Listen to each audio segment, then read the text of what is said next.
The stream seems to be alive, at least. Let's have a look over here on YouTube. All right, we're live there as well.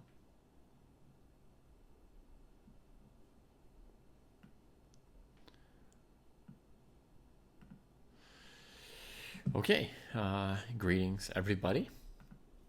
Hopefully my mic is working and all. Oh yeah, I could hear it for a second on the stream when I opened it up. Yeah. Okay, so we've got Friday Night Fights coming up in 15-ish minutes or whatever. Let's check if we've got the right mic selected. Yep.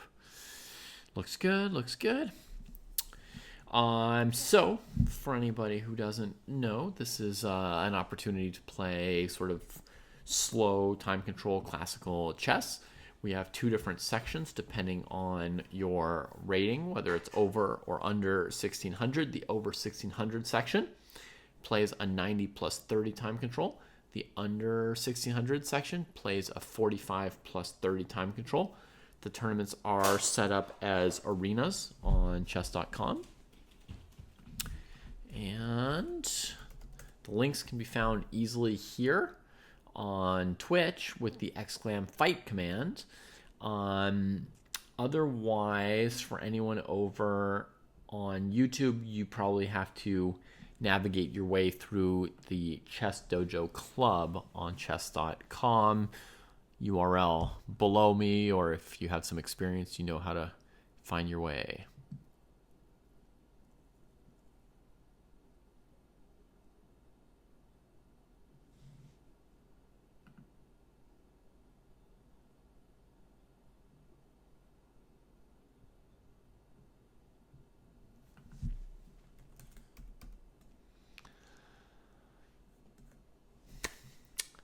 Hi, how's it going? Gaurav is here, the Leviathan, and Alex J. Gustafsson.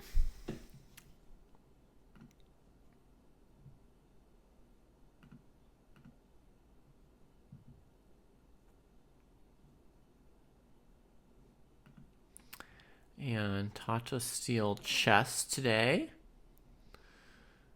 Let's see, round 6.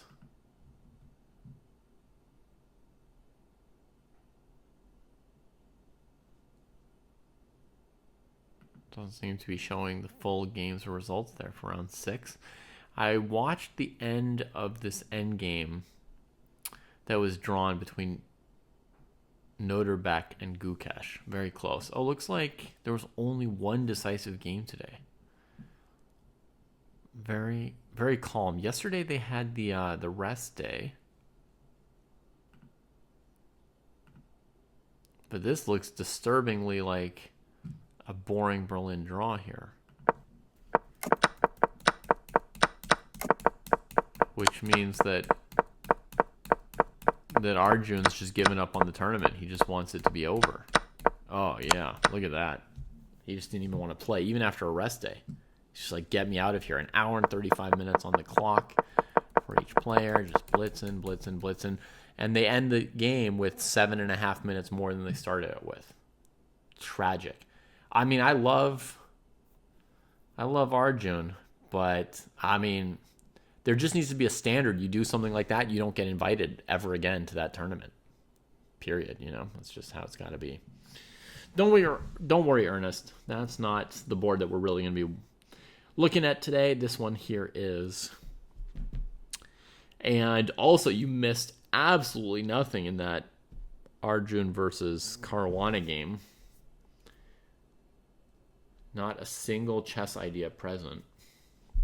The board is too big, Clinton? No. Really? No, it's perfect. It's basically maximized right now. Basically maximized for what it can be. So let me open up the club page for anyone who needs to see it. Qu'est-ce qu'il te faut? Ça?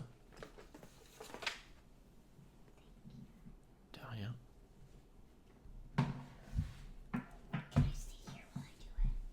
Oui, si tu veux.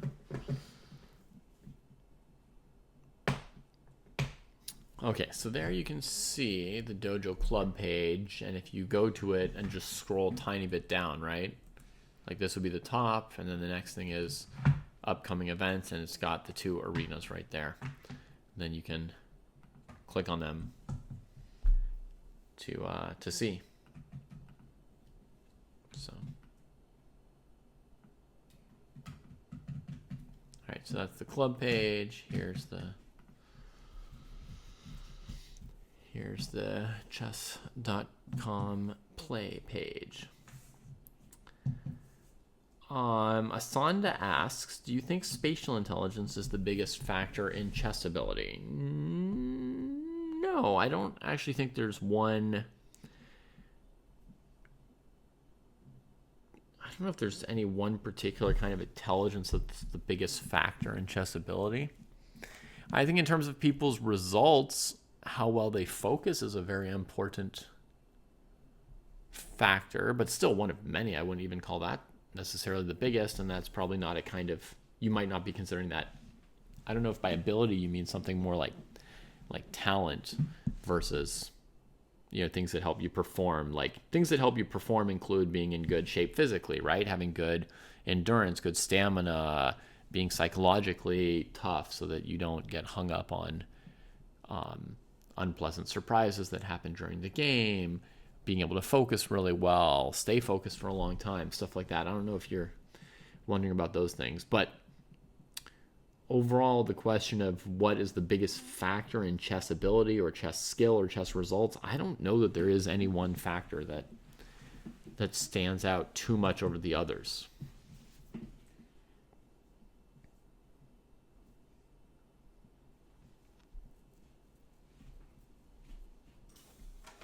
Like even the one that occurs to me, which is focus, I think there's examples of people with really good focus who, would lose to Magnus Carlsen while he's distracted and not even thinking about his moves. Like I've got quite good focus and I'm not a particularly strong player.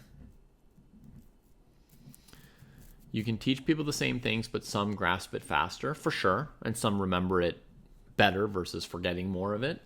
There's all kinds of different variations, right? And even different things you can teach people. Different people will learn some of them faster, and it depends how you teach it, right? But someone might learn the things you tell them about the endgame faster, and someone else might recall the tactical patterns you show them better, and someone else retains better a knight maneuver you show them, and someone else, understands the point of a game between Kasparov and Karpov better. So, depends. Oh, Alex has got the full battle station. Yeah.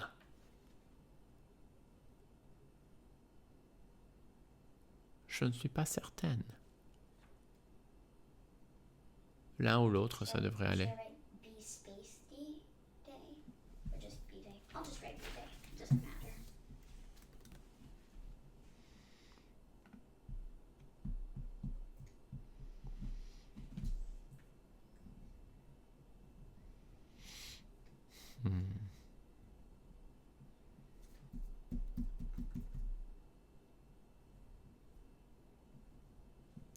Je sais pas, désolé. It's okay. I can just write something random. Okay.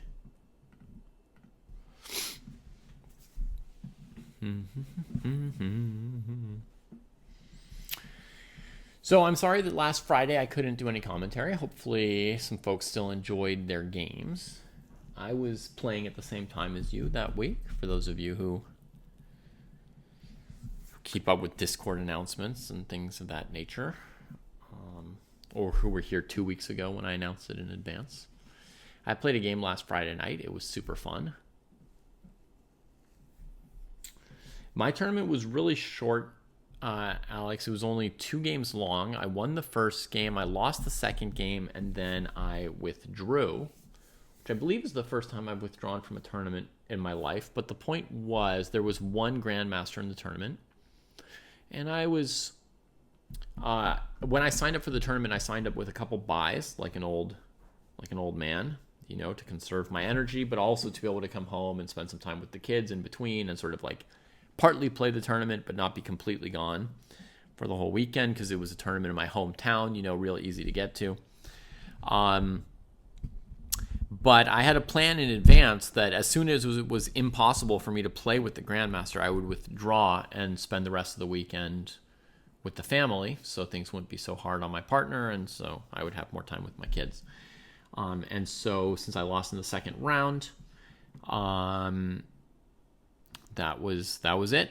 That was the signal. I went home.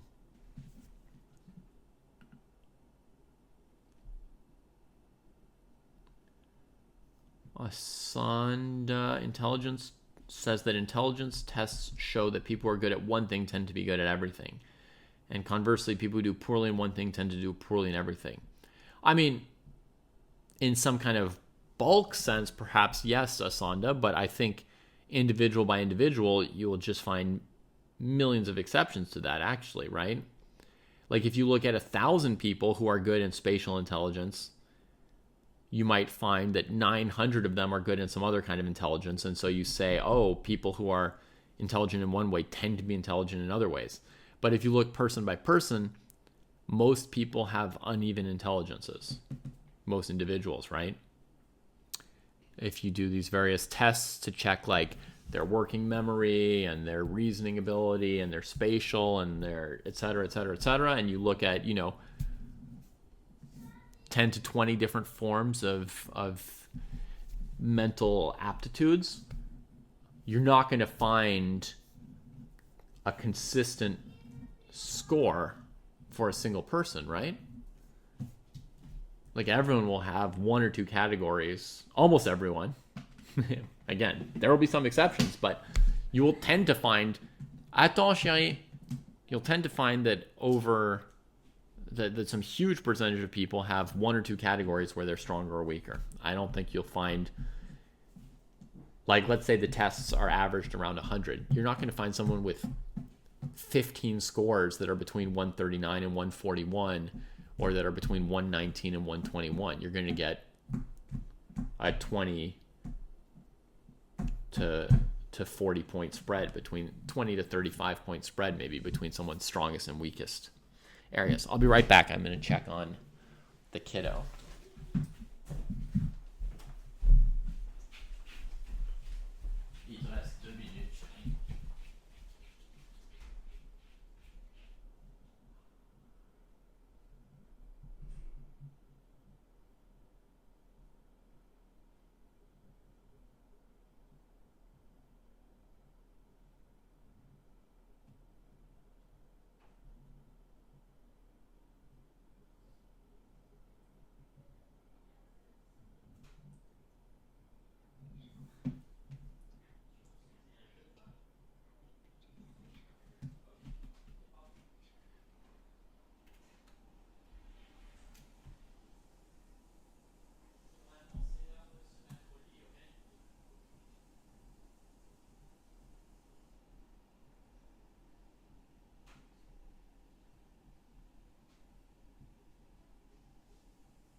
I'm watching the... Il faut que tu... Huh? Don't I have 5 more minutes? Non, Okay. je fais mon truc ici, t'es directement dans mon programme. Do you want me to go somewhere else? Oh oui, s'il te plaît. Et éteindre ta lumière et son lumière en 2 minutes. Hein? Okay. I should say on this topic that Asanda brought up, I'm not an expert on this.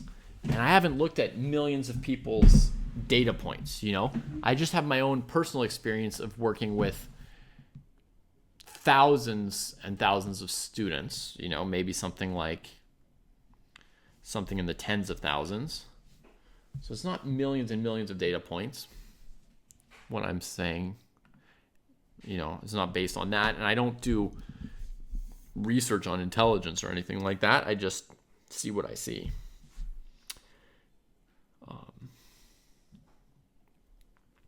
When working with people.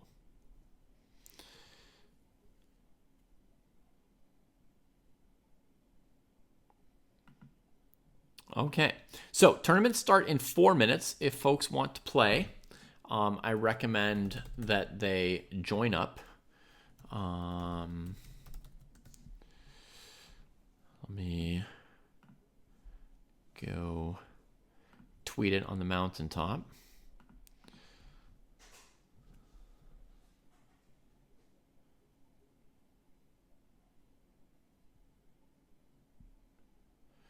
Okay, Friday night fights starting now. Here, you can of course join late, play or comment or watch, etc. Okay.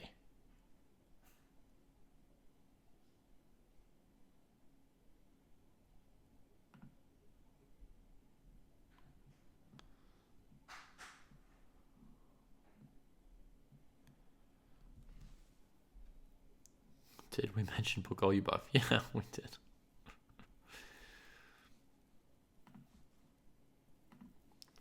Okay, so 2 minutes. 2 minutes till the tournaments kick off.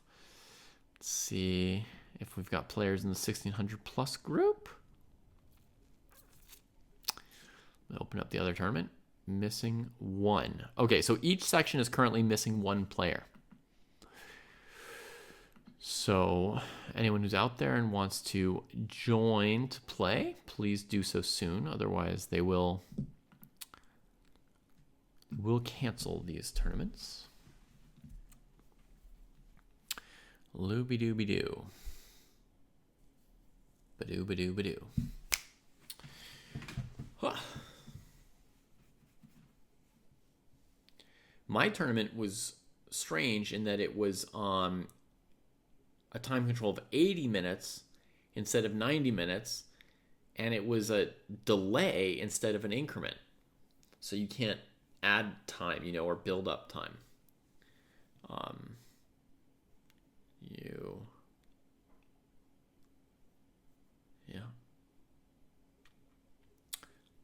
It's just always a little faster. They take away 5 minutes here, 5 minutes there, 5 minutes there. And yeah, tough for me to keep up with. The continuing speeding up. Even when I was a kid, I was a somewhat slow player.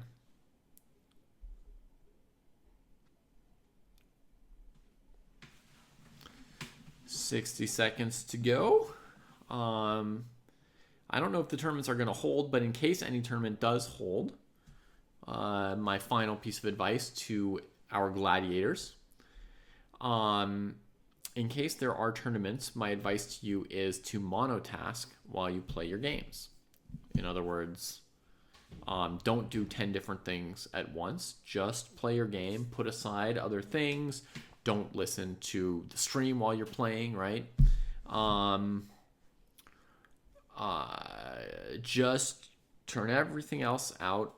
Play your game. And when you're done with your game, then, of course, you can come into the chat room and chat with us, chat with your friends, check your phone for, I don't know, stupid TikTok videos or something like that, whatever else you want to do. But during your game, just enjoy the full immersion in one activity. Okay, 5 seconds to go. Looks like we might not have any games today. Starting canceled. Yeah. Sorry, folks.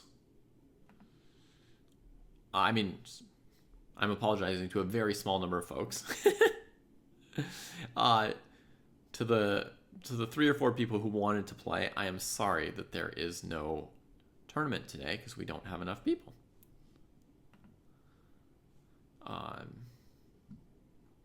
C'est la vie. How am I doing? I'm okay. Max Ilfa is the most slept on chess player of all time. What do you think? I think by slept on, you're saying basically a version of underrated, doesn't get mentioned properly, right? And certainly that's a reasonable claim for him. Even when he was world champion, he didn't get that much credit for being world champion. A narrative has been built and continues to this day that basically he won because Alyekhin was drunk, which I personally don't think is true, by the way. But certainly, if you had some incredible achievement, and then the general story that everyone in the entire world told about your achievement was like, oh yeah, he only got that or she only did that because, some mistake or error by other people. That's definitely not fair. And then on top of that, Ilva was the best president that FIDE ever had and a terrific chess writer as well.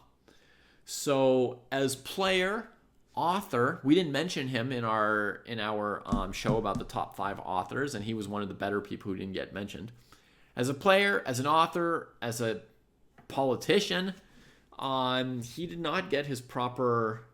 not seem to get his proper respect in any of those categories. So I think that's a pretty strong case. You have Asanda. I mean, off the top of my head, I don't know who the other top most slept on people would be to compare if he's the absolute most slept on of all time, but I would assume that he's in the top 5 and that it's possible he's number 1 for that. Both events did get canceled. And I could try making a new arena, but it looks like, Valgyrie's ready to give up and get some sleep for once. Valgyrie generally plays Friday night fights, then gets up on Saturday and plays the Saturday arenas as well. So I don't know that making another arena is going to change anything, Novest. I think there's just not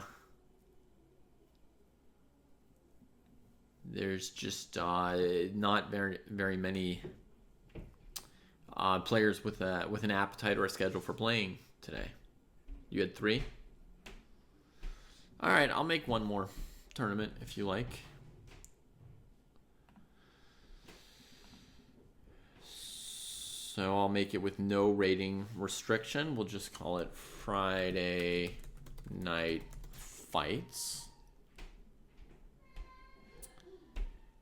And we'll give it 90 plus 30 and start it in like 5 or 10 minutes if it lets us.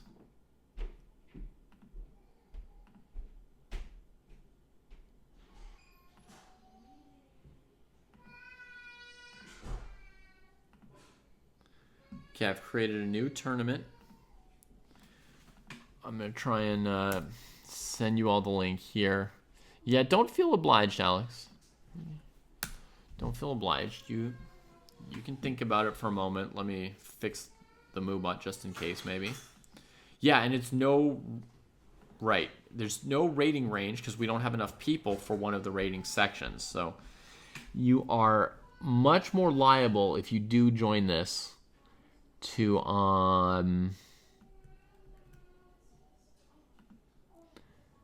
much more liable to face people, 1,000 or 2,000 points higher or lower than you.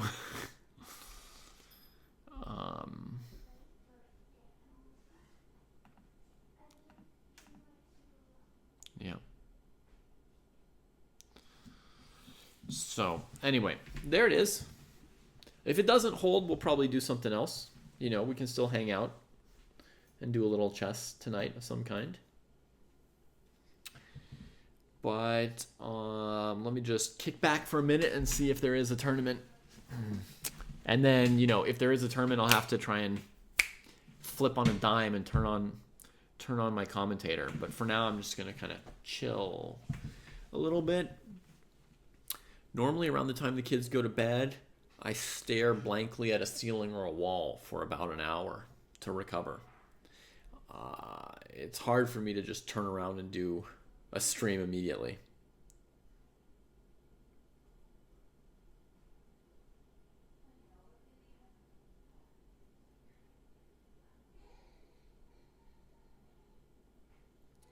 It's literally Friday night fights that has ruined your sleep schedule, no vest.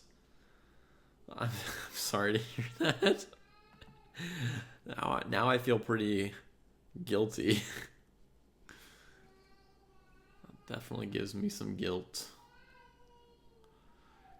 Folks who click on the link, you can also see who's in the tournament currently, right? So you can decide, do I want to throw myself in with these wolves or not? You know, you can look at the ratings up there and decide if you want to partake. Anyone can join the fight, NVFF. Anyone is welcome. Yeah, it's Friday for me, Asanda. You're in South Africa. Cool.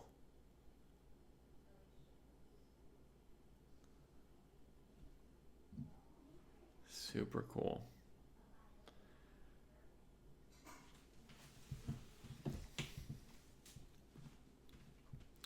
I've never been to South Africa. Seems super interesting.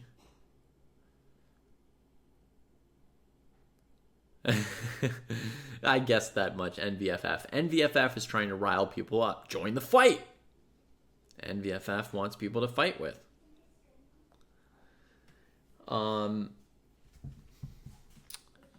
You know, Asanda, I watched a couple shows on Netflix that were set in South Africa. I don't know if these TV shows are famous or popular in South Africa, but I saw a show called Blood and Water.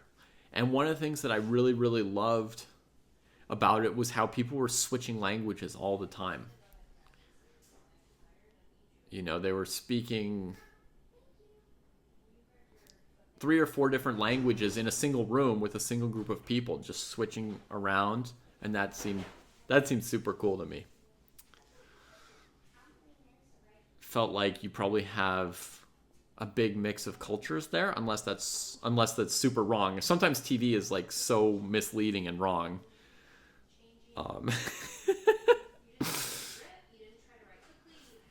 By the way, it does look, folks, like we are going to have a tournament here after all. So for those of you in the tournament, buckle up.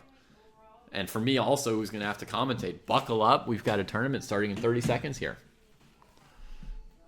That's right. That's why we've got 2 different time controls. Dabo is to line up with the different ratings normally. 12 official languages for the country. That's amazing. So Asanda, not to bother you, I don't know if you're playing or watching or whatever, but does that mean like when the government passes a law, any like legal documents, they print them in all 12 languages basically? Anything official gets sort of published and copied in all the languages? Good day, Lauren. Fight, says Alex. And it is on. The tournament has begun. We've got our first battles, and we've got Ski Bop Bop da Bop Bop.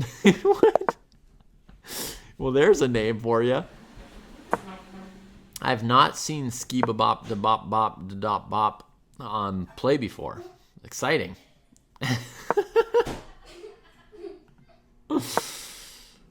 I imagine they're going to play in a jazzy way or something. Ski bop ba dop bop.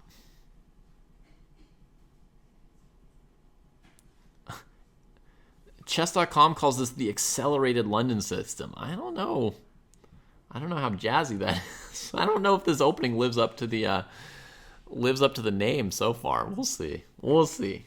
I don't want to pile too much hate on the London, which has already received more hate than it deserves. It's really just the people who play the London who should be hate. Just kidding. No hate. London's a fine opening. And the people who play it are fine people, I guess, maybe. All right, let's open up some more of the games too, shall we? We've got Savage A playing here as white against Boondock Striker, and Boondock Striker has already fallen into a vicious opening trap. Okay, Aslanda. The Mississippi Riverboat. Okay, so for anyone who doesn't know this, this is kind of an opening trap. So basically, white plays the 2 knights against the Caro instead of playing the pawn on d4, right? Like a mainline Caro would look like this, d4. And then the classical variation here is for black to bring out the bishop, and white can try and harass it like this, but it escapes just fine, and white can't mount any particular attack on f7. Knight d7 keeps this knight at bay. Bishop c4 gets blocked by this. The game goes on. Normal position. When white plays knight f3, this developing move actually becomes bad. Straight up bad. The reason is that after knight g3, the bishop, since white hasn't played d4 and instead played knight f3, that gives white one extra move that's useful for harassing the bishop compared to d4.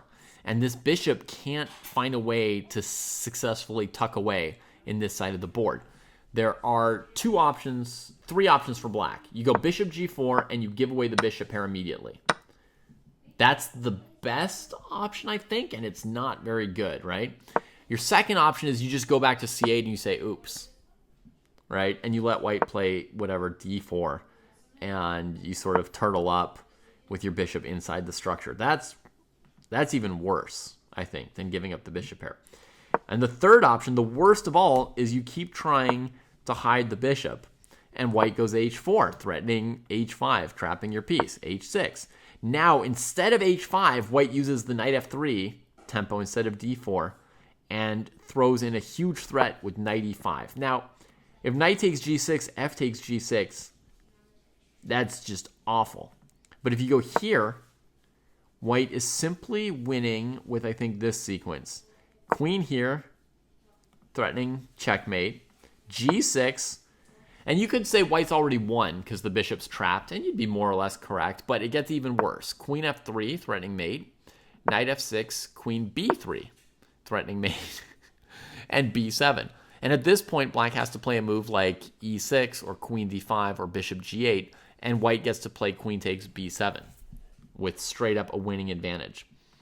So Boondock Striker, I'm going to give immense credit to, because they stopped here, thought for a couple minutes, realized they're headed straight into a disaster, and found the only move that doesn't lose for black here, in my opinion. Queen d6. Now, I'm surprised Boondock could find that in 2 minutes. I would have thought 5 to 10 minutes minimum. And even then, a good chance that one doesn't find it. So that is impressive. And that's where we're at. Savage is now thinking about it, feeling like, oh man, I was so close to savaging him. If you only retreated one more move, I was ready to hit him with the old queen h5. Now you're going to have to settle for only having the bishop pair and a bit of a development lead and their queen wandering about. Pretty darn good for white, but not an instant KO. So see how they handle it and call up another game, shall we, since we have so many. Ironically, we now have enough people that we could have had the 2 different sections. We've got 4 players over 16 and 4 players under 16 who joined this tournament in like 4 minutes. But I mean, I can't really. I put up the notice, the stream, like 25 minutes early. I didn't know that 30 minutes instead of 25 would do the trick to gather the crowd. Anyway, here we've got a Sicilian defense from Napoleon, traded on d4. Open Sicilian, bishop comes out, saying maybe I'll give you doubled pawns, but this is a very valuable bishop for black. Look how many dark squares are already weakened.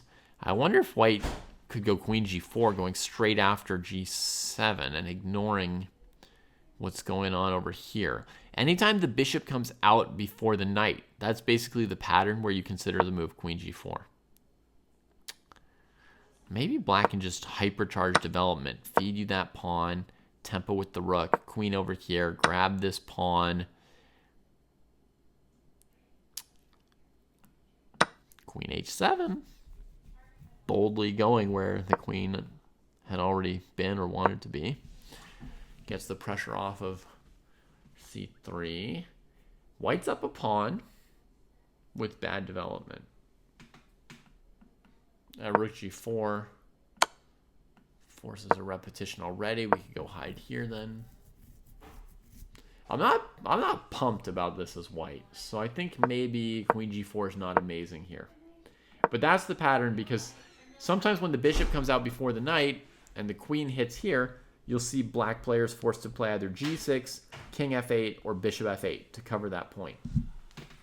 All three of those moves, dramatic concessions in this case and in most cases. So, je ne sais pas. Je regardais pas. Does the dog need to be walked? You were reading to him. When I was reading to him, he was not doing the puzzle. Okay, the dog needs to be walked. Yes. The dog got dinner. Yes. Thank you. As far as I know, he didn't work on that puzzle. I put it away. Somebody did the puzzle. Oh, somebody pulled it out and did the whole thing? Yeah. I guess probably him, yeah. Okay, so bishop b4, bishop e2, queen c7, going after this. And to me, the logical response here as white is you just castle. If your opponent wants to trade off this bishop and spend their time fishing for a pawn, go right ahead. Knock yourself out. I personally couldn't care less if I'm white. Okay. I would basically castle without a second thought, pretty much. Even in classical chess, I mean, I'm just confident it's what I want to be doing. I don't want to be playing moves like bishop d2. You know, that's not where this piece was headed. No. I'm saying this piece is worth so much more than a knight that I don't care about doubled pawns or losing a pawn. I just let it go.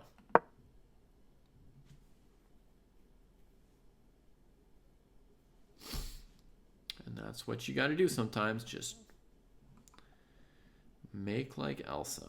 All right, let's see our last game here. Far Eastern versus Fowgry. E4, E5. Bishop's out. Gioco Piano kind of thingy. Sorry, one more question. Confirm the move order. In lunchboxes? No. Is it possibly forgotten at school or in the car? We at least got it to the car.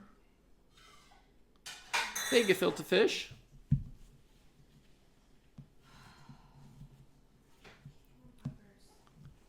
Let's go walk on. I have another 2 hours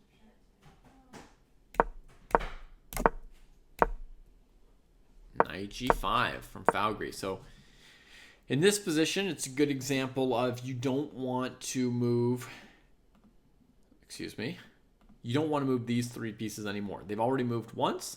They stand on fine positions. Your opponent has made no mistakes, so there are no tactical weaknesses. There's no red flag being waved at you, no inclination that you could go and attack your opponent with a further attacky kind of move. So you've got to play moves like knight a3 or d3, bishop e3 or bishop g5, knight to d2, development moves, basically. You just have to keep playing those moves. And any move you play like this is basically a wasted move.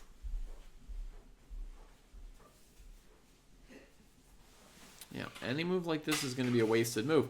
And even worse, you know, it might sometimes leave your piece exposed and be worse than if you had simply passed. Like you could just say, black, make a move. That might be even better than moving this piece to a forward spot where it's not well defended and it's kind of exposed because the rest of your position is not set up to coordinate with an attacking piece, right? Like, who's going to coordinate with the knight on g5? Only the bishop on c4, not this rook, this knight, this bishop, or this rook. d5 played by black. The most aggressive move opening up the center in response to this. And one little detail you'll see is that after pawn takes, knight takes, we're going to see the hidden attack of the queen on the knight become revealed and unhidden.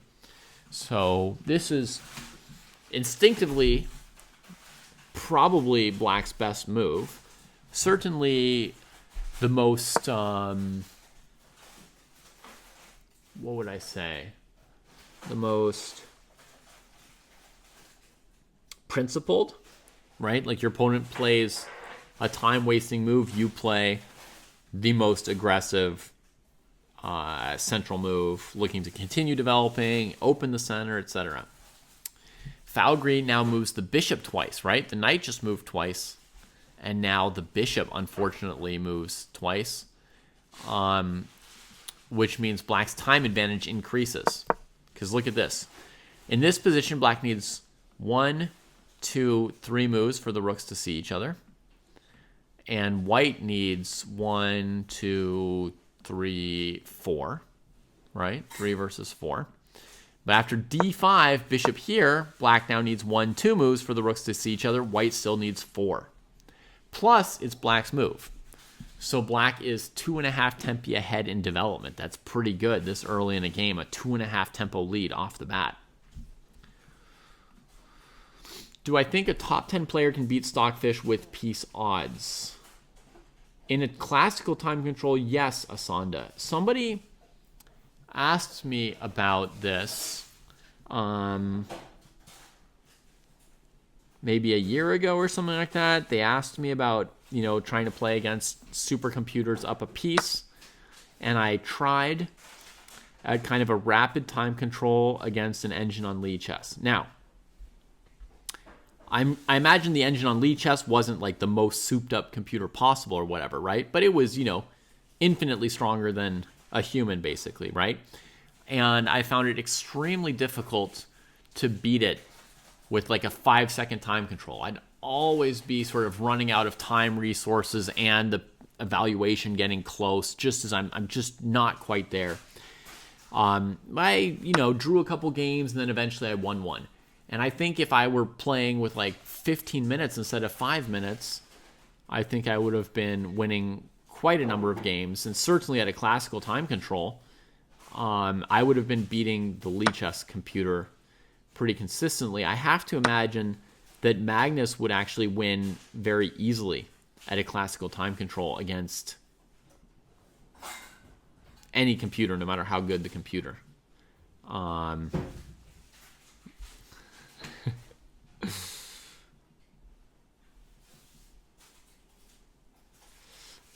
The last Dojo Talks was incredible. Okay, thanks, Gamma Matrix.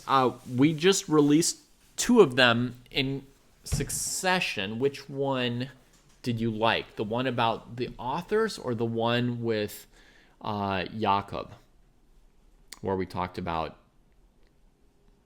sort of who owns the world championship title? Siddharth, we've considered that idea, and for now we are going to remain a chess.com partner, which means anything we stream is going to be on chess.com. And since I like to stream the commentary for Friday Night Fights, it means the Friday Night Fights are going to stay on chess.com, period, for now. Benjamin playing a classical and Leela Knight odds this weekend. I would expect him to prevail, Gamma Matrix, yeah. Although he's probably a little bit older. I'm sure he could have like a mistake, could blow a game or two. But if it were like, a 4-game match or something, I would expect he would prevail. Wrong. Yeah, I mean, MG Weirdo, obviously we're going to be someone of us is supposed to be wrong at all times. Not like deliberately, but like we understand, we have different opinions and we might all be wrong, or one of us might be right and the other 2 wrong, or whatever. It's just supposed to at least be thought-provoking and have some, useful arguments or reasonings here and there.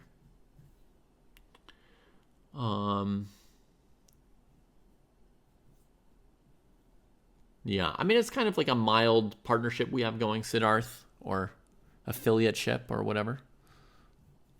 But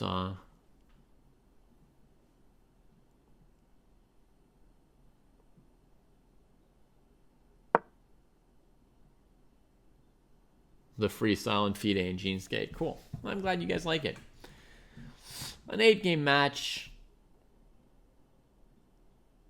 Yeah, an 8-game match, you would think that Joel Benjamin would only mess up, maybe 2 games out of 8.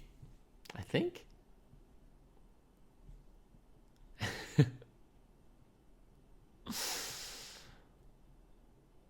Yeah, Agard is more chill in person than in his tweets. Yeah. That's part of what I hate about tweeting and communicating on the internet. You know, you don't properly get people's tones. They're like controlled by the formats. You know, especially on Twitter, you're supposed to like say something in 3 sentences. I mean, how is it supposed to be at all nuanced or interesting?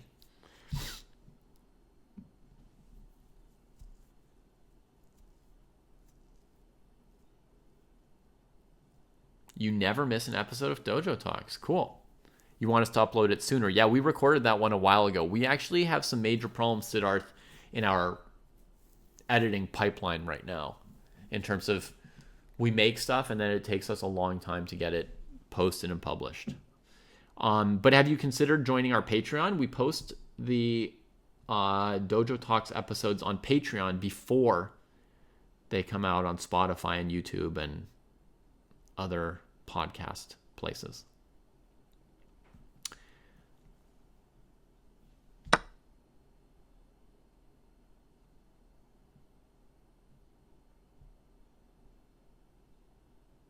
Ranking the World Championship matches was fun, yeah. So, okay. MG Weirdo, tell us your take on the Dojo Talks authors, or just on, it doesn't have anything, it doesn't have to be Dojo Talks. What's your take on the top authors of all time, you know? Tell us your take so we can compare.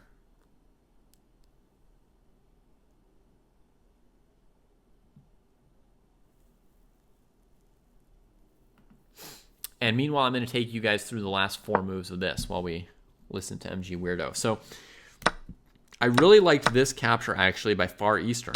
Loved this move. Knight e4.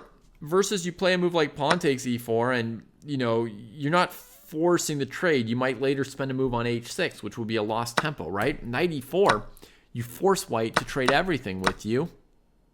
You know, and boom, there you are. You're out there, right? Now, this is kind of like the highest point in Far Eastern's position so far, because then Far Eastern plays bishop e6. Oh, I see. Far Eastern wants the rook open, huh? That's intense, Far Eastern. That's very bold. And white castle's covering it. Okay, this was not obvious to me. This move might actually be genius, this bishop e6 move, but it was like way off of my radar. So my first instinct for black would be to do something like queen g5, castles, bishop f5, trying to get another tempo. And the other move would have been the one Jake's already suggesting in chat, which is king h8, looking after castles to play f5. And we want to, you know, be accomplishing things. You know, push, push, push. Yeah, Stigma's on that one too. Okay, so queen g5 tries to do it more with pieces. And specifically, I have a dream of maybe getting control of d3. And you guys know, if we get control of d3, are you shadow banned? No.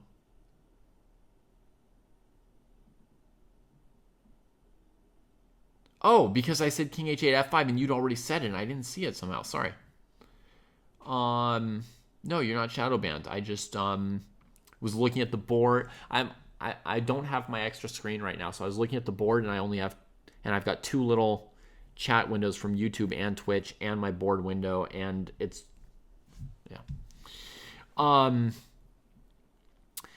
so let me just say, my dream here, which I think if I could land it, you'll see it's an even bigger deal than getting a pawn racing down and starting to attack.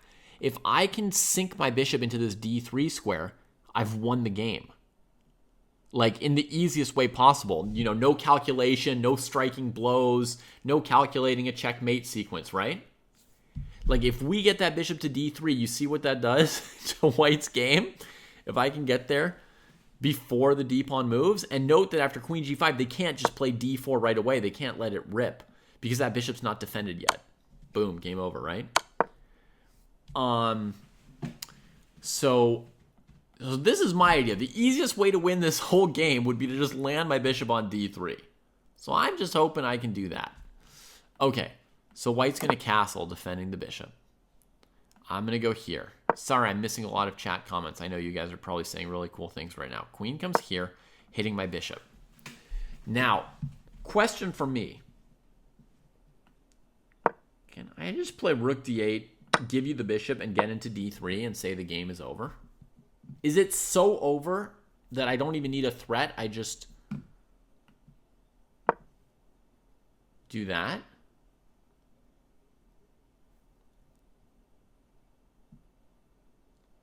Am I winning down a piece? Something tells me no. That might be pushing it too far. But, I mean, what is white going to do? Okay, Stigma says, let's get these rooks going. Queen e3 is the defensive idea. And wherever this queen moves, we're going to, like, pursue her offering trades. Yeah. I guess I don't believe that black's going to win here. So I may have slightly overdone it with the piece sack. Rook d4 instead, maybe. Cutting off the queen from getting to e3. Pawn takes, knight takes. Queen e5. We could have a happy ending here still. It's possible.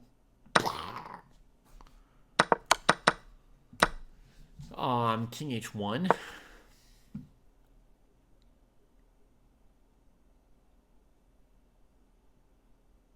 We just don't have the firepower to win it, huh?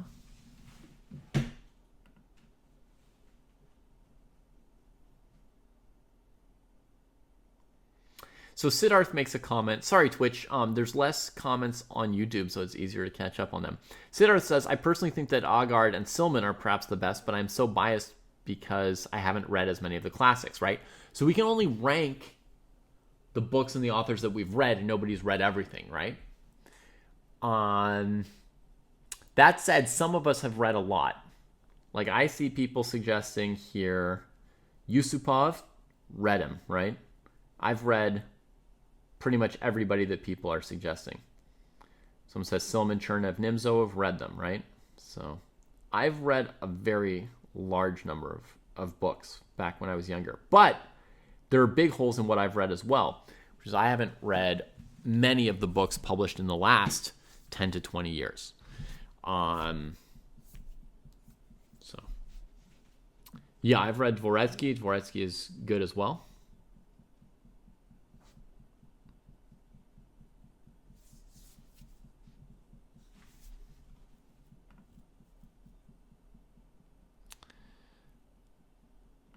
Okay, so let's see what's going on. Bishop e6, the choice of Far Eastern. Maybe very strong. Castles. And now,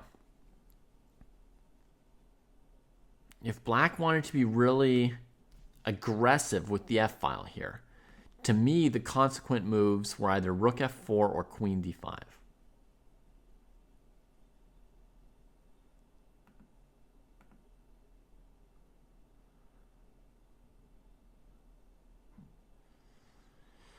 I mean, I'm the only person who put Polugaevsky on the list, Siddharth, and it's a very personal choice, I guess, because I don't know if other people have read Polugaevsky, so they're not going to put him on the list if they haven't even read his books, right? But I think his books were incredible, you know. So that's my personal judgment. For me, they inspired me basically more than anything. Yusupov I've read. Defermian or Korn for Modern Chess Openings. I've read that. I didn't think it was particularly good.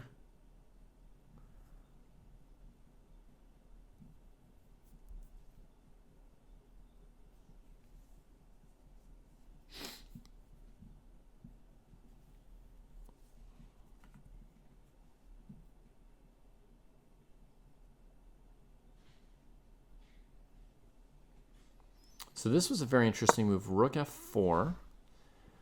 Potentially queen back. Now black can play, aggressively. d4. Rook e4. Should be 3 takes. Oh, black's basically winning. Huh. Okay, there's also like g3. Rook g4. Probably threatening rook takes g3, FYI.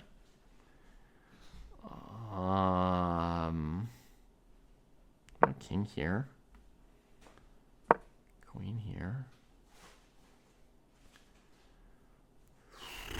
Idea is to go rook f8. Then you've got all the pieces out. You're threatening rook g3, rook f6, rook h6.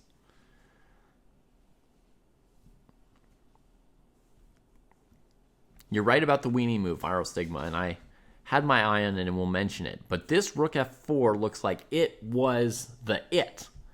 Of course, we're now talking at this game at like a super high level for, 575 versus 875.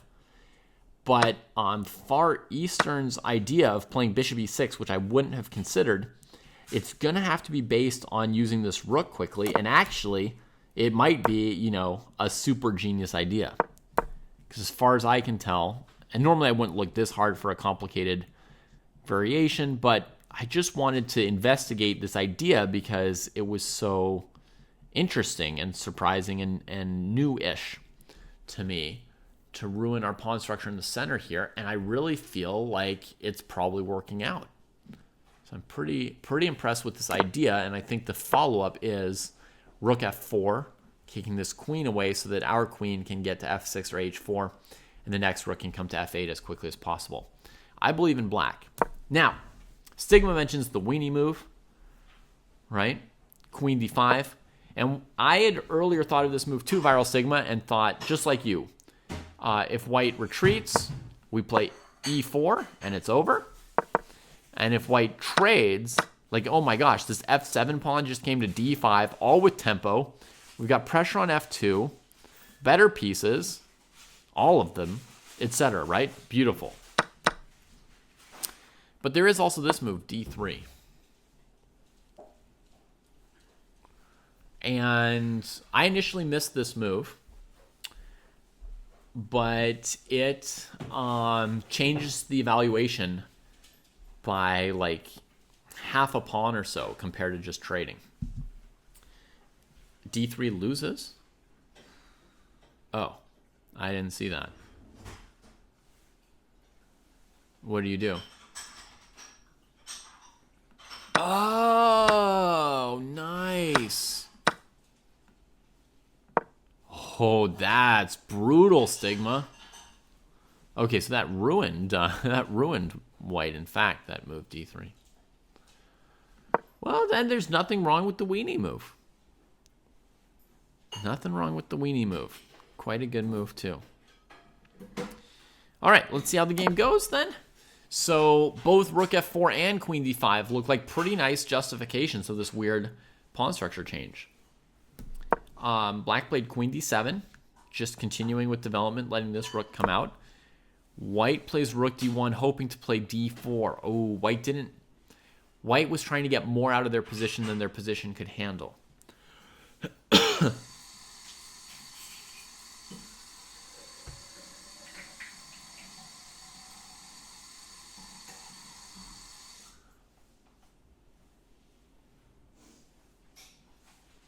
Yeah, I agree, Siddharth. Ralston's books were very good as well. Hi, Sushan. Greetings. Have I taken the personality test? Asanda, I wrote the chess personality test. So, yeah, I also sort of took it along the way as I was making versions of it. I do remember Sushan, yep. Okay, so rook to d1. White's trying to do something stronger than their position can do, right? White's position's not good. They should be so lucky as to play d3, rook d8, and, even just lose the pawn on d3. Right? Just to maybe get into the game. Like, this is the kind of thing that white should be happy to achieve. Just losing the pawn, but getting the pieces out. That's right, Flaga felt a fish, yeah. I wrote that like 15 years ago or something.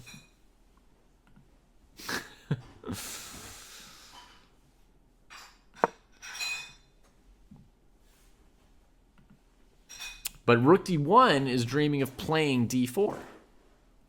And white's position is not that strong, right?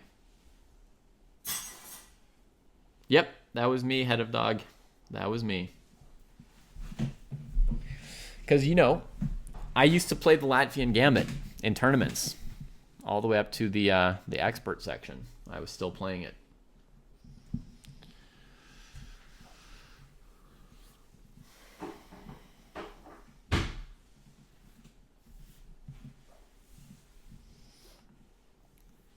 Rook d1. Boom. Now you're not going to be able to block the bishop out with d4. The bishop's in.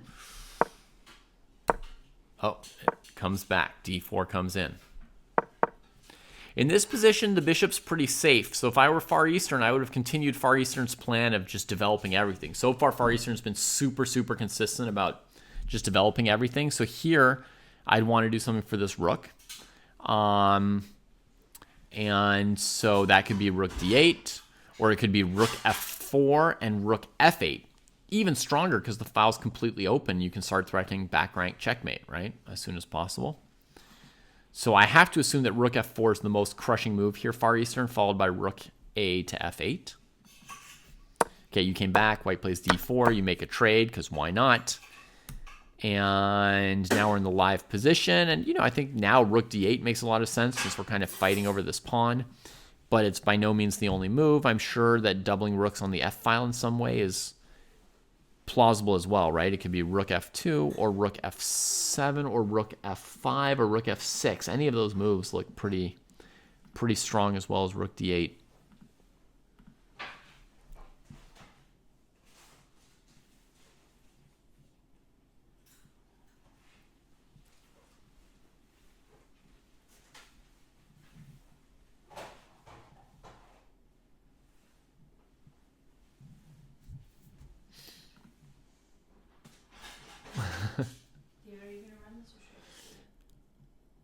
Either way, I can do it. What? You're in charge. Okay. So as far as Naka taking the test and being told that he was conservative when he was enterprising, I mean, for basically every axis on which I was judging people, right? There were at least five questions. The first version of the test. So how conservative? What's wrong? Crunchy. Yeah, it was the only one they had, and that's the last one we have too. So we're almost out for the first time ever. I'm so sorry. Okay. Better than none, I guess. You could use that other jar that's next to the fruits if you prefer. Sorry. You were talking about axis. Yeah. So basically, for any axis, like how conservative versus, you know, risky, it's basically one axis was like risk, right? Risk taking versus risk aversion. For any axis like that, there's 5 questions, and if you got 4 or 5 in one direction, then it would tell you you're very conservative or very aggressive. For Naka to have been told that he was very conservative, he must have also made the conservative choices on at least 3 of the other 4 questions, right? Yeah, that was the original version, man, with Head of Dog. So, so he must have answered conservatively on several other questions, I think.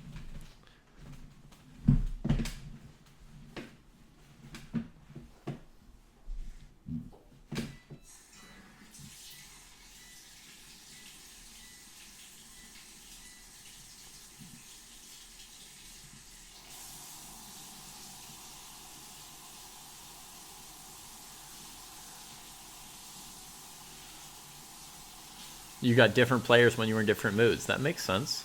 That makes sense.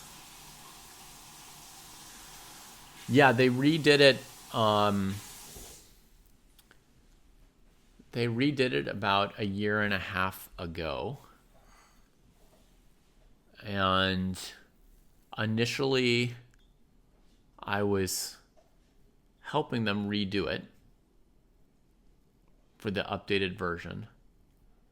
But then it didn't work out. So I left the project for 2 reasons, and I don't take any responsibility for the current state of the test. I hope it's still good and or fun.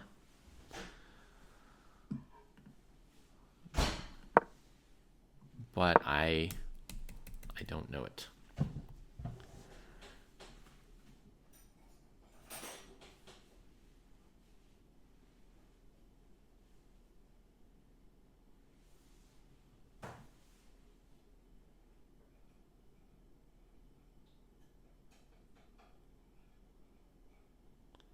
No, I haven't. No, I didn't. Viral stigma.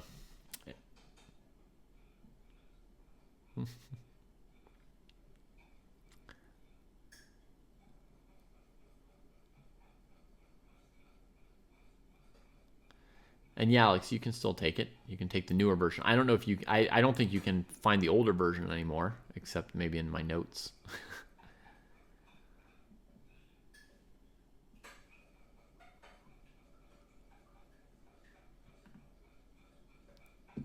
Yeah, I hear you, Sushan. All right, so I will answer your question next. B4. Thanks for giving me all the background on the situation for you as well, Sushan. So B4 gets played, still trying to make room for these pieces. By the way, beautiful move from Far Eastern, rook F7, right? Oh, yeah. Bringing the rook. White plays B4. Black can definitely ignore that. Keep doubling the rooks, but White's got an hour and 28. Black's got an hour and 8. They've spent 20 more minutes. Yeah, keep using your time, Far Eastern. We don't need to blitz out rook AF8, even though we know for sure 100% it's going to be the best move. No need. No need to blitz it out. We can think for 5 or 10 minutes, enjoy the fact that we're sitting here playing a classical game of chess, and eventually bring out our rook. So, yeah. Keep doing it like that.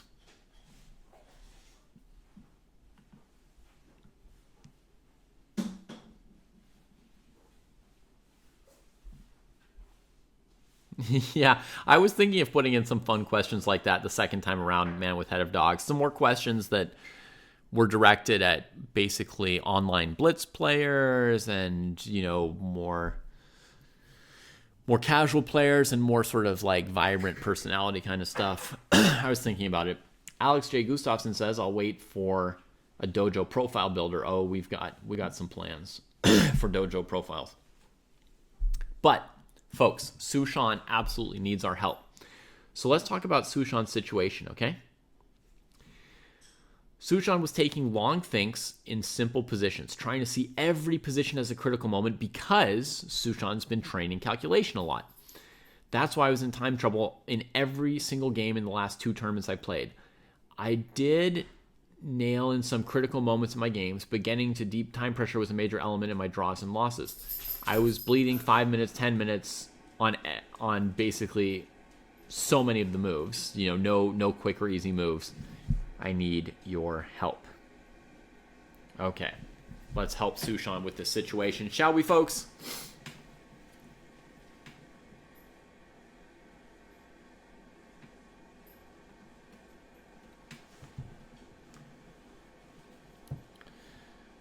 So,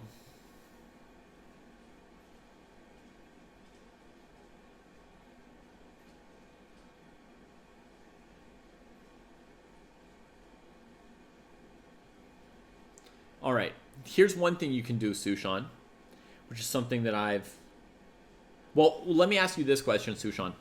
You're approaching every moment as a critical moment, but if I asked you which moments are critical moments and which aren't, would you be able to answer that at all? Like, do you feel still a difference in intensity between the critical moments and not critical moments? Basically, I have to figure out if you're hesitating out of perfectionism or if you truly don't know which moments are the critical moments.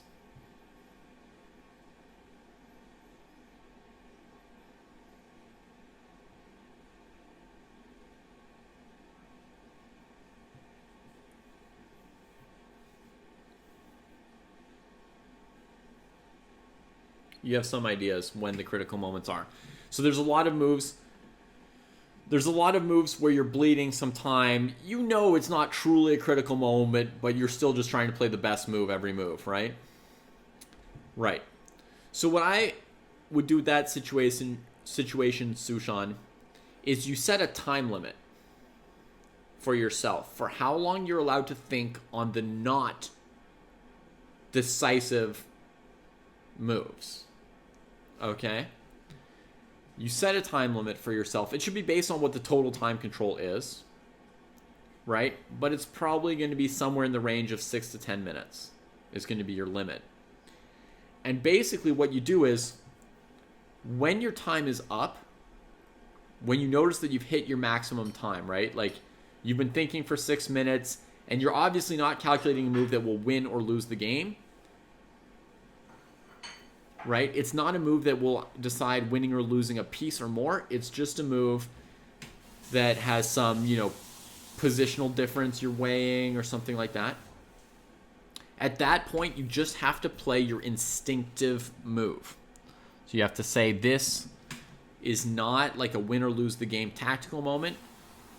This is just a judgment moment.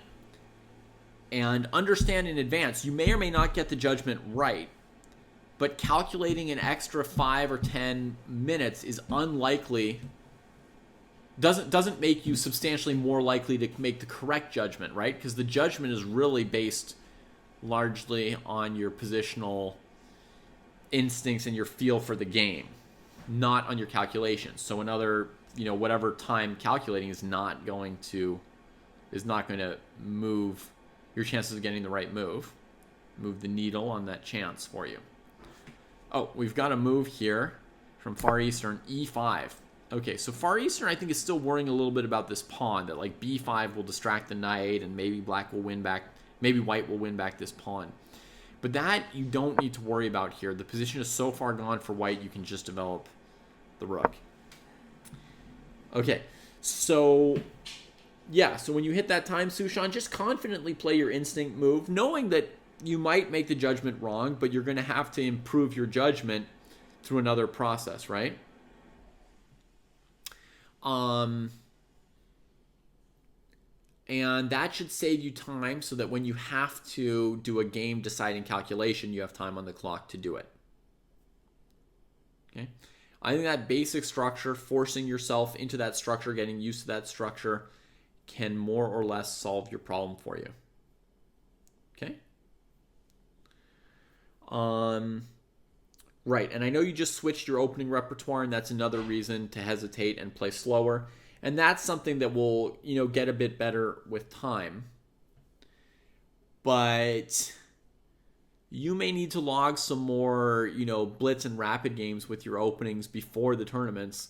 And then when you're in the tournaments, be ready to move a little bit faster, regardless. Regardless of your familiarity.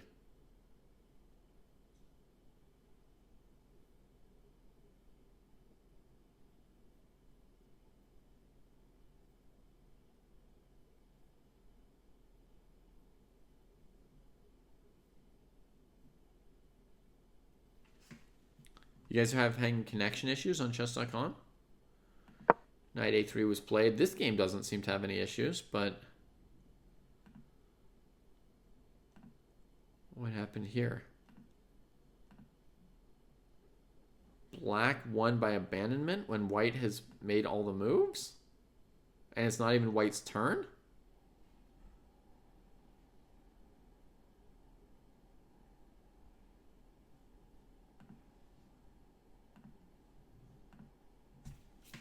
You got it, Sushan.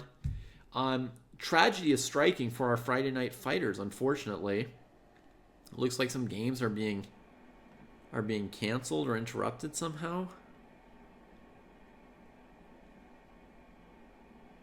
Some other games are still going. Some people are getting servers down. Some people are still playing. NVFFJMN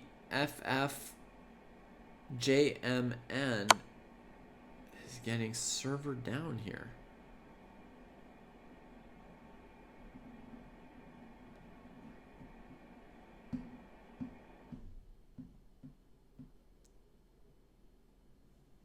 All servers are down. Some are up, some are down. Crazy.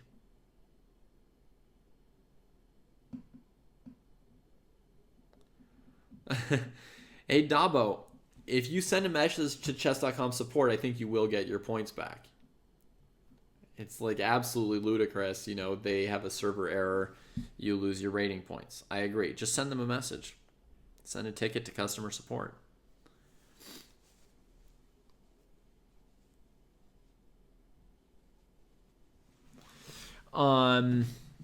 There's more than one server. Yeah.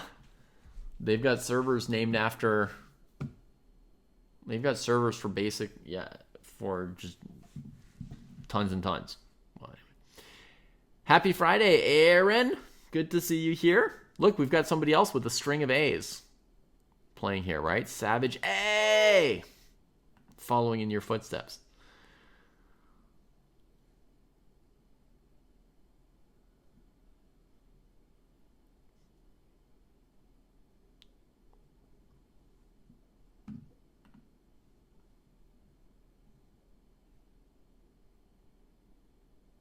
Gotcha, Sushan. I mean, up to you whether or not you want to work on the OTB Blitz feeling, right? So NVFFJMN, this is your position and you're white and you can't move, huh? You're having a server problem while you just sit here watching your own position?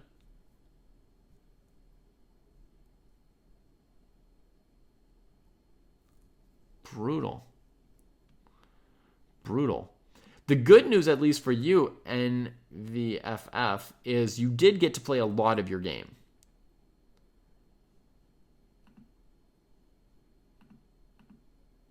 Like for Skibabop the Bop Dop Bop, they played this much of the game as white and then got forfeited without even really getting to play the game. You got to play much of an interesting game here. And you should also write to chess.com and demand you get your rating points back because it's true. You're completely winning the game after king takes rook, queen takes bishop, queen takes b7. It's a beautiful game you've played. It's completely over. After this, you could trade queens, or you could go here, here, mate. I don't know what you were planning to do, but I'm sure you were going to do one of these things. So... yeah, I finally figured that out, Dabo. Nice name. Nice name.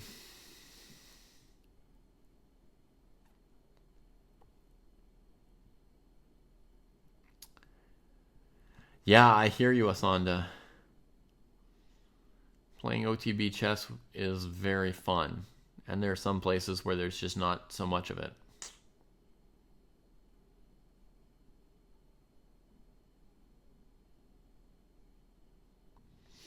Hey, Acratic. I only played 2 games. I withdrew after losing the second game and went home to the family.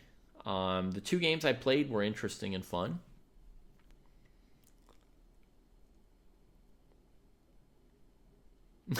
That's very kind of you, Sushan. The hope for humanity, you're putting it very, very strongly. I'm just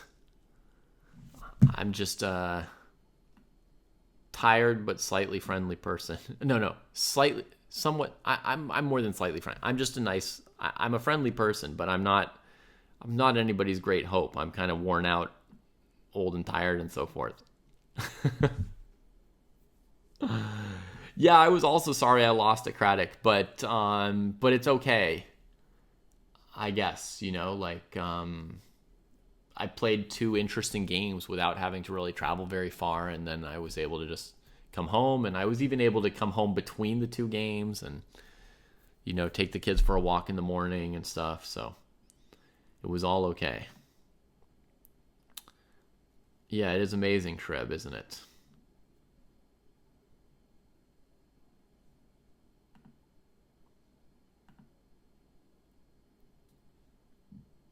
I can tell, Sushan. It's very kind of you.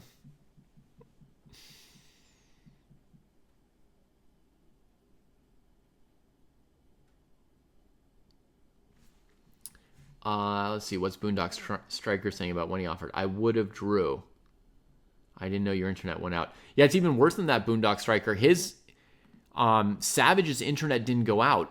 The chess.com server near Savage went out, but the server near you didn't go out. So you're able to keep playing and he wasn't. The same happened in a few other games to other people. It's just unfortunate. Apparently, like a lot of the games in our tournament are getting broken like this. Let's see if the game we were mainly watching is still going. Looks like both of these players are still connected. So we got knight a3, a6. Far Eastern is respecting Fowry's chances too much. Not going for the kill. Not going for the kill. Yeah, very unfortunate, very unfortunate. The Big Five personality test. I do not, Asanda. What is the Big Five?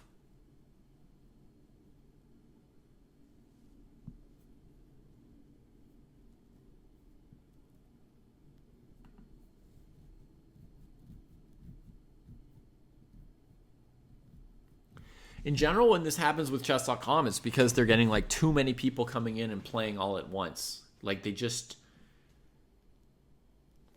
there was the pandemic, there was Queen's Gambit, there's Gotham Chess TikTok.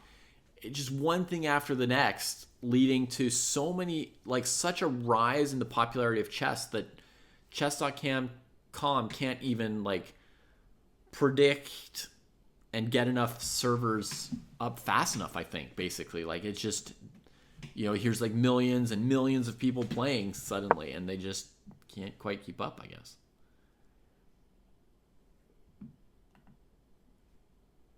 Yeah, Queen's Gambit's so good, Acratic, so good.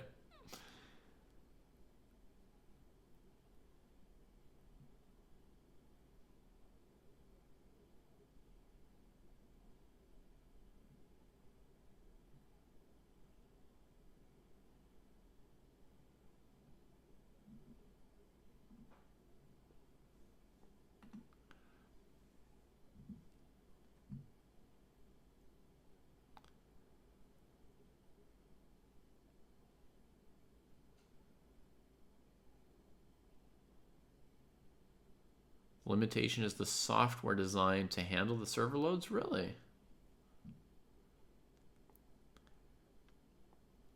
Invest more. I mean, they've invested a lot. They've invested a lot. What I heard was that they hadn't bought enough servers fast enough. Okay, out comes Far Eastern's final rook. Boom, joins the fight, defends d4. Now Boondock Striker has no server either. Now you feel your opponent's pain, Striker, huh? Now you feel your opponent's pain. Asanda, tell me about this Big Five personality test. I see you have a message retracted. Hey, thanks for following NVFFJMN, and welcome to the dojo. Yeah. It's like they're buying servers or, server capacity, Acratic, right? It's not like they're not investing in buying up more stuff, but I guess it's that they don't predict how much they're going to need. Like, the amount goes up so fast and so suddenly that they're not prepared for it. Because, I mean, from one perspective, you don't want to spend tons of money on servers you're not going to use, so you don't want to overshoot by some crazy amount. Okay, agreeableness, conscientiousness, neuroticism, openness, and extraversion. So is it saying those are like the five big axes? Like you're either very agreeable or very disagreeable, very neurotic or very, I'm not sure what the opposite of neurotic would be, very open to new experiences or afraid of new experiences, wanting to stick with what you're used to. That's like a rubric for measuring personalities. I haven't heard of that one before.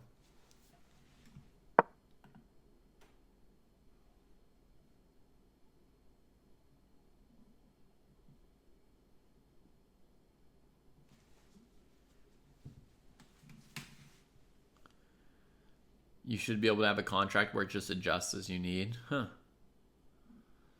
Oh, they definitely...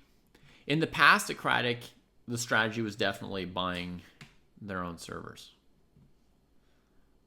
But I don't think one strategy should be mutually exclusive necessarily. They could probably do both, right? Buy some of their own servers and then also have some kind of a flexible plan.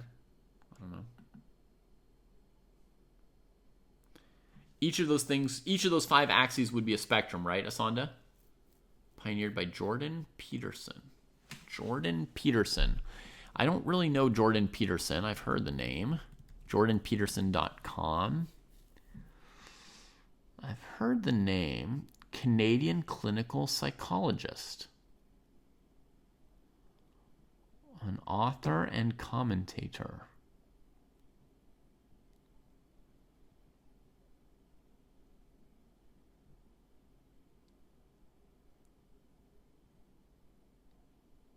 Huh.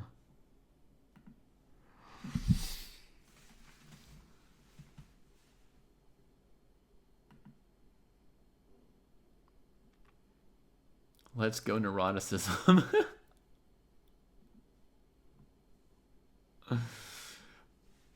I didn't read very much at Craddock. I read one line of his biography just now. It said that he was Canadian, an author, a commentator. But I guess original training was psychology, so that makes sense as far as what Asanda's saying, a personality test. Uh-oh, this G3 move could have devastating consequences for white, couldn't it, by opening this diagonal?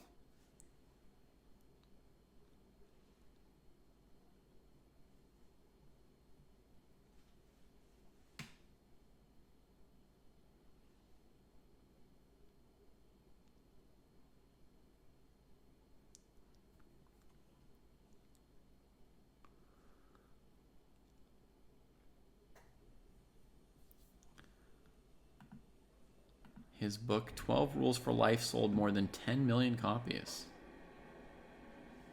That's a lot, I guess. Oh, that's nice, Socratic.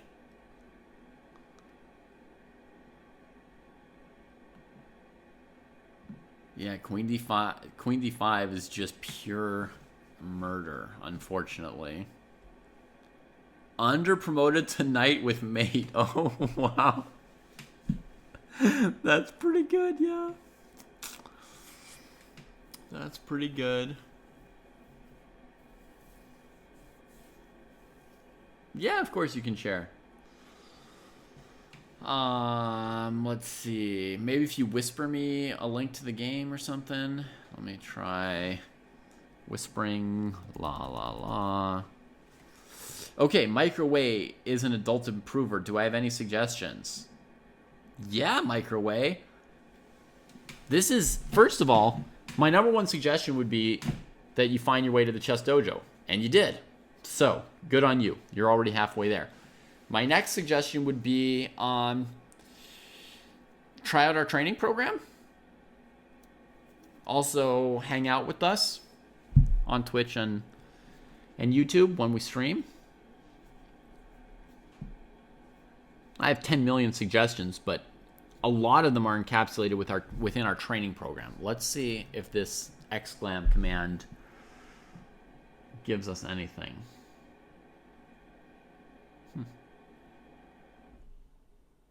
Does not seem to be programmed right now. Huh. It should. Yeah.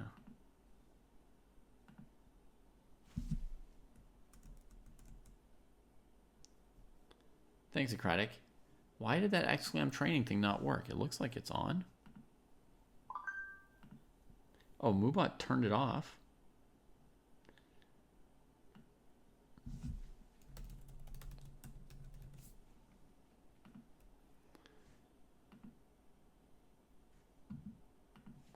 Let's see, ChessDojo.club. Okay, so now, maybe now I fixed it? Yeah, there you go. Are there free trials? There are. Yeah. Moobot was using the chess.com servers. What do you think of the Big Five personality test, Asanda? Have you taken it, and do you think does it seem like a good approach to you?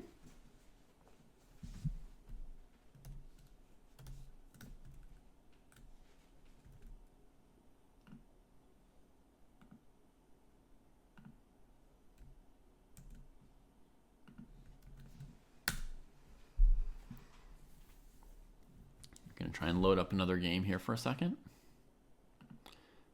And back up a few moves before we get too close to it. Okay, so this is a Kraai's endgame from today. Rook and knight versus rook and knight.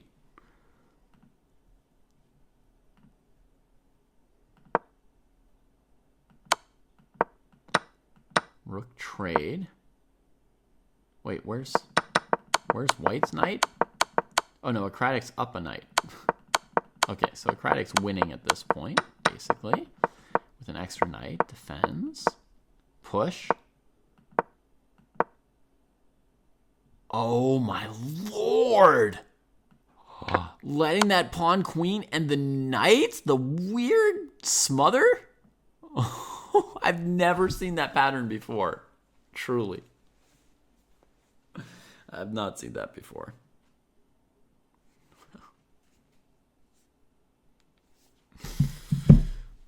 Very nice. Very nice. Wow. So the technique was he leaves that d pawn to go. At this point, he already has to see what he's up to.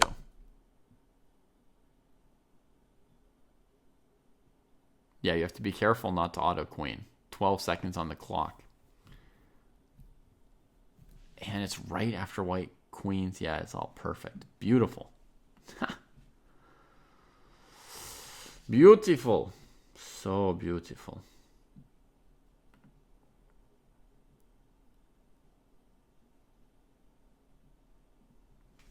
Welcome to the dojo, Shrib111, by the way.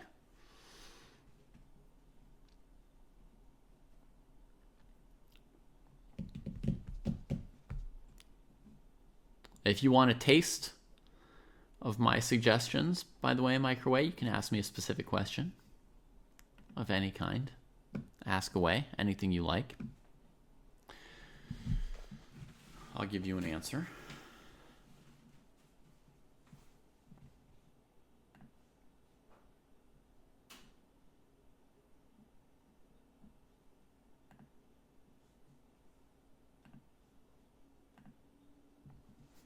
Far Eastern is having a long ponder here, which to me suggests that Far Eastern has not seen the move Queen d5 yet.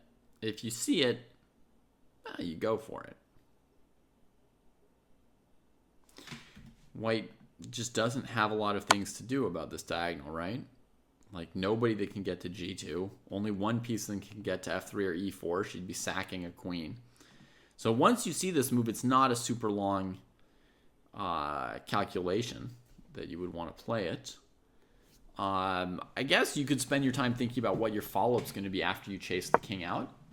So that could be perhaps what Far Eastern is doing here. And then there's, this potential here. Pawn takes could be a good move. There's also the possibility of like e4, kicking the queen now that your queen's in control of these squares. Looking to play either queen takes knight or d3 next. So there's a number of strong moves after queen d5. But, yeah, my feeling is that black didn't notice it. Because, it wasn't black's plan to play queen d5. Queen d5 is just a possibility that white created last move. So it wasn't like on black's agenda. You have to be observant to notice it happening. I did not play in Freestyle Friday. No, it's in my time zone, it's too early for me. I have to take the kids to school at that time. There's just no way, basically, that I'll ever be able to do it, unfortunately. Even though I would like to, yeah. I would really like to.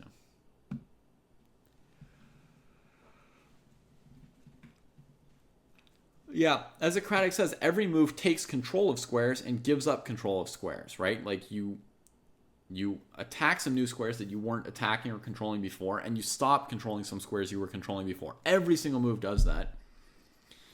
And then Socratic says you got to see the drawback of each move, right? Because in general, when we play a move, we look at what it does, like the new squares it attacks. We don't think about the squares it used to defend or block or whatever. Like a very simple example of that I teach people is, like even in an opening like this one, when white plays bishop c4, we look in the direction of the move. So we look at the bishop and say, oh, it's attacking f7. Oh, it's undefended. Like the new things that we notice in this position are the bishop's undefended and the f-pawn's under attack, right? And we might start thinking about moves like d5 and knight a5 and knight g5, right? Moves related to that. But what we don't think about is that g2 is undefended by this move, right? We don't look back here and think, oh, g2 is undefended now. Oh, the king's got a new flight square. That kind of stuff we don't really notice or think about so much, right? So there's like a semi-famous trap where black plays this move knight d4, which is a stupid move, just moving the knight a second time. The only point of it is that you know that white, at a beginner level, you know that white's dreaming of socking you on f7, so you try to look like an idiot. And you play knight d4, inviting knight e5. And then, surprisingly, the move queen g5 is basically winning for black, sacking f7. And, you know, the way this typically plays out is knight f7, queen g2. Suddenly you realize black's threatening queen takes rook. You go here, check, blocks, checkmate. There's people who are really pumped about playing this trap as black. Insane, right? And all of that is based on what Socratic just said about people looking where the piece goes, but not thinking about where it came from. It changes the situation where it goes. It also always changes the situation where it came from. So we want to keep our eyes on that. Queen d5. Far Eastern did find it. 11 minutes. So I imagine that Far Eastern was thinking long and hard about what to do once the king gets here. All right. So NVFF, you're asking, do I work on dojo and chess kind of stuff full time? No. I spend more time on my kids than I do on chess. But this is my second gig, so to speak. The second biggest part of my life is this chess dojo stuff that we're doing right now, which is started as just kind of streaming and hanging out on stream with people, doing some chess training, and now it's evolved into kind of a company. We've got a training program that we have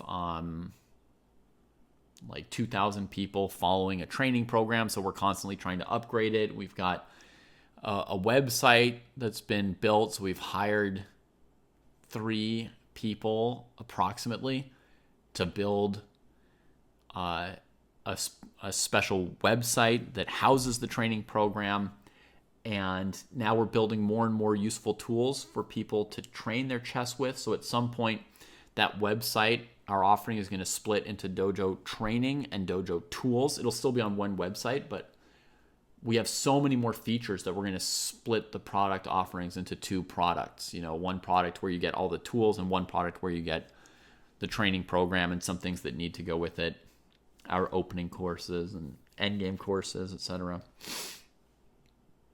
So it's grown into a lot of stuff in addition to, you know, from like teaching videos to hanging out on stream to maintaining this training program to building out the tools that chess people would like to use for training. We finally hired somebody to help us with some marketing 2 months ago.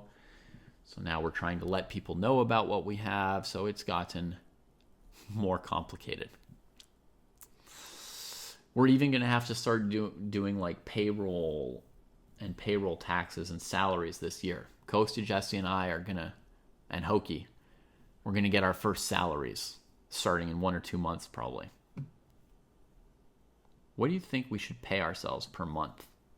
for running the dojo? That's not a question for you, NVFF. I know you're new today, but for anyone who's been around the dojo for a while, what do you think our starting salary should be? Okay, Mickelwold says, does this make sense? Pro players have higher accuracy scores in their games because they look at more candidate moves, thus having more choices to find the best move. Actually, I've often heard, Mickelwold, that pro players look at less moves. They just instinctively look at the best 2 or 3 moves, don't really look at other options, look deeper at them, and then more often than not pick the right move. That said, I think there's a whole range of how different people look at positions. D takes C3 check found by Far Eastern. Oh, the massacre is on. The massacre is in full swing after that D takes C3 move. Every single white piece is hanging. That is about to be a bloody end to the game. Best sequence found by Far Eastern. Bravo. Okay.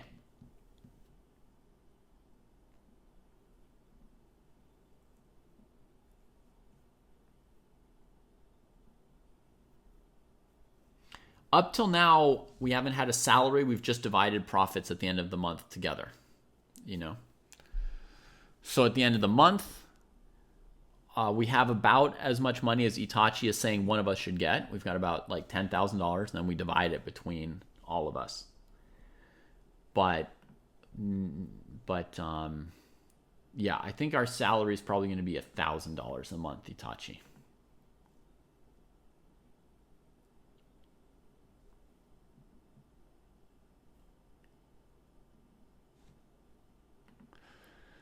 And then there may be a little bit of profits left to supplement that, Hey, Squirrely. Thanks for the raid. Welcome, Raiders.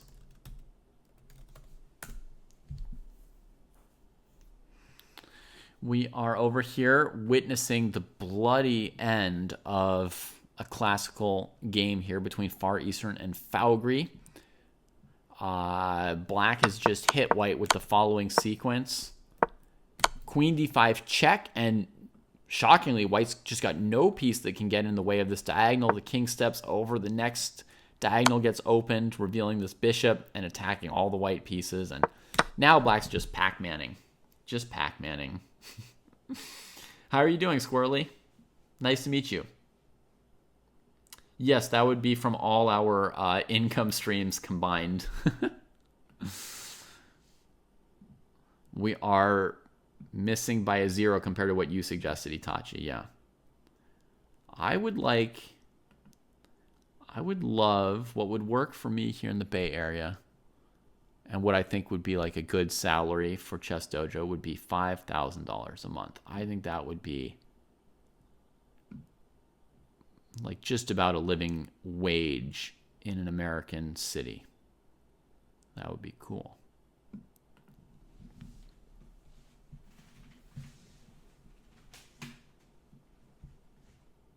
Do I think Hans will be the world champion? I would say it's neither very likely nor is it impossible. I think Hans's chances of being world champion are probably somewhere between 1% and 5%. Have I considered moving to a cheaper city? Yes, Viral Stigma. I think everybody who lives in the Bay Area considers moving to a cheaper city. My full-time activity outside of the dojo, Average Joe, is taking care of my kids. So, no, none of us have another job. Kostya, Jesse, and I, we all just teach. Actually, Hokie has another job. He's the only partner with another job.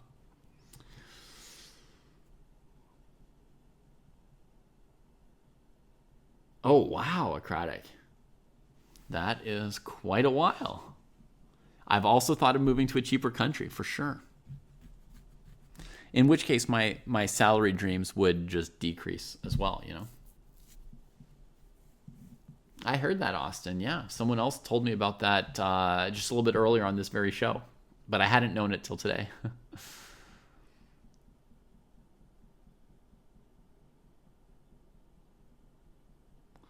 Tigran, is there any website that extracts critical moments? Not that I know of. I think you would have to review some of your games with somebody in a higher cohort and get their opinion on where the critical moments were. You know what I mean? Like ask somebody in the 1900 cohort to look at one or two of your games.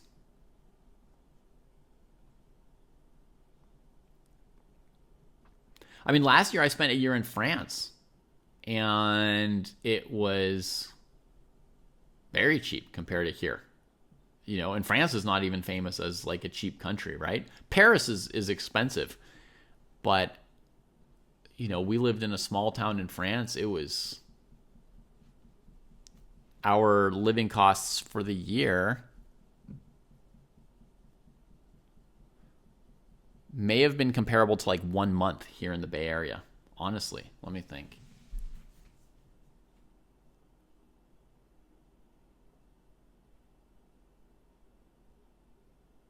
Pretty close, probably. Pretty close. Maybe just a little bit more, but let's say maybe 10 months in France was similar to 1 year here in Berkeley. So, yeah.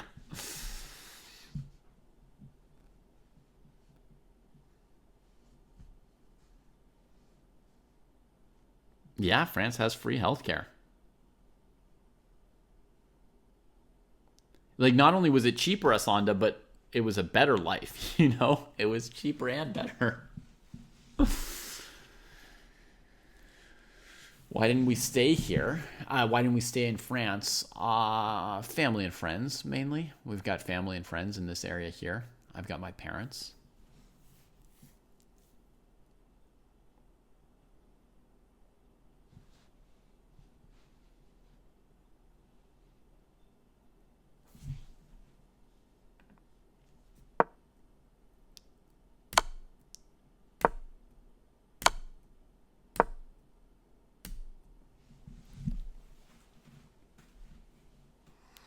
Well, black is chasing the beleaguered king about. So far, no checkmate. If you don't see a checkmate, rook takes rook is pretty effective at just removing all white's remaining pieces from the board. Let's see if any other games survived the outages earlier. Yeah, Leviathan and Napoleon are still playing. Wow. Look at that position. White has sacked a rook, folks. White has sacked a rook. Acratic says there was a mate in 3 in that other game. Too bad I didn't see it. Should I try to find it? I should be able to find a mate in 3, right, folks? All right. Black to play. Oh, look. Played rook takes rook. Like I suggested, just take all the pieces. All right. Mate in 3, we're told.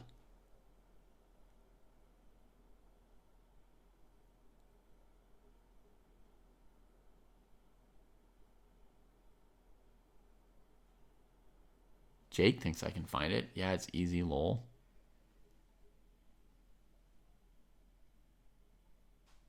I got it. Woo! That was pretty hard for me.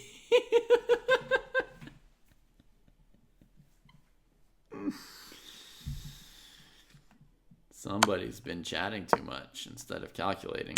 All right, so there's a bishop here. The rook comes in, and then checkmate. All right. Yeah, sometimes we blind. Thank you. Very kind. Let's click over to this game here because this looks more exciting than the bludgeoning that's going to happen over there now that black took every white piece. So I think the action probably started with this f4, f5, f6 series of moves. Let's go here, folks. Actually, let's just see the whole thing. Look at this. Leviathan played the move I suggested. Just who cares about bishop takes c3? Napoleon did. Took the pawn. Knight b3. Okay, I was thinking rook b1. Going to an open file and preparing like bishop b2, etc. Not retreating or anything. You also have rook b3 to the king side. Okay, surely rook b1 is the best move, right? But this pawn sack is so good for white. They can play whatever and probably start off with a good position. Bishop comes here. Good luck castling. Lodges the bishop in. All right. So, now now the black king is struggling to get castled. Black's struggling to ever get control of this d6 square, struggling to ever develop the queenside pieces. But as white, you also want to like put the opponent out of their misery, right? You want to go ahead and beat them before they do eventually get their pieces out. Right? What are some things people do in these positions sometimes? Like f6, covering some dark squares, put the king on f7, b5, bishop b7, rook c8, sort of getting those pieces better organized, right? So, we go for it. Yar, right? Throw the pawn. Jake, you can't fall asleep and you're playing tomorrow, send help. You're playing a tournament tomorrow and you can't fall asleep. Feels like we should help Jake. Good call, NVFF. Play f4, f5 is white. Right on. Right? Straight towards that black king. Can't fall asleep. Can't fall asleep. Oh, have you tried reading a really boring or tedious book, Jake?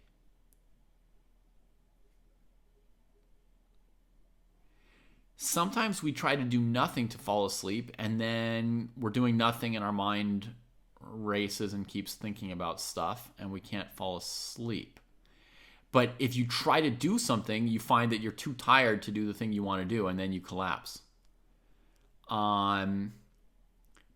So that's my hot suggestion. Try to read something that you're not very excited about.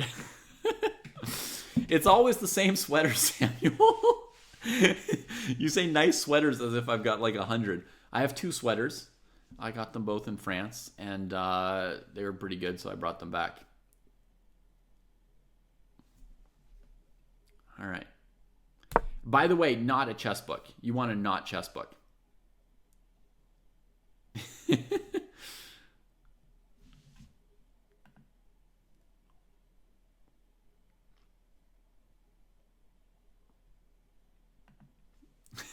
Thank you, Nguyen.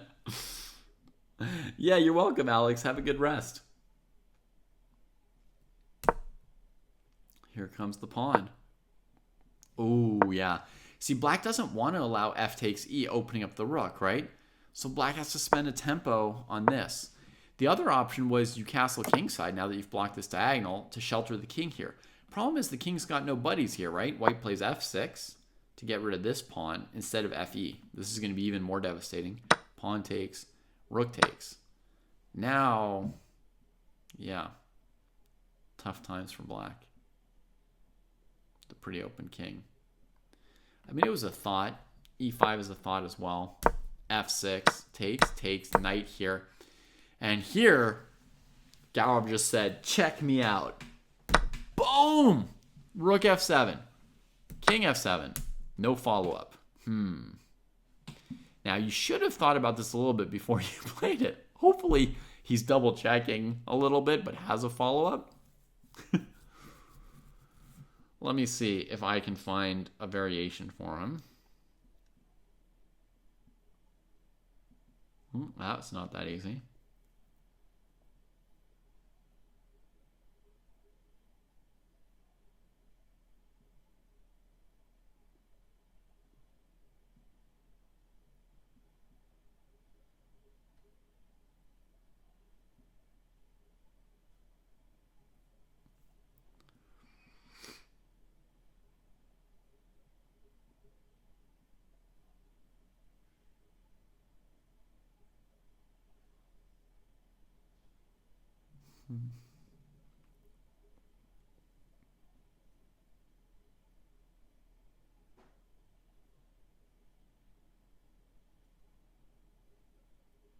Okay.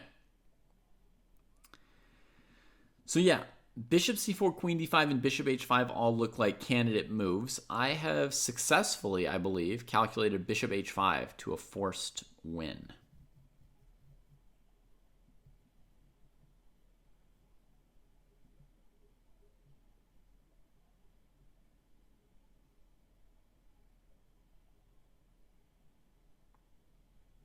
Oh, look at that. I've just updated my calculation of bishop c4. It's also a forced win.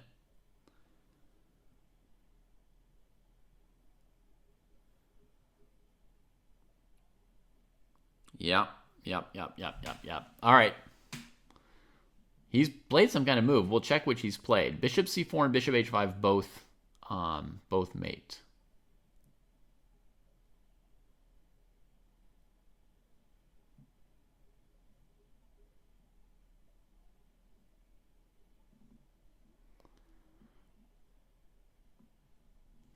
Let's see what white chose. Bishop h5.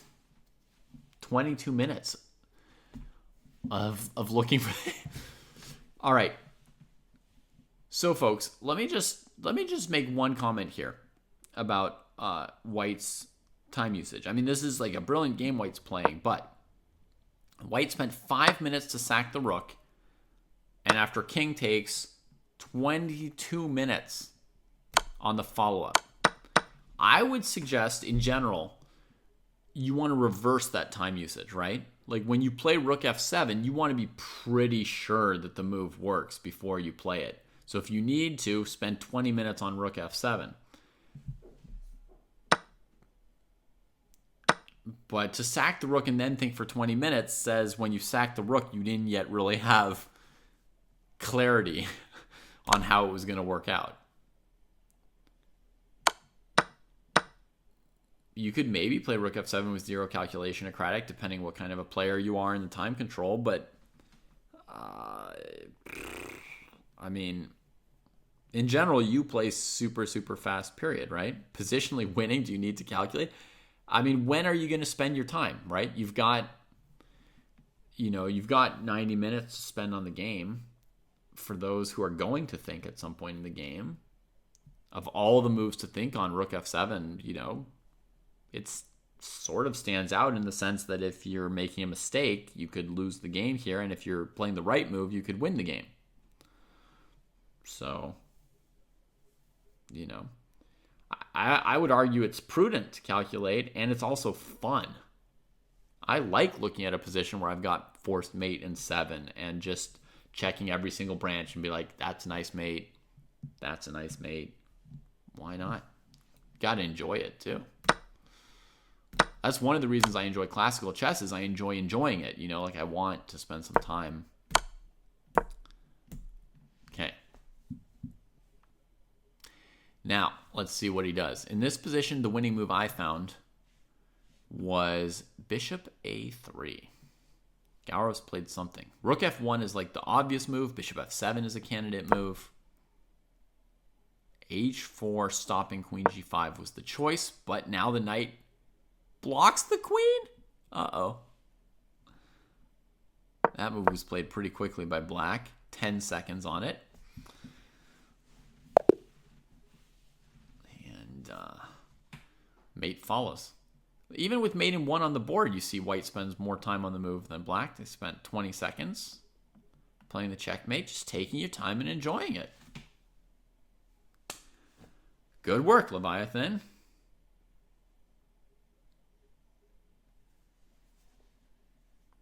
Yeah, in blitz, I agree, Kraai. You might play the move very quickly in blitz, like all moves. One more or less has to play them all pretty quickly in blitz.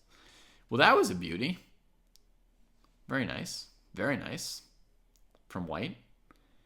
Pretty flawless game through and through from the moment that white faced this decision here that they weren't familiar with and they correctly said, let it be, have a pawn if you want it.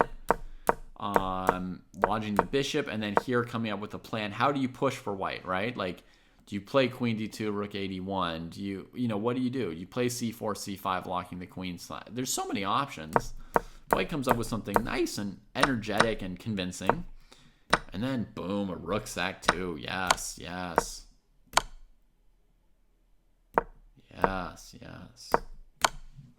Gorgeous. Great game. Bravo. All right, what else we got here?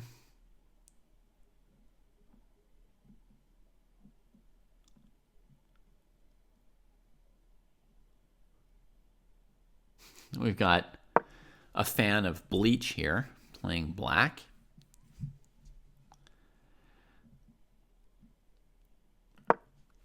C3, knight c6. And white pushes ahead and kicks that steed. Very nice for white. That start there is good.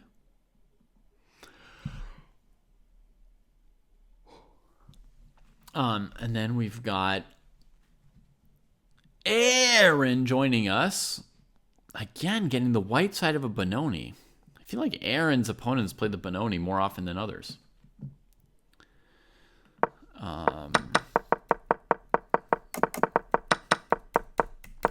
That is sort of true, Viral Stigma. It's a little bit more of like a past tense than a present tense.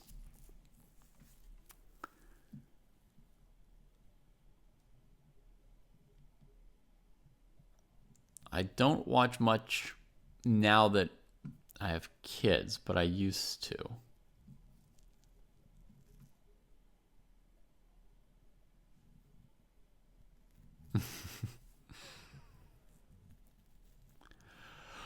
Bankai!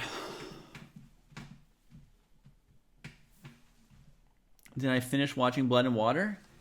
I think so, Asanda. I saw all the seasons that were available, I think. 3 seasons of it, maybe? I liked it very much.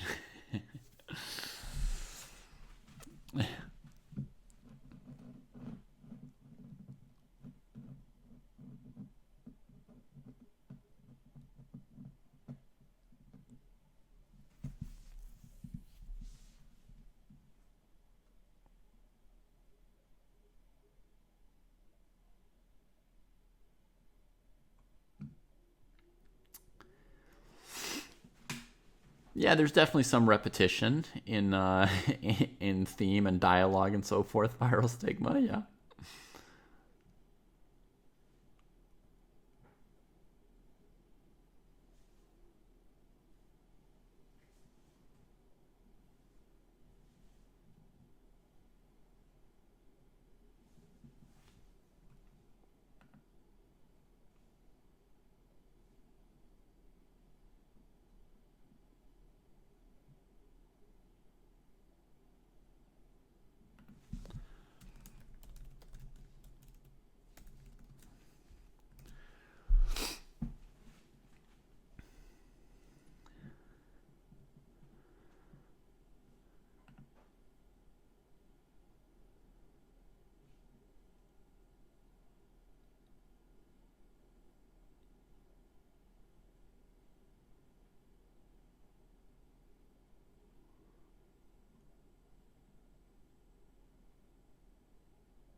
Right on, NVFF.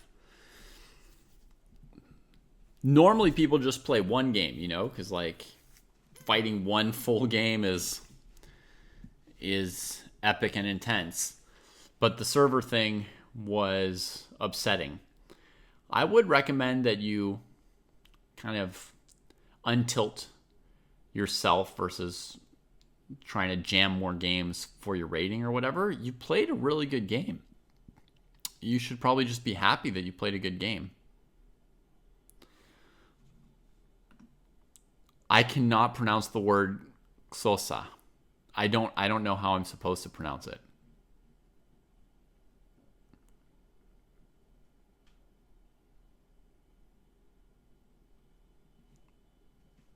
But I want to learn. One of my strongest impressions from the show is wanting to learn like every language they speak in the show. Even a few days. Yeah, for me, for sure, Far Eastern. By the way, we watched a lot of your game, Far Eastern and Fougry, so you guys can check the whatchamacallit, the VOD at some point.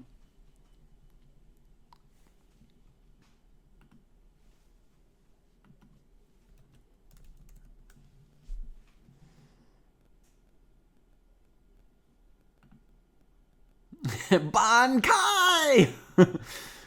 There's Itachi shouting while playing. It was a great game to watch, Far Eastern. Yeah, super cool. I mean, Xhosa or whatever it is one of the languages that they're speaking. And I don't even know how to say the name of the language. I just see it in the subtitles.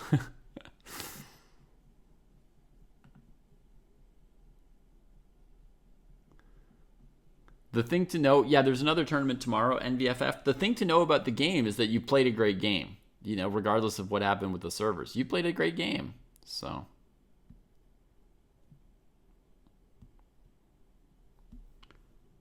I mean, I'd be happy if I played the game you played. Period. Yeah, happy, maybe a little proud. My thoughts on the Benoni, I used to play it as my main opening for years, Viral Stigma. It was a very, very sorrowful time, as you say.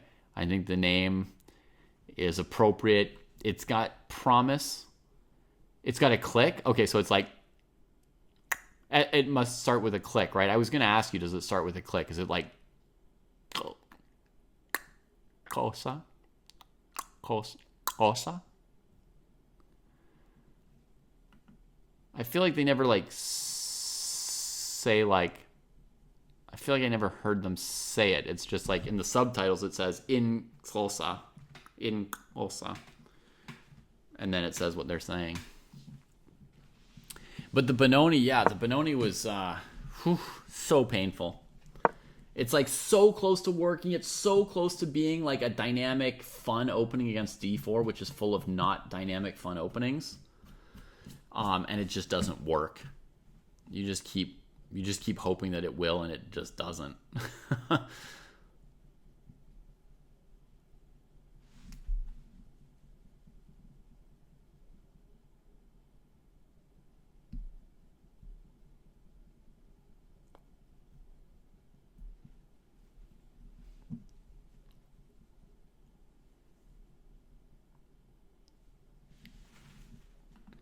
All right, so here we see black, kind of on a typical back foot, beleaguered. Can't play b5 because white controls the square, and facing the idea of like bishop g3, f4, and getting overrun.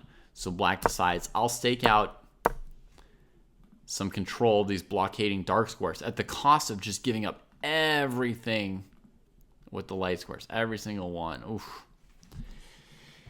Yeah, I also tried the Benko Gambit USA SC, and it's kind of like the Benoni. It's very similar. It almost works, but is sort of borderline losing instead of working. And it promises this dynamism and this fun. And then it's just, it's kind of the same as the Benko. I went back and forth between the two of them for years. I consider them to be very much related, right? It's very, very similar structure. And when you play the Benko, sometimes later you play like an e6 variation and get a Benoni structure. When you play the Benoni, sometimes you play b5 as a pawn sack later. So to me, the Benoni and the Benko, they're super linked. And I was just, going back and forth playing one or the other depending on white's move order. But neither is quite good enough. Not for like the level I was trying to play at, really.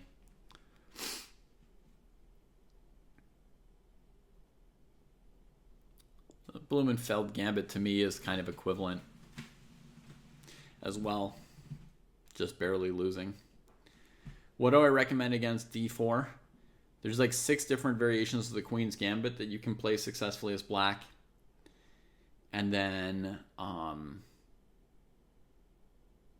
of course, the Nimzo can be played as well. And the Nimzo you can pair if your opponent doesn't play knight c3. If you play the Nimzo and the opponent doesn't play knight c3, you could play either then a Queen's Gambit or a Queen's Indian Defense. If you really wanted to, you could try to play a Benoni once your opponent hasn't played knight c3. It's not lost. It's still kind of suffering, but it's not lost. I guess that's true, Viral Stigma. If it's of a similar quality but much less popular, it makes it a better choice, practically speaking. Your opponents will be less booked up on it than they will be on the others. The Kid is not so good.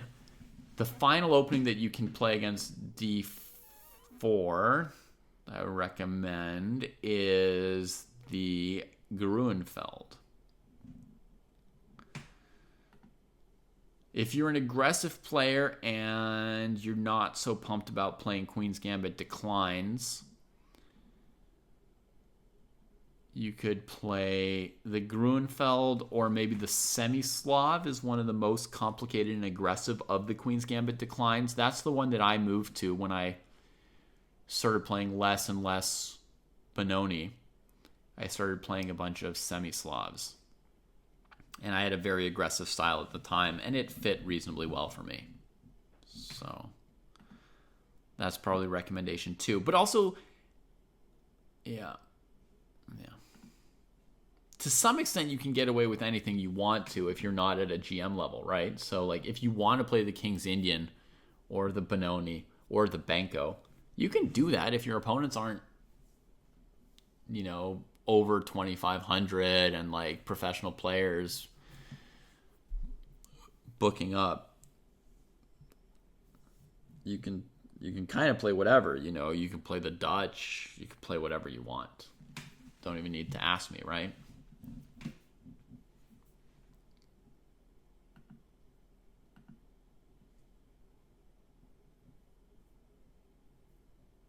Benoni, Banco, Bankai.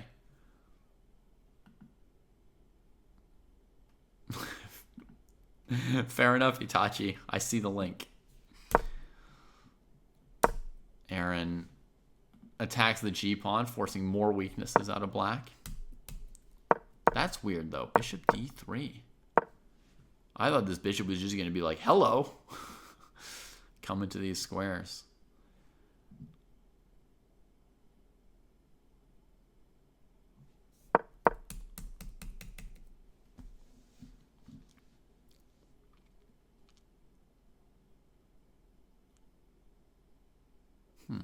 How would I play this kind of position here as white?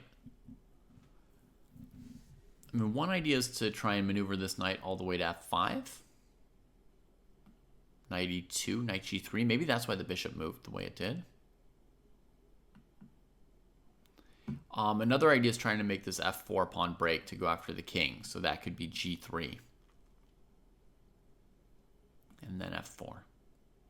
Try and contest the dark squares, even though that's the one thing black was trying to hold on to for themselves. That would be the way to just max kill your opponent, would be g3, f4 if you can.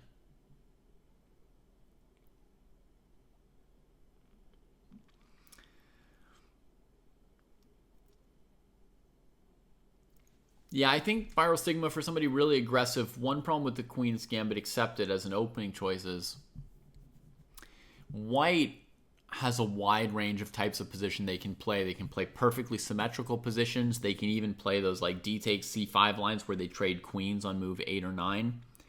And like me as a kid, I would have never been willing to play that position. So if we've got some people here with that kind of aggressive mentality that I used to have, like they're not going to want to allow those lines.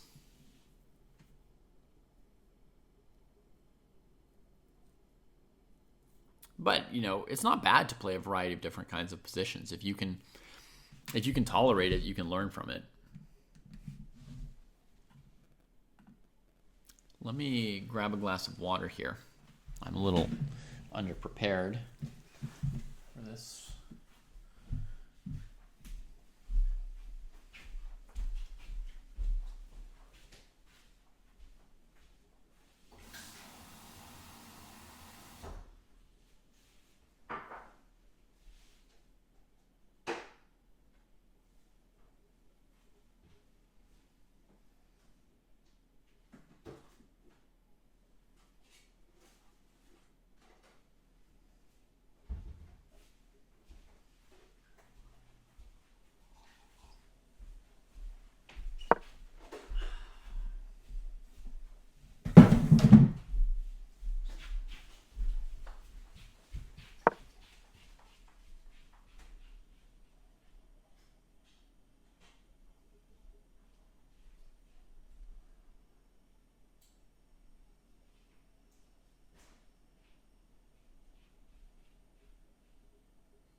Any tips to understand the Benoni openings? Well, I mean, we've got one right here in front of us. You know, we can talk about this one here. Long term, the way you understand any opening better is a mix of practicing it and talking about it with people. So if you want to understand it, you know, play it some. Look at some games that top players have played with it, like look at Mikhail Tal games. Here black stops this knight maneuver to f5 that I mentioned. Look at that. Beimon is playing this at a very high level for black. That stops knight g3 to f5. At the moment, the knight doesn't have another route to get here. Bishop b1. This allows b5 for black.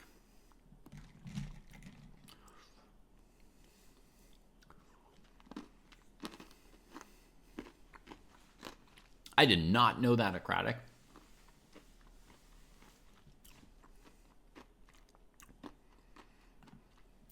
Also, pensando ajedrez, I don't know at what level you currently already understand the Benoni opening, but you know that there's like a general idea that black wants to set up what's called a head duo here with pawns at b5 and c5 to become powerful in the queenside area. And white's dream is to do the same thing in the center. d5 and e5 pawns. To play e5 for white, you normally need to play like f4 and then e5. Black doesn't even play b5 when white just gifts it to black. And instead continues with the plan of just blockading these dark squares so that white can't ever make progress on the king side. Black might even bring a knight to f4 at some point, saying if you trade, I play g takes f. Blockade the heck out of that. Move the king over, put the rook on the g file. I'm just going to do this to make a move, okay?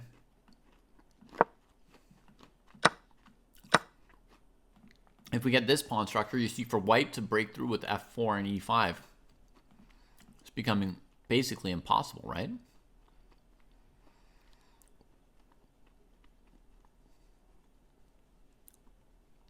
You'd have to have some variation where like you go g3, and if they take, you play f4 instead of recapturing. Yeah. It's hard to see that working out. But that could be like the last way to try and crack the bind there. Okay. So black might have in mind knight f4 next move. I'm thinking g3 is basically forced for white. It's very odd that white hasn't played g3 already at some point, right? I mean, what else are you doing here other than g3? And there it comes, g3. Okay. You do not have to learn a lot of theory in the semi-Slav NVFF.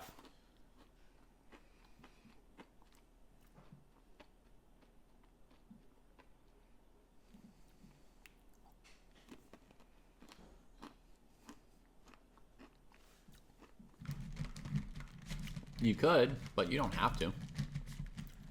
I played it for years without any theory. Well, not without any theory, sorry. With minimal theory.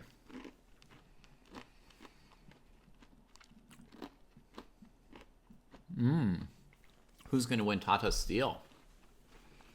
Good question. I've been watching Tata Steel over here.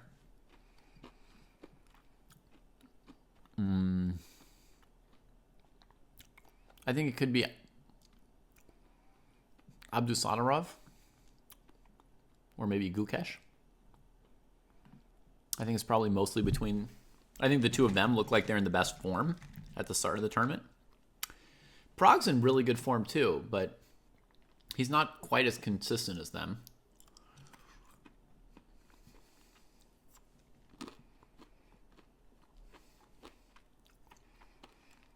Norderbeck really came after Gukesh today. I could feel like how much he wanted to down him.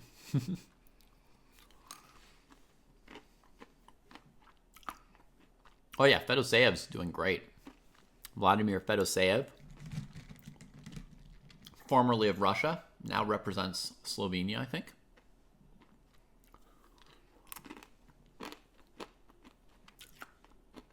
He won a qualifier in Chess 960 to play in Weissenhaus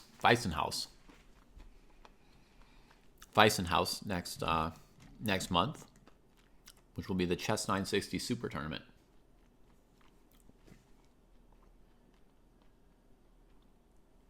The Semislav to me is like the more aggressive of the Queen's Gambit declines. The more, by aggressive, I mean the more complicated, the more wild and risky and exciting positions.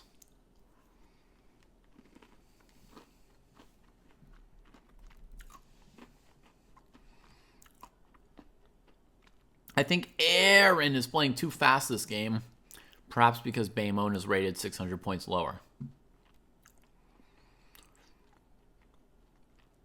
But no matter how low your opponent, you have to take them very seriously if you want to win.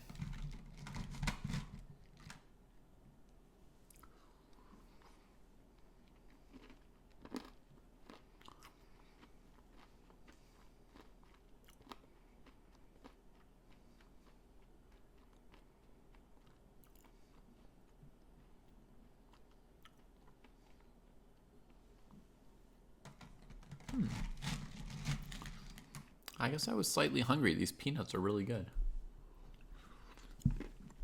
And they're not really that good. It's just, they're good to me right now. Okay, so F4 takes 2, 3, 4 pieces. There's no way black can stop that. Ay, ay, ay. If black can't stop F4, it feels like all of this is going to crumble. Like, black spent literally every single resource they had controlling the F4 square, and then white just pushes F4 anyway. Brutal. Okay, but we shouldn't give up too quickly. What could we do here? Maybe queen F6? With the idea of F4 takes. Take here.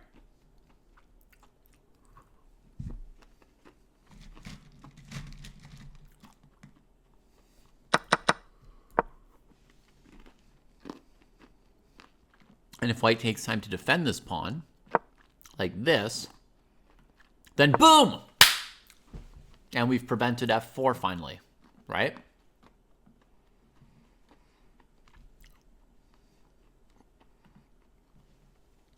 That's what we're looking for black. Queen F6.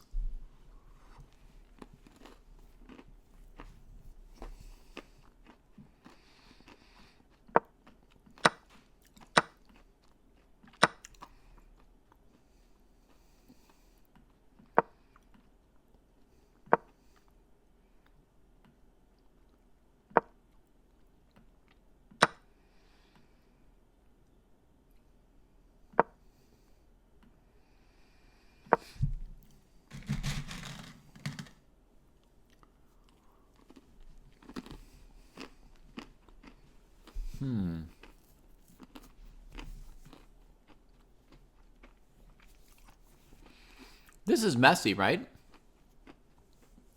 I mean, compared to just losing, this would be something black would want. Because the moves from white have to be very precise here.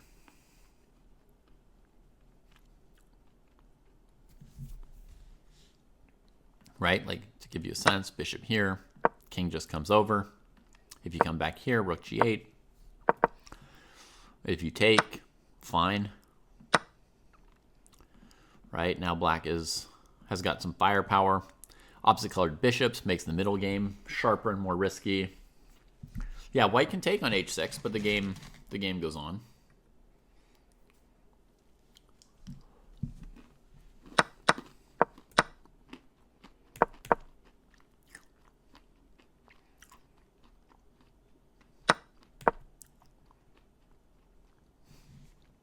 Could play this first. But that just gives black another square for these pieces. And this piece is super dead.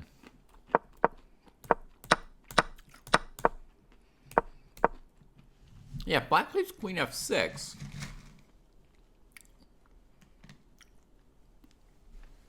You wouldn't know the answer in a blitz game. You'll be glad that it's a classical game as white if black plays queen f6. Because you can really try and puzzle it out.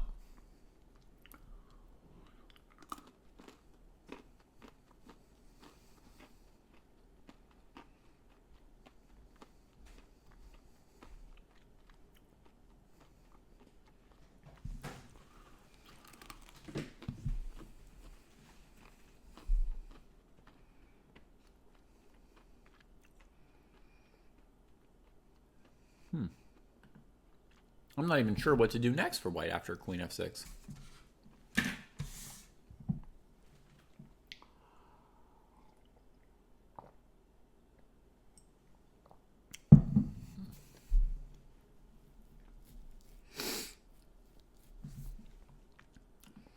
So pensando ajedrez, are you gleaning any new understanding of the Benoni here as they fight over this square?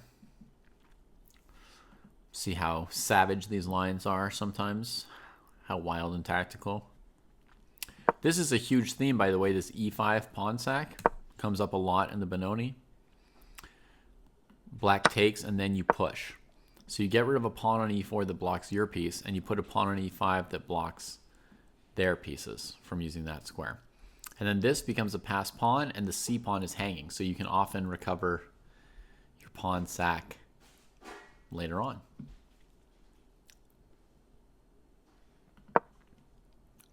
Queen f6 has just been played by Baymon. Oh! Aaron better stop blitzing. Well, Aaron's not blitzing, but Aaron better stop here. 1 minute per move is not going to cut it. This is a critical moment, my friend. Critical moment.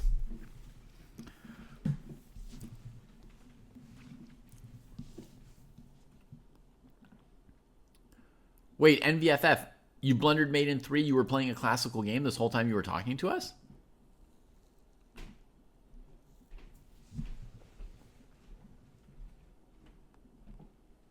All right. Get some rest. Sleep well. Nice meeting you today.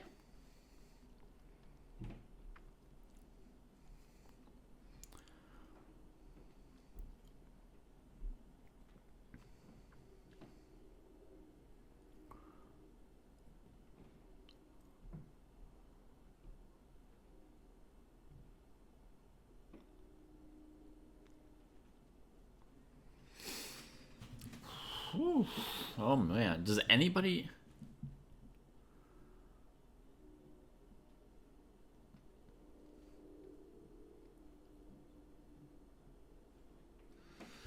Hey, NVFF, can I give you a video to watch tomorrow? Can I just give you a quick link before you go to bed? Just take the link.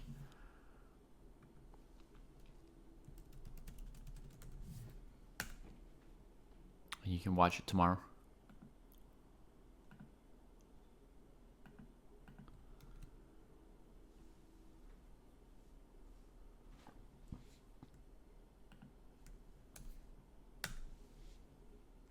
Is that the right link? Yeah, I think that's right. There.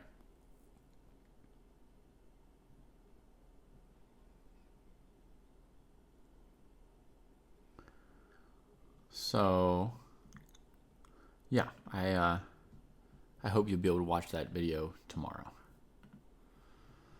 And now let's see if any of us can figure out what Aaron should be doing here after this queen f6 from black.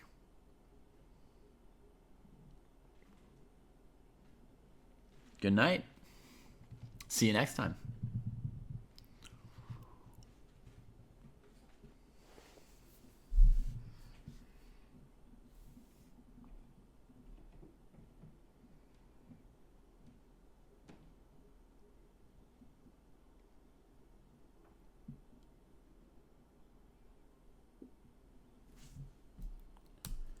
We've got a move already. King G2. What?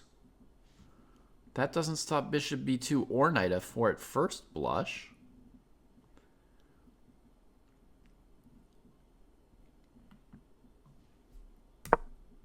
Black just answers quickly.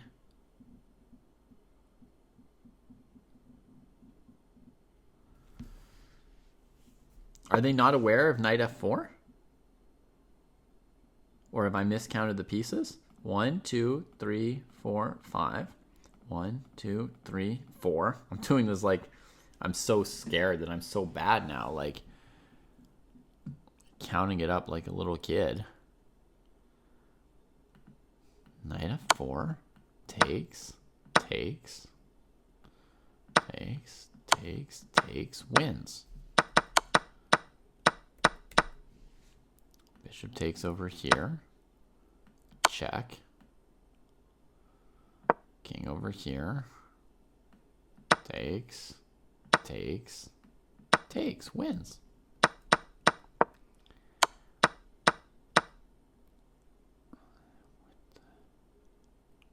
What?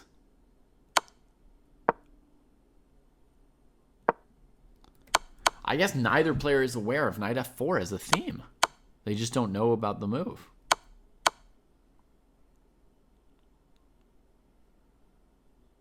Because it's super good for black, and white's allowing it, and black's not playing it. Yeah. So that's an example of, like, if you just don't know about a theme, you can think for 5 minutes. It's just off. You just don't notice it.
Now F4 gets played. And it's a powerful move.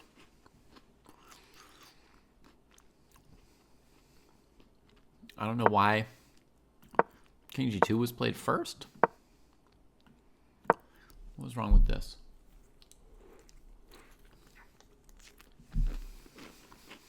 What's better about bringing the king up?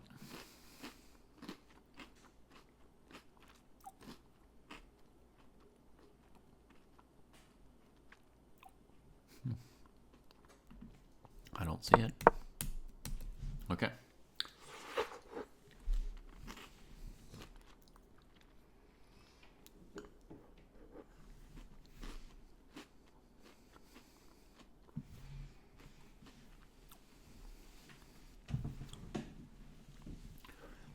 I feel like King G2 made F4 less good.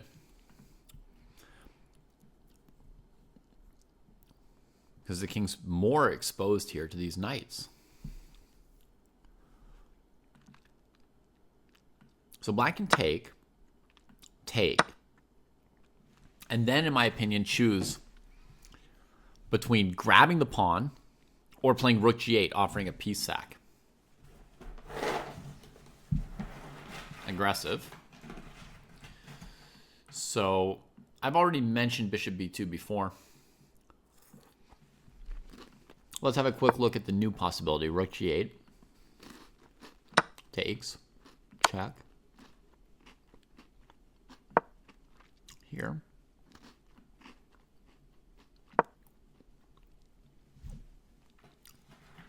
Queen h4.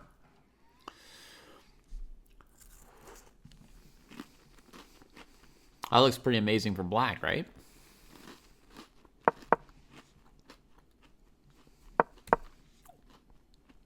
Not clear how we defend this pawn, right? If here, this move looks decent. Knight f4, you could maybe take it, or play knight g3. King h2, there's knight g4. So, let's try king h2 first, then there's knight f3. King here.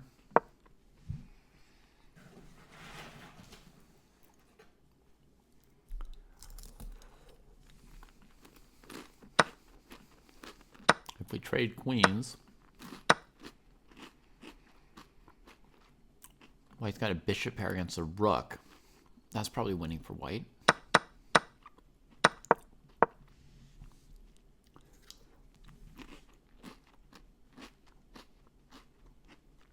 So we need to move the queen somewhere. But that'll allow rook here, huh?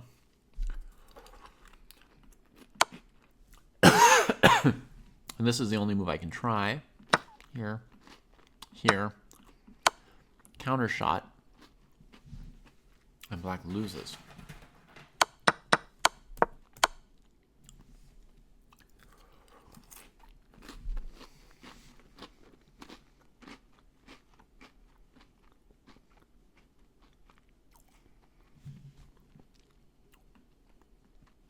So knight f3 didn't quite work.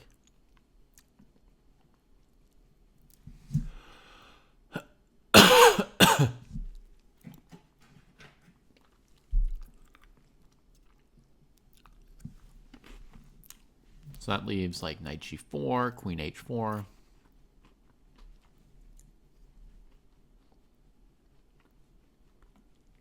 Maybe queen g6.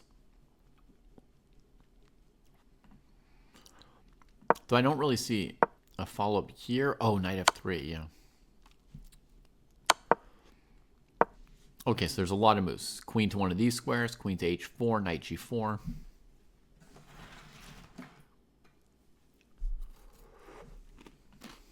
Let's try this. Boom.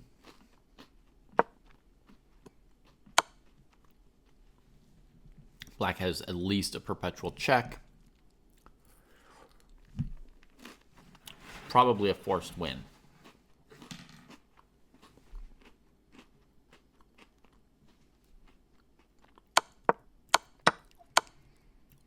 So knight g4. Let's go king here.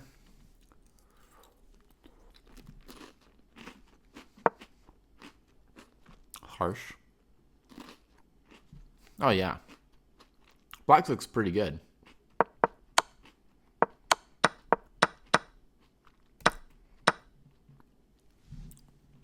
Baemon's having a nice long think here. I think takes and rook g8 looks very promising. Very promising. I mean, it's messy, and if I were black, I would be nervous because you can't see all the way to a clearly good position for black. You're definitely risking sort of being down a bishop pair against a rook and getting mopped up at the end if you only win back in exchange. But from the calm of the commentator's perspective, I can say, oh yeah, it looks pretty scary for white.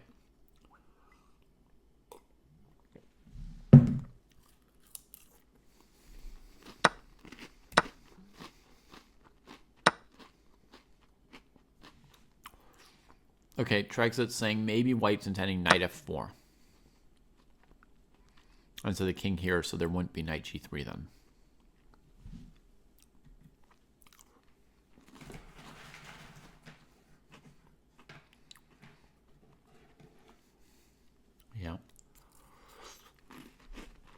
logical. Okay, point number one, if black played like queen g5, and you trade and they take back, you can never put a pawn on f4. So those minor pieces are established. Your bishop's dead, completely out of the game. It doesn't look great for white, positionally. However, we also have to ask, have we actually stopped knight takes g3? I'm not sure we have. Here,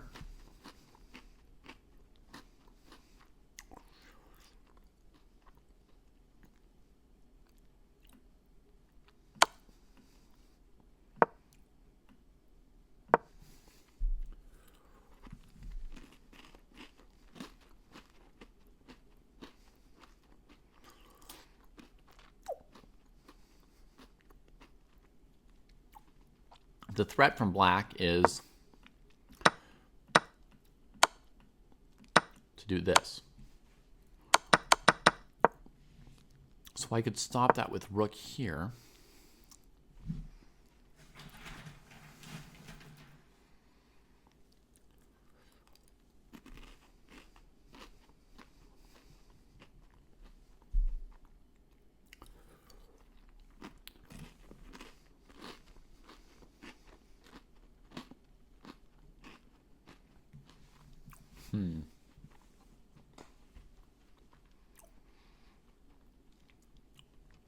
I don't have an answer, Miles. I'm not sure how long a normal wait is. I think it depends on the time and the day. Varies. We've got different amounts of attendance on different days.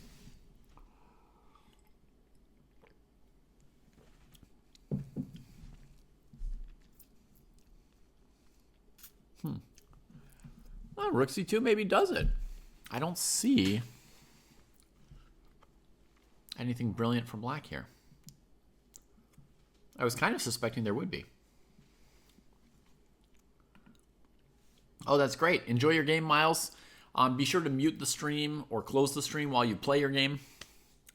And, yeah, have fun.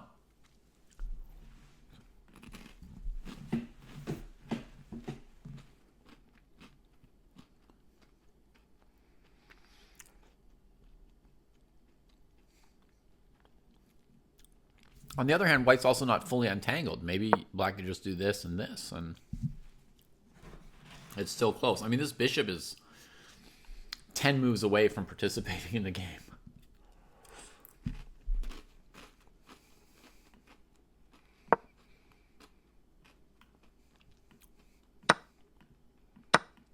Yeah, black gets back the piece with the advantage.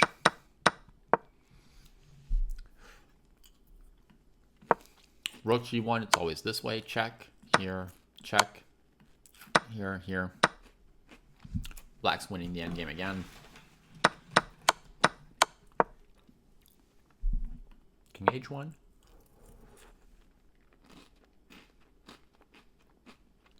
Then, like, you creep in, I guess.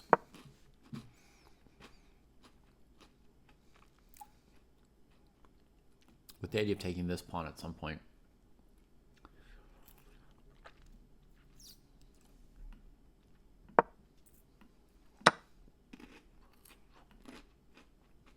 Oh, sorry. Queen e3, very easy.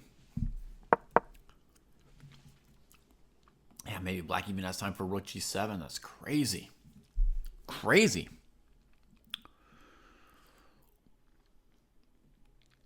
But yeah, maybe white's intention is knight f4. Knight g3 is not clear. It's interesting, but it's not clear at all.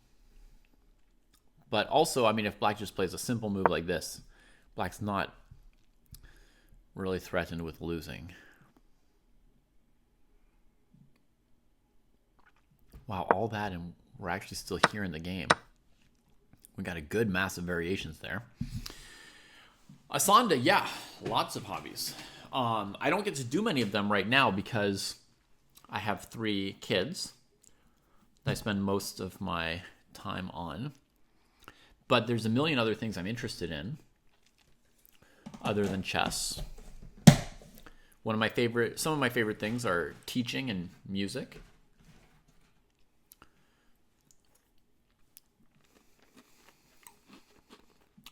I swim.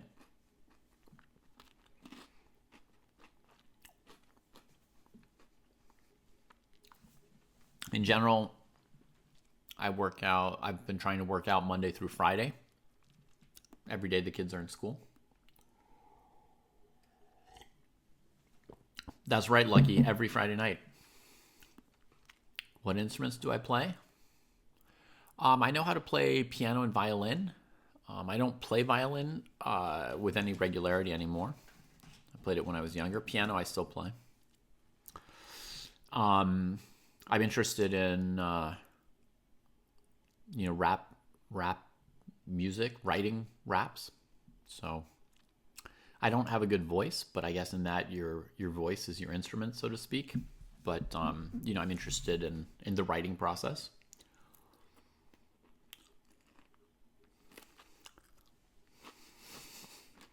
Doesn't everyone have the same favorite composer, Lucky J Lolo?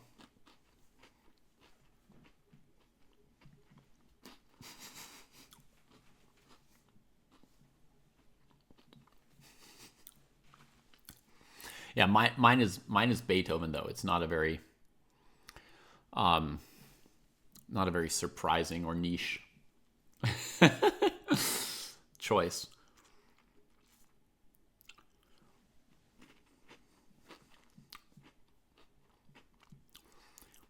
Chopin, yeah. When I said that doesn't everyone have the same one, I thought if somebody had a disagreement with me, it could legitimately be Chopin. I mean, okay, it's art. People can legitimately disagree with anything, and there's probably lots of composers I've never heard and all that, I don't know music the way I know chess, and even in chess, I don't know who all the best chess authors are.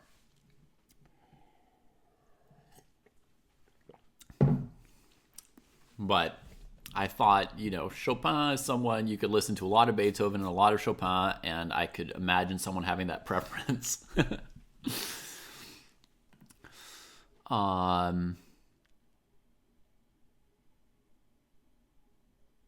Trexits knows the song about Vishy Anand. Yeah. That's how you found out about me, Trexits. Hi, chess lover. Good to see you. Hope you're well. Vonnie Chess asks, what do I do to get better at tactics? How good are you at tactics now, Vonnie Chess? What's your current tactical level?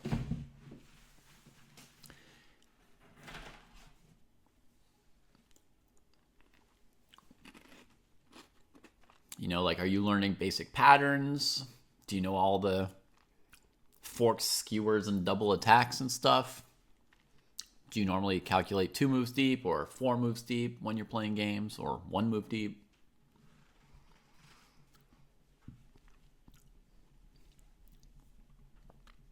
Because it changes at every level what you need to do to get better at tactics, I basically have 4 exercises for the different levels. So depending what level you're at, that would say which tactical exercise you would work on.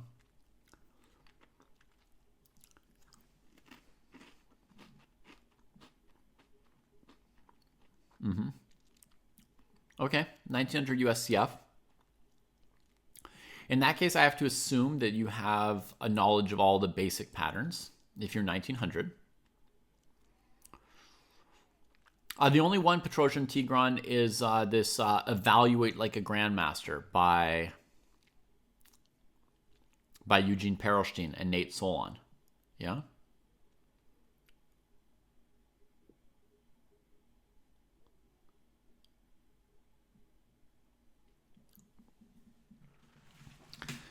Is that not in your cohort?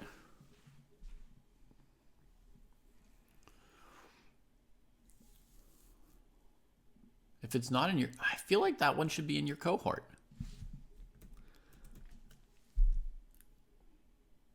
I feel you're right around the level where that book probably is. But okay, let me check. 1600 to 1700. Middle games and strategy. Read Reassess Your Chess and Art of Attack. Huh. Okay, let's go up a level. Check the next cohort, 17 to 1800.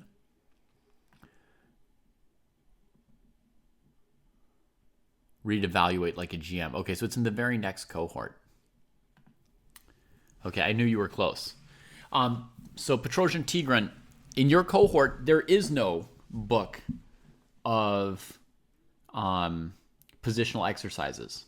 Okay? And you don't need to do that. We can't do everything at every single level in every cohort. You know what I mean? Like, you can't work on your endgame tactics and strategy and opening and middle game tactics and middle game strategy in every single cohort, right? We need to give you a reasonable amount of work. So over the course of all the cohorts, you'll get what you need. You should trust that if you do every task in your 1600 to 1700 cohort, you will graduate into the 1700 to 1800 cohort within a year, for sure. And then you can read Perelstein's book. Okay?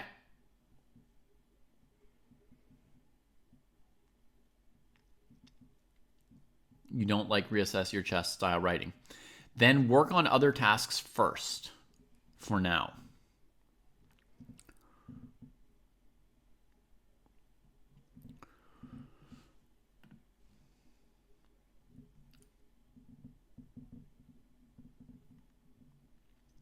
Shanklin's calculation book. Okay, I was just working on that Vonnie chess.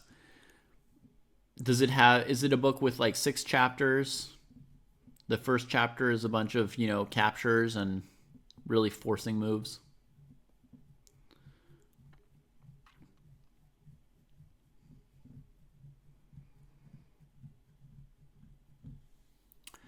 My kids don't play chess, Asanda. I mean, they know the rules,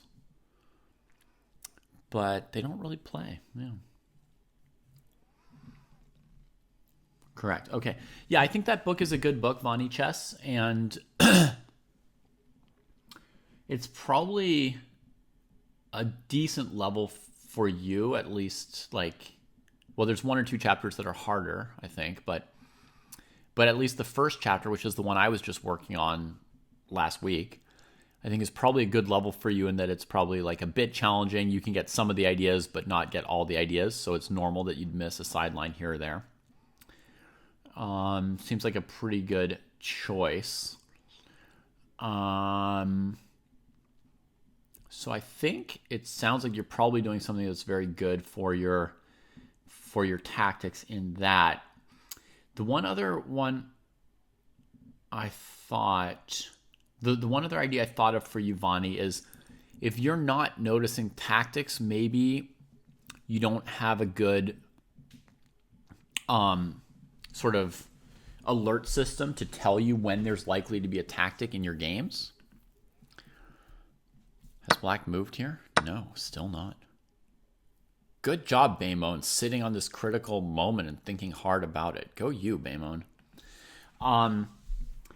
So you might want to try to improve your alert system for when are there likely to be tactics for you and when are there likely to be tactics for your opponent. Does that sound like something that would be useful for you? Like some kind of internal bell that goes off and says, oh, I should be watching out for tactics here. Hey, Kira. How are you? Have I encouraged them to play? Not really. I mean, I've made it available to them. When they asked to play, I played with them.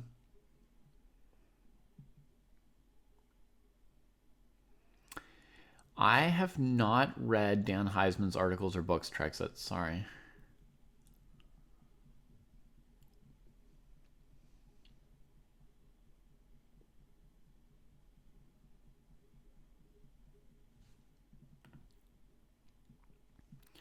Okay, so I've got a system for doing that, Vonnie Chess. It's originally designed for players at a lower level than you.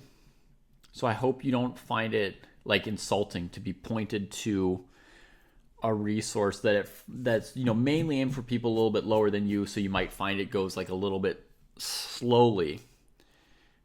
But if you can swallow your pride and know that I'm not trying to insult you by directing you to this, I'm just trying to help you, it may help you do what you need to do. Basically, I've got a concept. Maybe instead of giving you the 1 hour video, I'll give you a 10-second summary of the video. You can see where it lands for you. So basically, I've got a concept that in chess there are these things called tactical elements. So tactical elements would be something like that this pawn is attacked 5 times and defended 5 times. So it's barely defended, equal attackers and defenders. It'd be that this pawn is attacked twice and only defended once. It would be that this pawn is undefended, that this pawn is undefended. So anything undefended, knight on h5, right?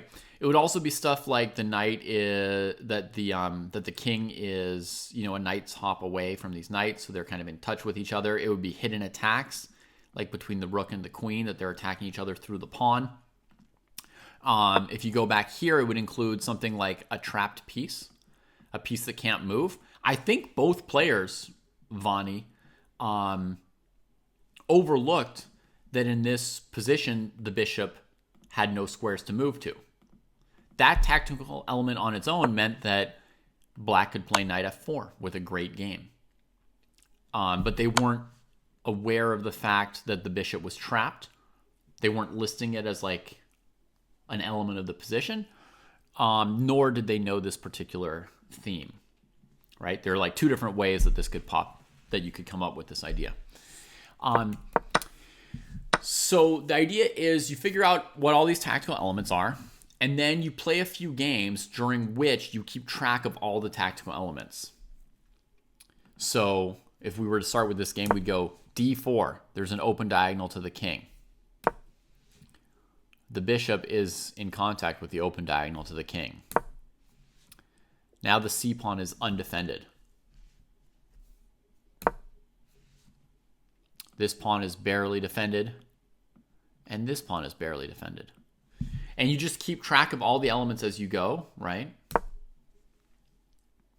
So now you'd say there's an open diagonal to this king. This bishop no longer has access to this diagonal. And you go through the whole game doing that. And then you do this again and again, a certain number of games, casual games, not tournament games, casual games, until you start to develop an instinctive sense for how many tactical elements there are in a position. And what you're going to be creating is an alert system that lets you know when one side, either side, has more than 4 or 5 bad tactical elements, then there's a good chance the other side has tactical potential, and you start looking for it. Right? So here you see the number of tactical elements was not that exciting, so there probably weren't tactics. Then we get to this position here, and we've got, you know, barely defended pawn here, undefended pawn here, undefended knight here, right? White plays g3, undefended pawn here, trapped bishop here. As the intensity ratchets up, which doesn't always, some games it goes down, pieces get traded, it gets simpler, sometimes it gets more complicated, sometimes it goes back and forth in the course of one game. You will have an alert system that tells you like, oh, there's enough elements here to brew a tactic.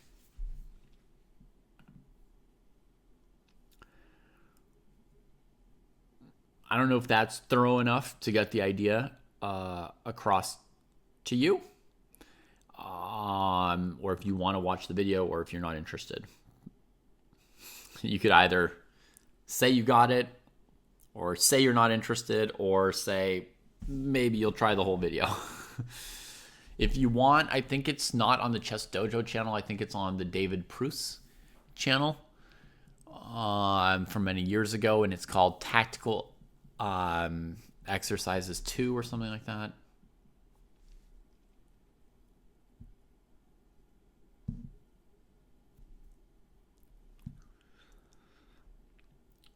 We can always get better at tactics and calculation, Vani, and what you're working on in this Shanklin book is really good stuff. Like solving more difficult puzzles where you have to think several moves ahead and then afterwards check, like, did you or didn't you see each of these sidelines, right? That's really, really good work. But I feel like there might be one other small piece missing, which might be this like sense of when is there a tactic. Because we can't calculate like it's a puzzle every single move, right? There are some people who have 3,000 ratings on online puzzle systems, but in their own games, they're missing tactics all the time. It's because in the puzzle system, it tells you when to calculate, and then they're good at calculating. But they're not good at knowing in a game when to calculate, right? So I think it would be How to Learn Tactics 2, Kira, not 1. Because number 1 is about learning basic vocabulary of patterns. Hey, Jacob, how are you?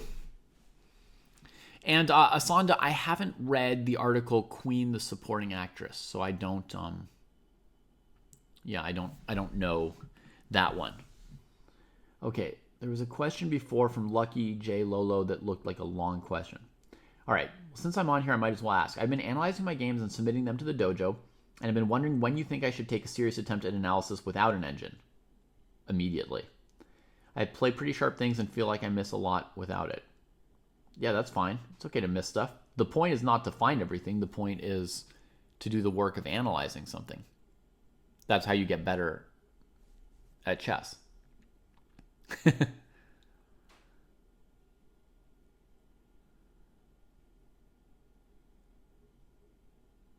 Hey, you're welcome, NVFF.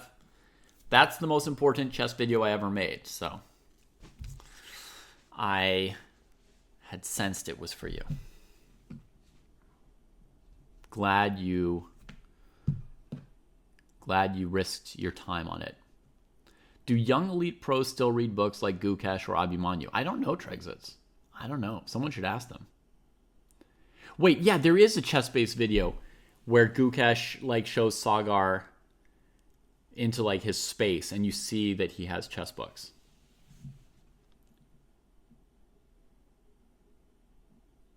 No, you were right to repost, J Lolo. I'm sorry I left you for so long without an answer to your question.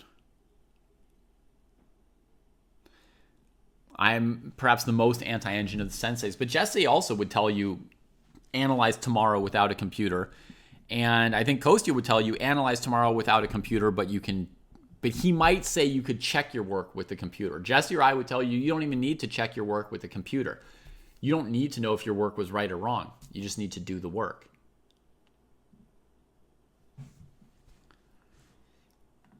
Yeah. Okay, we've got a link here from Chess Lover. I'm going to share it because it's going to help answer the question we just got. Thank you, Chess Lover, for sharing us that link.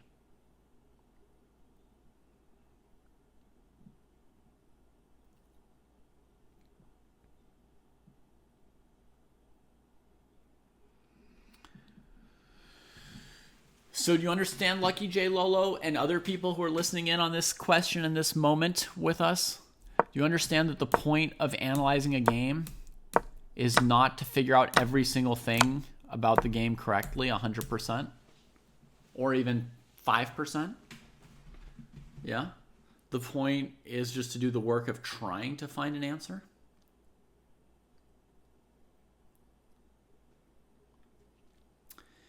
Yeah, you may want to know, like a lot of people, Lucky J, after a game, they want to craft a narrative about the game, to explain their loss or their win, and to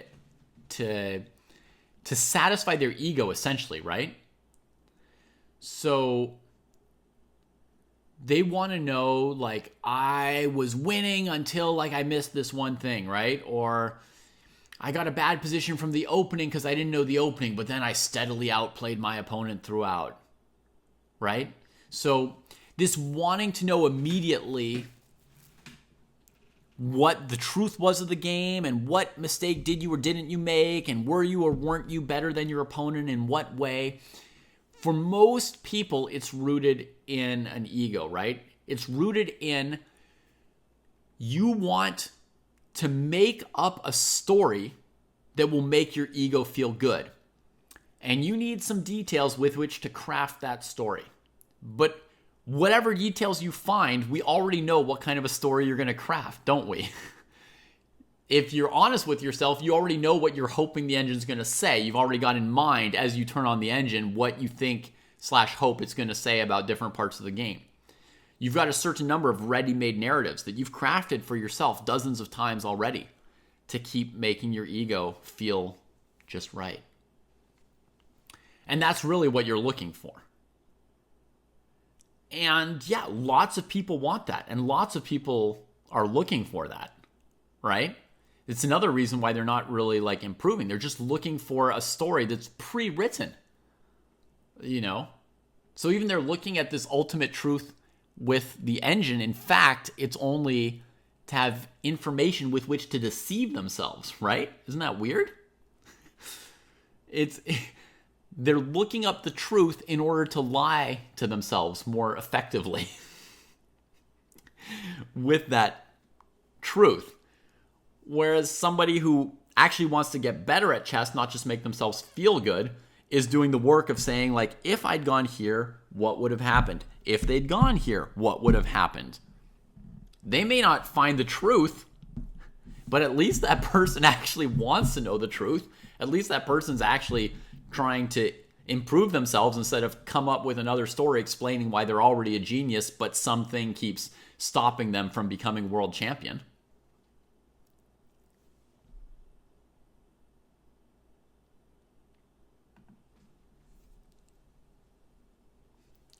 Hey, cool, ZJ.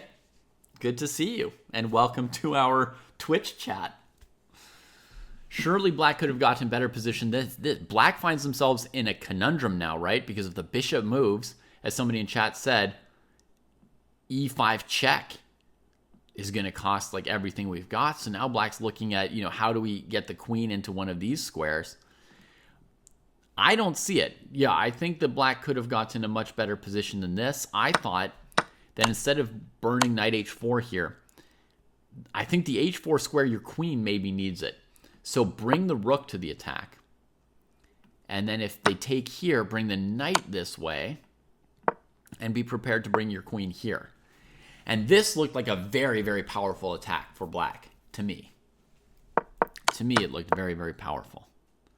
And after knight h4, king h1, I actually don't know where Beimon is going next. If I were not answering as many questions from chat, maybe I would have an idea, but I don't really have an idea at the moment for what Black's up to. I thought if queen g6 or g7, it seemed like rook g1 would cover everything okay. And without the h4 square, I don't see how she threatens h3, right? She can't go to this diagonal as far as I can tell. So I don't know what Beimon's got on tap here. You're welcome, Lucky J Lolo, and I apologize for not answering your question in the order it was asked or whatever. I wasn't trying to treat you less well than other chatters. I just, with two different chat rooms and the game, three things, my attention gets split around, and your question looked like a big block of text at first, so I was like, I'll do the easier ones first, and then I'll get to that bigger question.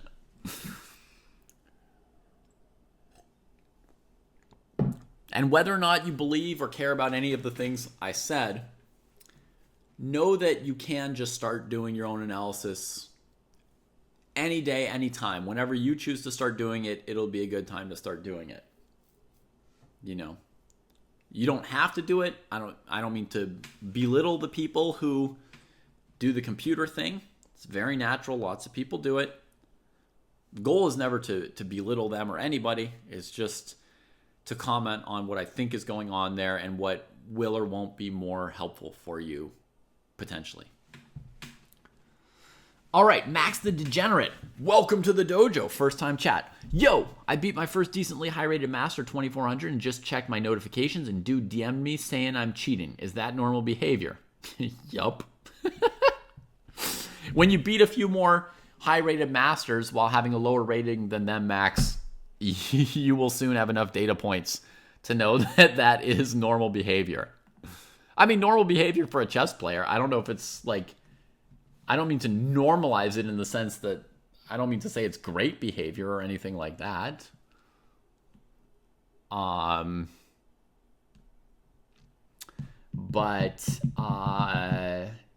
just like there's a lot of cheaters out there, there's a lot of cheat accusers out there too. It's just a thing that's in people's heads, unfortunately. It doesn't help anybody or make anybody happy, as far as I know. More ego people. You know what you should send back to this person, Max the Degenerate? Send them my video about the ego. Yeah? Is this the right one? Nope. That's the simple life of D. Gukesh. That's the link from Chess Lover. All right.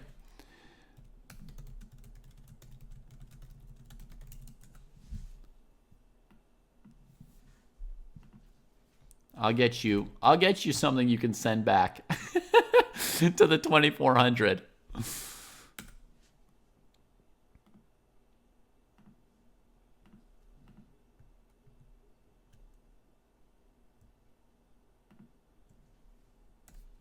There you go. The 2400 can watch this and work on his, her, or their ego problem.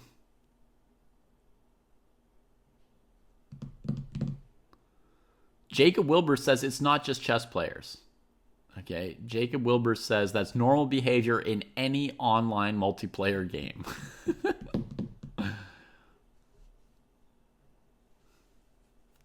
Seems accurate.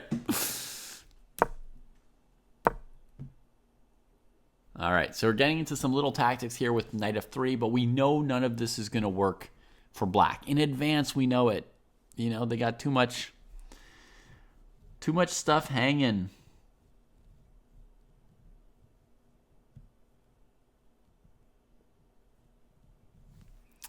One solution for white is they take,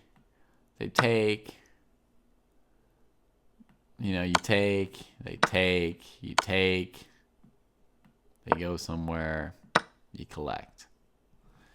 That's one option for white. 2 clean bishops against a rook in the endgame. And I think white's even up a pawn or two as well.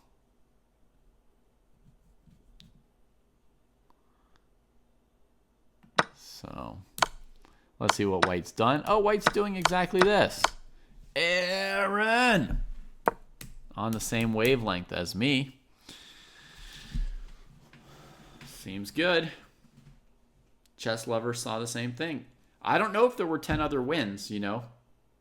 That one looked normal-ish. Normal-ish for a player of, you know, Aaron's level. For an over 2,000 player, I think that's a pretty easy line to go for. Capablanca or Alyechin. You're asking me to choose my preference between the two? I'd pick Alyechin.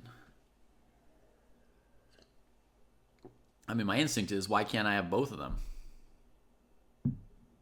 But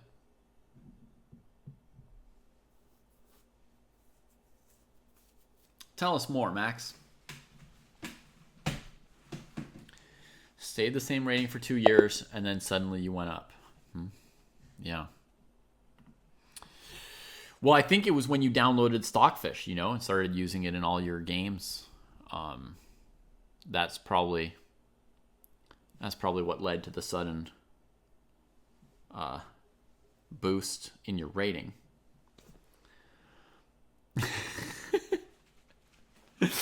No, the truth is that that improvement does come in surprising ways, Max. You know, like I was at a certain plateau, and then how I've gotten out of my plateau several times was weird, because like the traditional way to get out of a plateau would be to get a lesson with a stronger player and have them sort of point you towards what you're doing wrong, and then you can start working on it and slowly get your way out of that. That's like the normal recipe I tell somebody who's stuck, you know? But the way I've gotten out of plateaus a couple times is really weird. One time I was at a plateau, I was like trying to make master, and I was sort of in the 2100s, and I just couldn't do it. And then finally I gave up. I said, fine, I'll never be a master. You know, it is sort of this like glorious holy space. You know, I assumed I was a genius. You know, back when I was a kid, I had an ego, which now is not really the case anymore. But then, you know, I was like, oh, you know, I'm sort of a genius. I'll probably become a master. And then I was like, man, I have to give up on it. And right after I gave up on it, I was like, okay, I'll never be a master, but I'm still going to play chess. And I went to a tournament and got like tied for second place in a master section and 50 rating points and became a master. So that was one way I got out of a plateau, was by giving up. Another time I found that playing in chess tournaments during college was too taxing. Like the college schoolwork was too challenging and demanding, as well as like, round robin level tournaments at like a 2300 to 2400 level. So I stopped playing chess during the school year and I just did my schoolwork. And at the end of the school year, I went to go play a chess tournament and boom, I beat my first grand. I'd forgotten all my openings, so I said, okay, well, I'm not going to dishonor my opening lines. I'm going to play openings that I don't know. I played 1d4 instead of 1e4 for the first time. I played the French defense instead of the Sicilian. And, boom, first game, I beat my first GM of my life. Boom, second game, beat the second GM of my life, like back to back. And it was like, oh, I got better by studying in school. So it's, it is very weird.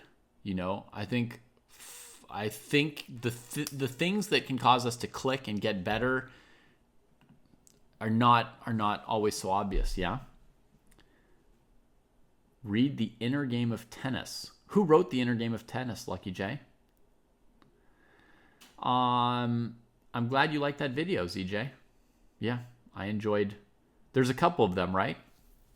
We probably posted 2 or 3 of my lessons with Sam. I've probably been lucky enough to have, a dozen lessons with him, but they're not all recorded. But he's a really, really good teacher, in my opinion.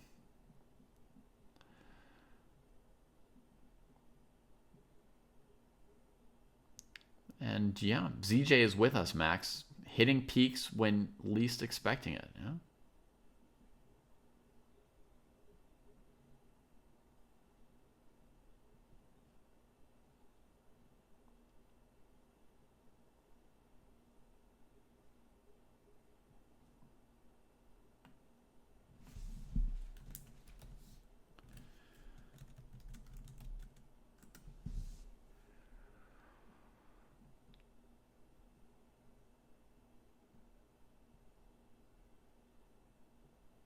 The inner game. So there's the inner game of golf, the inner game of tennis. There's different inner games, huh? He wrote a whole series, huh?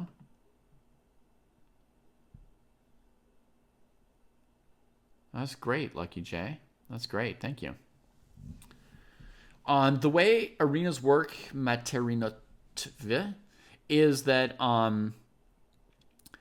you get paired with somebody close to you in rating, and when the game is done, then it doesn't immediately repair you. You can choose to play another game, or you can choose to stop. It just sort of puts up a button to play and to seek your next game or not, and it allows people to drop in whenever they want and play one game or play others. So the tennis is the one you've read, but there are others, huh? Yeah, cool. That's nice. I don't have anxiety, and yet what you're saying makes me curious about the book.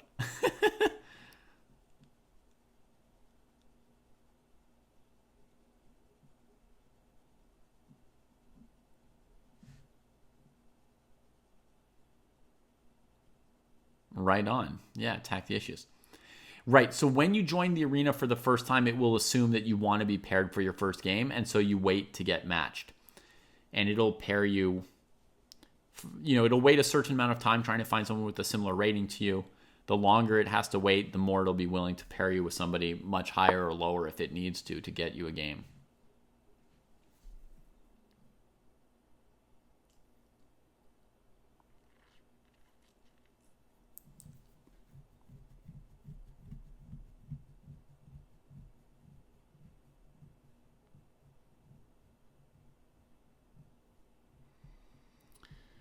You know, obviously Capablanca was a much better player than Nimzovich, Kira, but I have more of a personal relationship with Nimzovich because I enjoyed his writing. You know, Jesse thinks my system is like the greatest book. I don't even think it's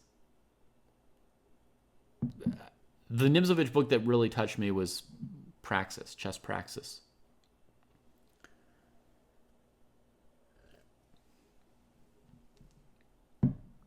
Chess Dojo started almost 5 years ago, ZJ. Just Jesse, um, just Jesse, Kostya, and I like calling each other up and saying like, "Hey, you know, are you interested in starting a chess teaching channel together?" It's changed a bit over the years what it does, you know.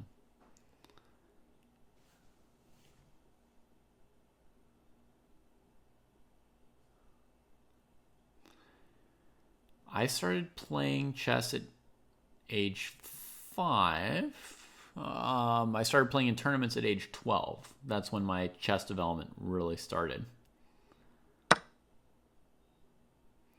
think that's a cool idea, Lucky J, in general, that you decided to attack what you considered your issues. I think that's cool. Very cool. Asanda, I would think I can't predict the next candidate cycle so soon. I mean, I think that Abdusatorov is really strong.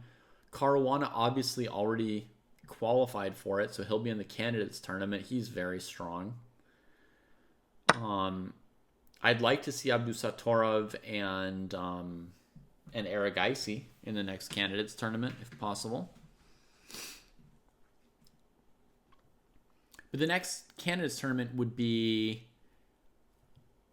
probably 13, 14 months from now, if I had to guess, right? Depending on how the schedule works out. So in another year, I would expect that Abdusatorov and Aragaisi would be a little bit better than Caruana. Like, I don't think Caruana will be the top seed. I think he'll have a chance for sure.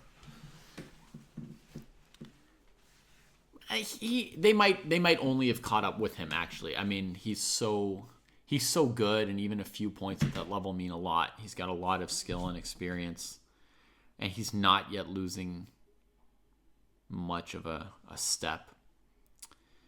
So yeah, maybe he'll still be one of the favorites, but yeah, I think maybe Abdusatorov or Aragaisi would also be up there.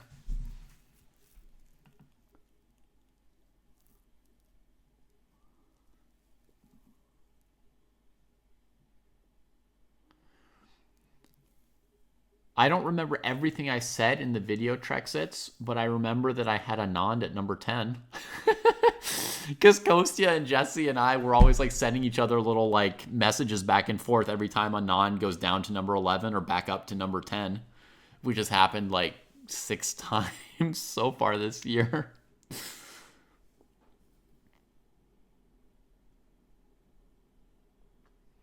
Yeah, starting young is really helpful, Max, for sure.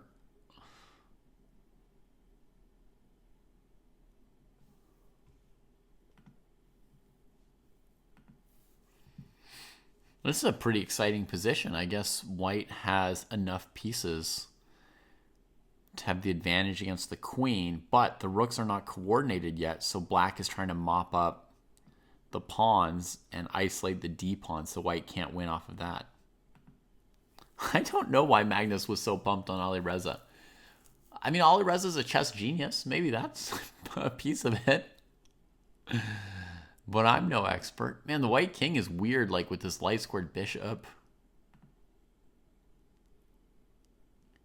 You know, like if you try and come here, check, and you're just already kind of busted on dark squares, right?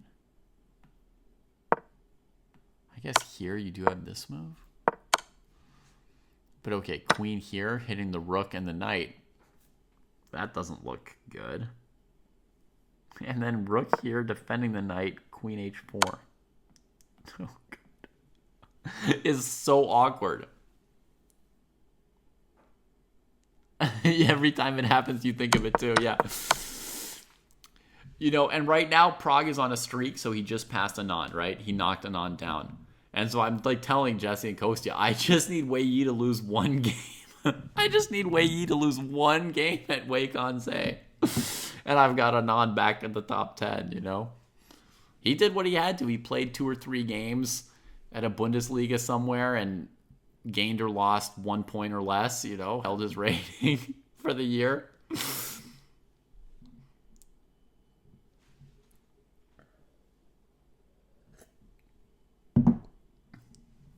So I think the knight has to go to this tragic f2 square instead of e5 here. Let's see what happens. Bishop e2? Oh, somebody mentioned this in chat, right? They're saying bishop e2? I thought they said bishop e2, h5, but I guess it's bishop e2, and if pawn takes knight, then rook check and rook here. But then at the end, black goes on the dark square rampage again with queen e3. I don't know if this is sound. But let's give proper credit to chat. Chesslover says bishop e2, f5. Okay, so Chesslover predicted this move, assumed that the idea of bishop e2 was you can't take the knight, whereas you guys noticed me doing the quote-unquote Shanklin rule, which is saying, what if I just take on g4 anyway? Don't I win? You're saying I can't take on g4, but I can. But okay, so you'd prepare the move f5 with the idea that would force the knight back. Like here, and then you would go here. Okay, fair enough.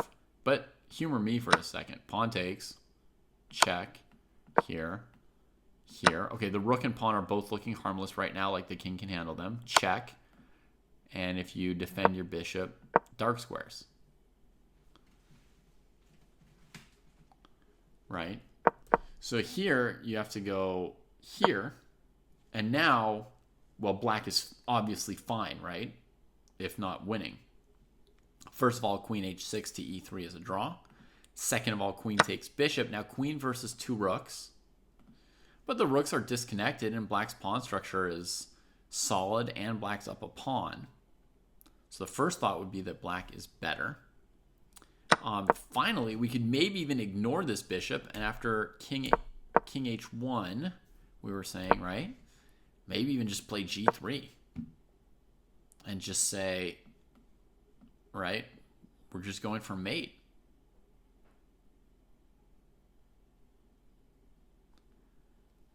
Excellent, Far Eastern. Hope you found an interesting point somewhere in there. If I were to say one thing that stands out to me for you, it would be the idea of getting the rook on a8 into the game ASAP.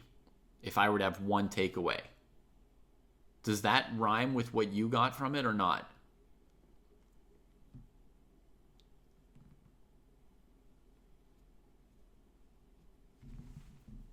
All right, we got some strong players in chat saying bishop g4 would avoid the mate. But I'm feeling pretty confident for black after queen d4 threatening another mate. You go somewhere, right? And I go here. Oh, you got like mates on both back ranks. You have to play a move like rook h8 here for white, I think, or something like that. But if I get to, you know, advance this f pawn down the board, you're just losing to black's pawns eventually. This looks like a real struggle for white, this whole situation. Bishop e2 hg.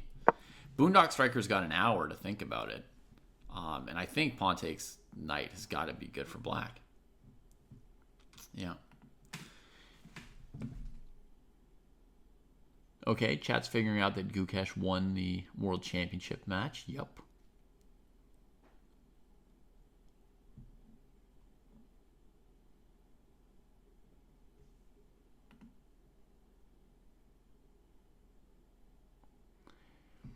Jacob says, starting as an adult was like trying to learn a foreign language. That's also supposedly difficult for an adult. I wonder if that's what Jacob is implying, that it was difficult.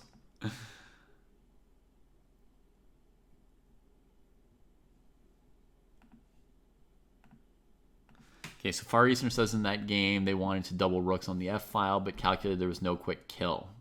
Yep. Right. Yeah, so you looked at it, you didn't see a quick kill, and then you looked for other things to do, right? But it was good to do. And a kill would have come eventually if you had done it. You know what I mean? Do I still have the game somewhere here in my games that I've watched, perhaps? Calgary Far Eastern. Far out. Check it out. So, just to make the point, like we were around here, right? Where I said double the rooks. Yeah, and then here you didn't. Okay. So you saw that one doubles, and you can't really back rank mate because these pieces are on it. But once these pieces are in touch with this back rank mate, stuff is going to come up for you. You see what I mean? Like, for example, you're going to play this move knight e5 maybe. Attack the queen. Try and deflect her from f1. Or you're going to play d takes c3. Like ChessLover says, this threat here. The idea is, well, we could play whatever move. I don't know, knight a3. You play pawn takes. The point is queen takes, back rank mate. Right? So stuff is going to come up because this rook is so far from stopping the back rank mate. The tactics will come. If you place the pieces in the right squares, you don't need to look that far ahead to find the win, right? The win will come once the elements are there, right? Your opponent does something like this.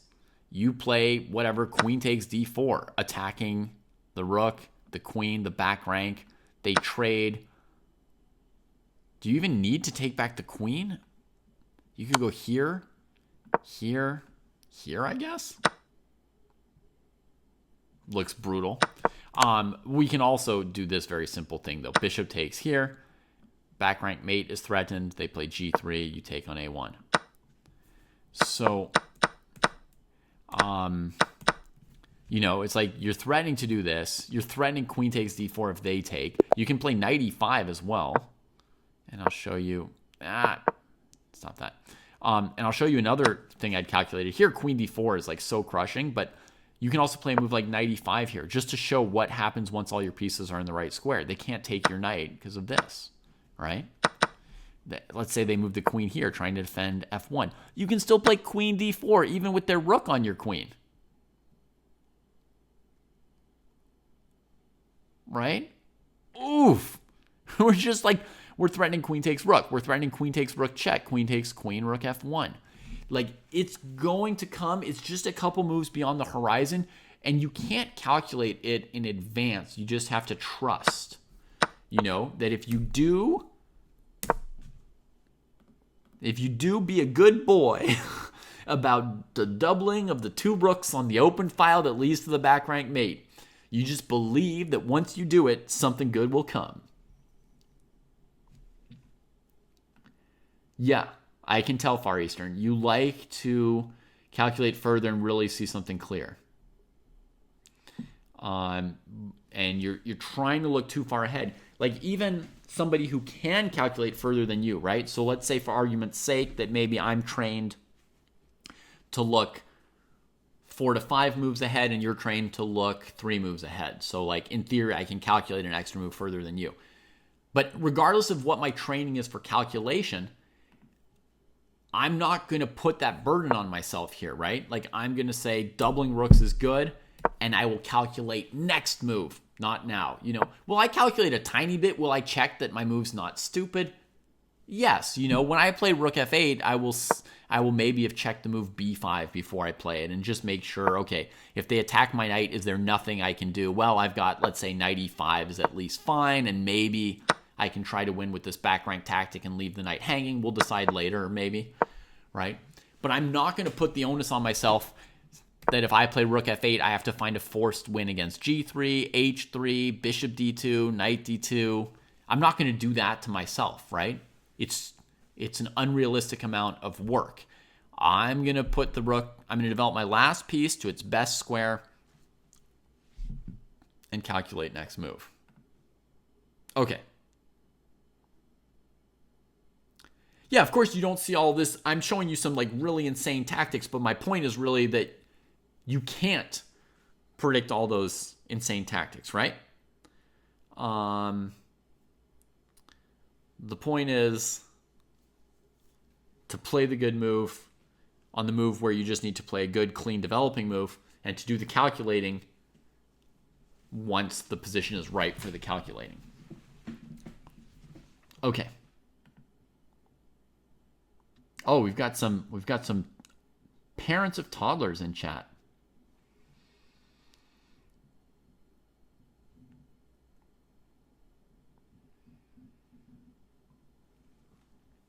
Would I say chess is a great game for the average person, just as good mental exercise? Yes. Whether or not you're going to get good at chess, whether or not you love it, it's a good activity for your health. And just like I think it's healthy for people to do physical exercise about once a day, I don't think that would be bad for most people. Again, not a doctor. Just I think physical exercise, a daily portion of physical exercise is probably good for almost everybody. I think the same thing about mental exercise. Without being, not an authority on any of this. It's just kind of a obvious-ish thing to me. Okay, so Lucky J Lolo, it sounds like you started at like 34. Is that what I was hearing here? Product of the Queen's Gambit. It wasn't the show, sure. Fair enough. Could have been confinement. Some people started playing chess just because they were in confinement. Exactly. You have to do mental push-ups just like you have to do physical ones.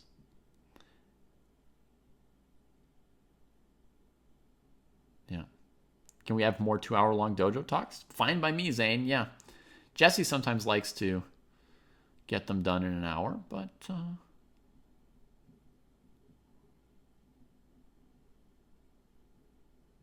pawn up 1. Oh my god. Oh. Man, my kid's basically the same age as yours, Jay. I mean, one of my kids. The other two are not the same age as my little one. Man, that pawn up 1. That's too good. It's never too soon. You've got piano. Yeah, mine runs over and screams, me too, me too. Anytime anyone touches the piano, she climbs up and gets onto it. Gets onto the piano.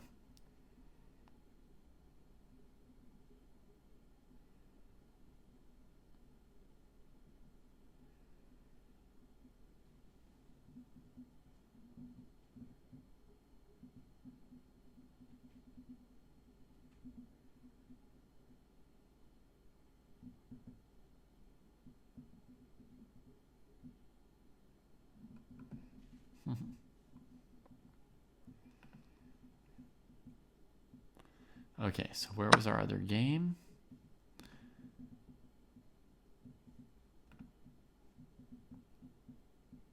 It's this one here, right? All right, let's see what's happening. Boondock Striker's having a good think about it. Very responsible.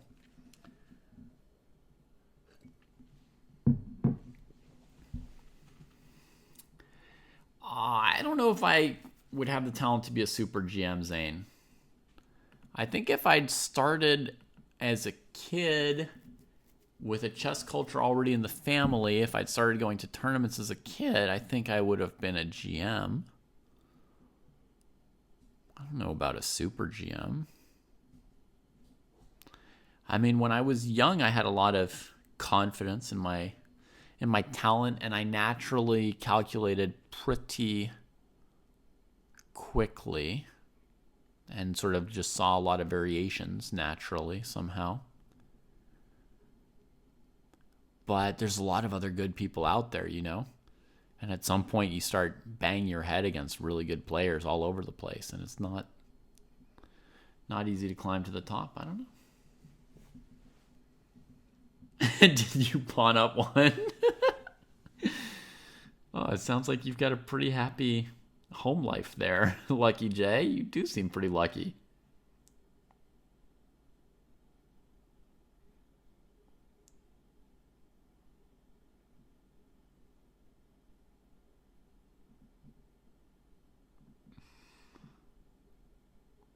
What's the point of bishop e2? I think the point of bishop e2 was like developing the piece while thinking that black couldn't take, but actually black can take.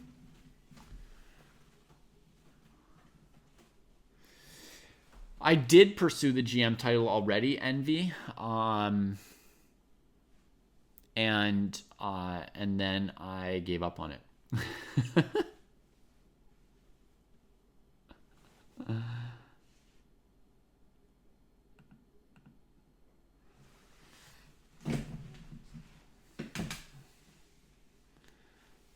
You're going to try not to force it despite having chessboards all over the house. Yeah.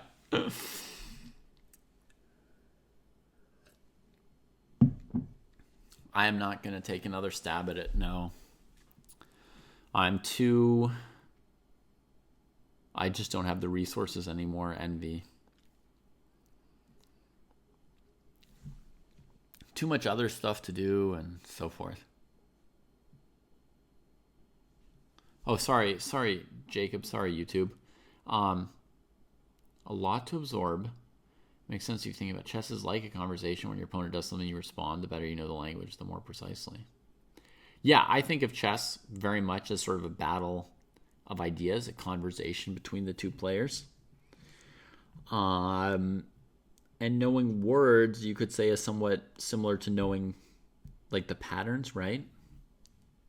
Like, knight fork, hidden attack, rook and queen facing off through some pawns on the board, all that kind of stuff. You can think of those things as sort of your vocabulary of patterns and ideas. And so in chess, you have to both learn the vocabulary, remember the vocabulary, apply it correctly, etc. Yeah, it's definitely has some similarities, Jacob. Sorry, I've got a very, very small screen, so when I click to the Twitch, it covers the YouTube, and then sometimes I don't see if the YouTube has moved.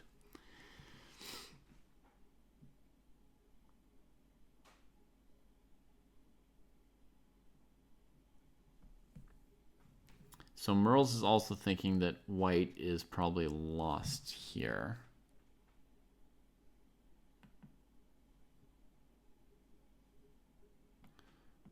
And I think in the same idea as me, hg4, queen e3. There can be any number, Madarinot. Right now it looks like there are maybe 2 active games. And I don't know how many people are maybe waiting for games. Hard to know. This is another one. Multi-21 Malaysia versus Miles T. White's playing what's called the Jobava London, I guess. London system with a knight on c3 instead of a pawn. And black's playing sort of a center-oriented strategy, a6 to stop knight b5 in order to play the aggressive c5 and counter and sort of attack white's center. Looking for supremacy there. Yeah.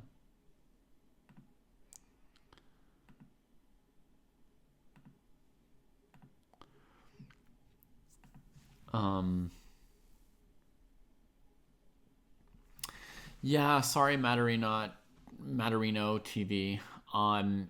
There's also just not like millions of people playing these arenas, and more of them. Yeah, I don't know.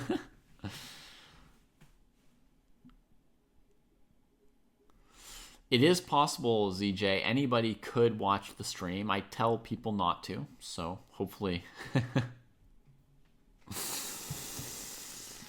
I tell them not to. Hopefully they don't. I tell them, my advice to everybody is to monotask. Just pay attention to your game while you're playing it. There's plenty of time when you're not playing a game to do other things like watch a stream or check your notifications.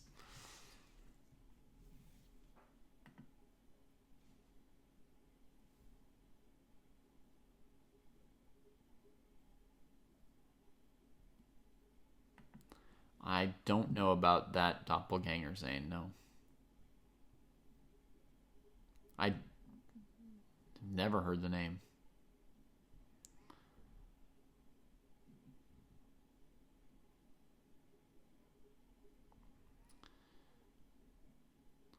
So Dabo about the language thing says chess is more like a language because if you don't see patterns, it doesn't matter how much you calculate, you can't understand the position. Just like no matter how hard you try, if you don't understand Chinese, you can't communicate in China. Except that, of course, there's, yeah, there's some elements of body language and stuff, but yeah, if you don't know any of a certain vocabulary, which includes words but also gestures and faces, then you can't communicate. Or if all of the ones that you know are different than someone else. I could put a delay on, that's true, Jacob. But it's more thrilling like this, and nobody cheats, so to speak. What percentage of Chinese people speak English in China? I mean, to what level, chess lover? Now, in the big cities, they've been learning English as a basic class starting around age 6, I think. That's been the case for 20-ish years. So I would guess that pretty much anyone under the age of 30 living in a big city in China would know some English. But approximately 99% of their English teachers originally were Chinese people who didn't speak English themselves. Therefore, the quality of the instruction was definitely below fluent.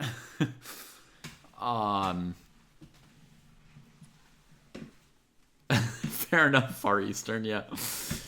So I would say like very few people are probably fluent in English right now, percentage-wise in China, but a lot of people probably have a smattering, and it's probably improving rapidly. But I haven't been to China in like 10 to 15 years, so that's like my answer is basically like me predicting the answer 20 years ago rather than me really telling you the answer now.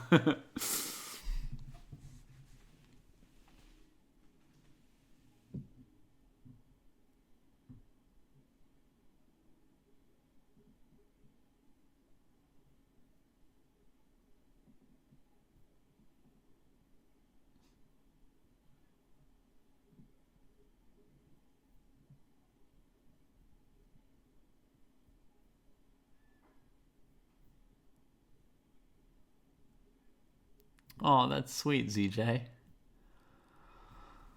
Super cool.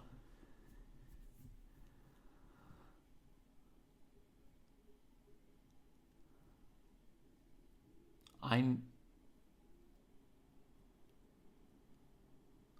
never used flashcards to memorize anything, Carl Milton.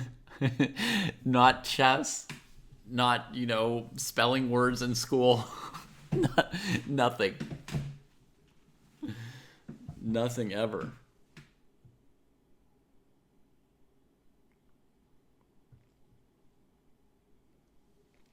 So NVFF, I was an American English speaker that went and taught English in China, but from the perspective of like people in the US and Canada, you might think, oh, like I know a fair number of people who like go and do that. But on the scale of the population in China, it's like not even a drop in the bucket then, once you get there. It's like all Chinese people.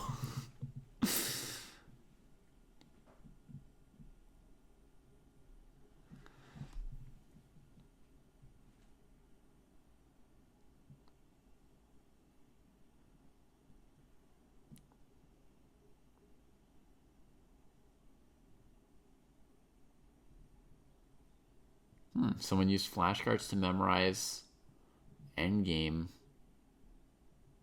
ideas and was able to turn that into actual technique you can use in games. Maybe so. I don't know. Maybe so.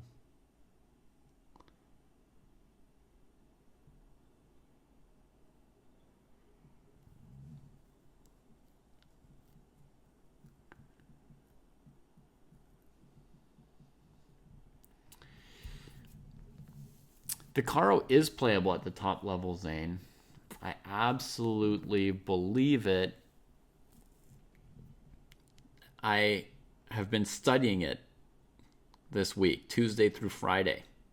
I'm making a white repertoire against the Caro, but it's not. I can't get an advantage for white. It's just totally playable.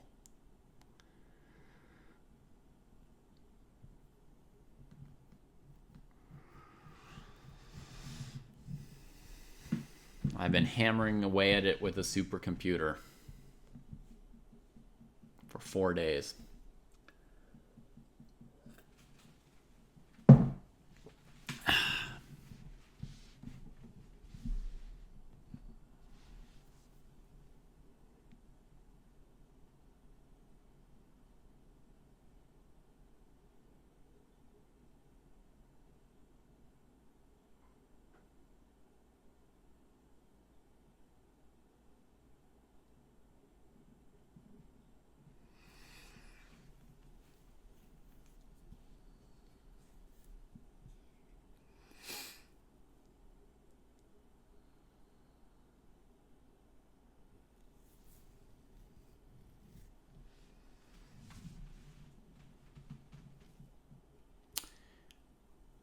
Against the Caro-Kann NVFF?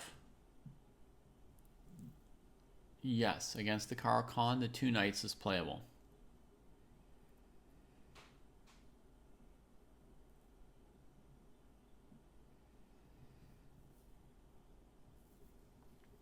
How to study endgames without it being boring and impractical. NVFF, my first thought for you is a study buddy. Or multiple study buddies. Do it with someone else instead of by yourself. That's my first idea. Man, Boondock has put like 20 minutes into this move, huh? Props. It's a big deal.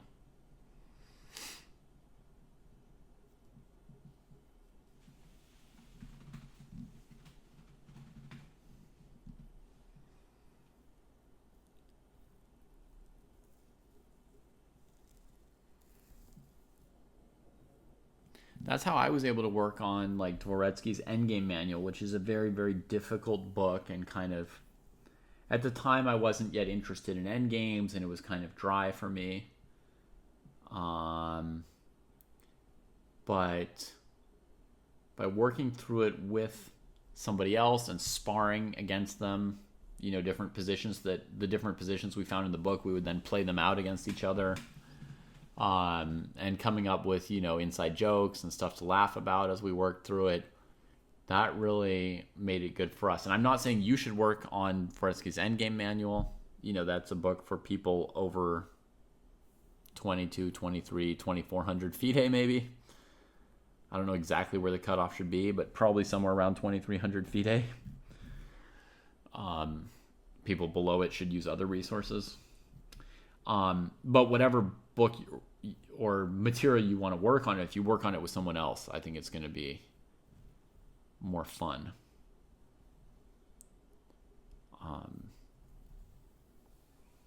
You know, we just got to like laugh together about things like how much he enjoyed pointing out the blunders of other players. You know, how he liked making fun of, you know, super GMs blundering some kind of endgame tactic at the end of a 6-hour game. So every time he would do it, we would laugh. You know, there he is again. You know, like I can just imagine how happy he was when he found this game and got his chance to insult Ivanchuk and stuff like that.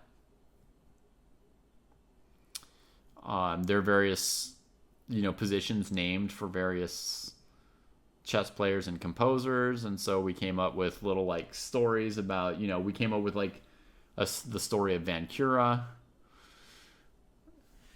and No, this arena is not a dojo task, but this arena does check off one of the dojo tasks, J Lolo, which is to play classical games. Any game you play in this arena counts for that. Just, yeah, but we don't tell anybody they have to play in the arenas. Oh, we had lots of fun, NVFF. And that's when my endgame play first started to turn around from abhorrent to okay to now, maybe even mildly good eventually. So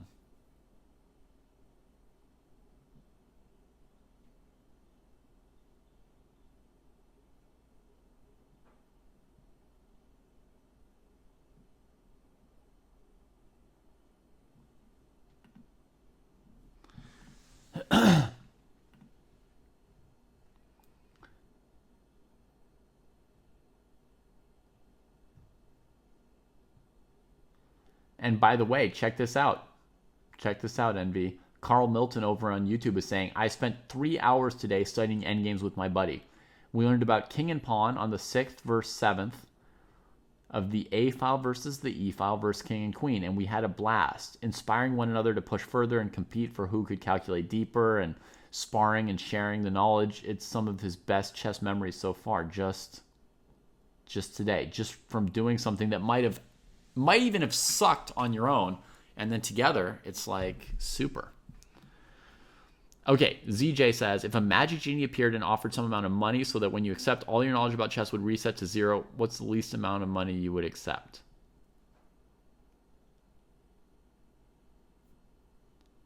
So I'm selling a wiping of my chess knowledge. I don't think there's any amount of money where I would probably accept that, ZJ. I have enough to eat. I don't know what else I'd do with the money.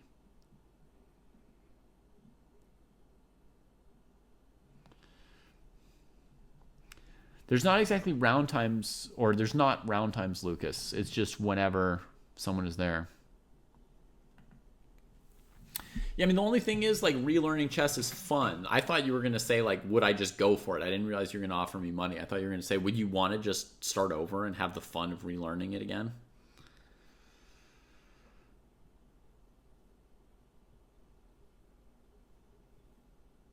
You have $1 trillion, Lucas?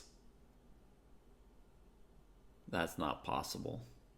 That would make you the richest person in the world.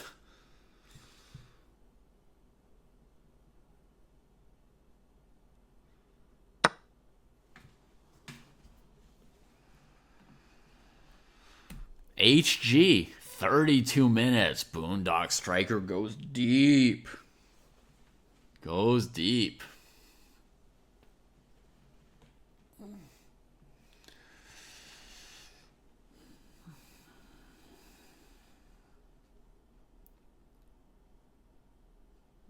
You would offer it if you had it.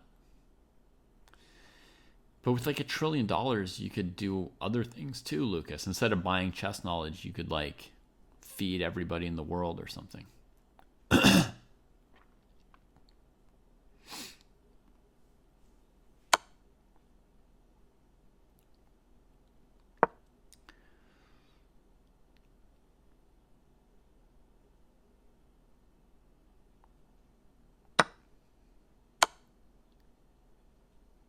Look at Boondock playing confidently. Prepared this, calculated it out. Bing, bang, boom. You know, another idea, in this position here, we mentioned g3 and then like bishop g4, queen d4. Okay, white is struggling, but not totally dead. But another option for black would be to play check now and then g3. That cuts out bishop g4 to h3 coming in time. It cuts out the rook h8 defense.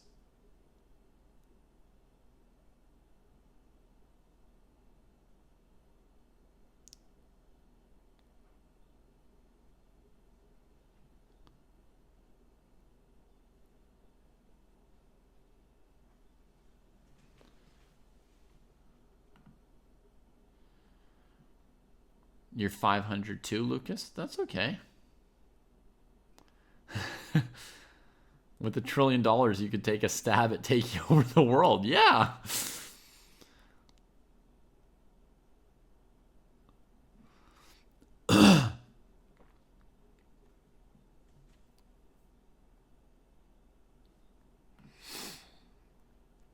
So if we try and make an escape for the king, we're surely going to lose the rook on a1, and that seems lost, right?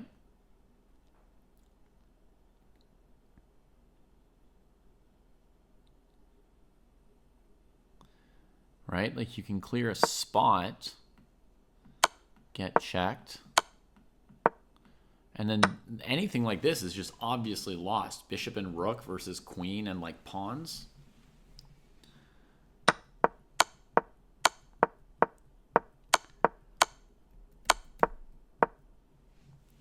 Oh, man. I think that queen h6 was even more precise, right? And then g3. That just looked ending it all.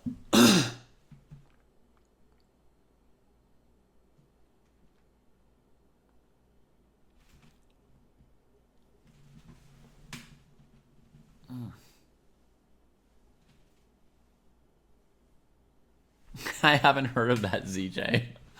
They invented $1 trillion pill. Ay, ay, ay.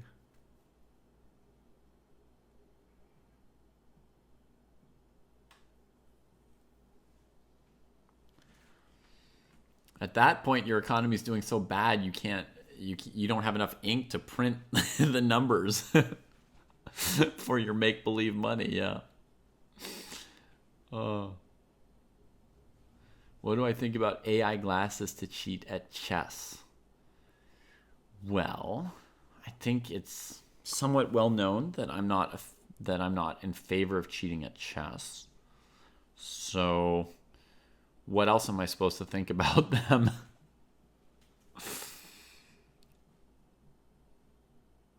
Other than that, I wouldn't use them myself.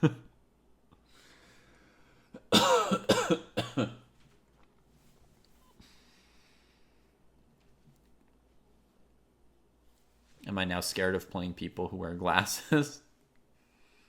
No.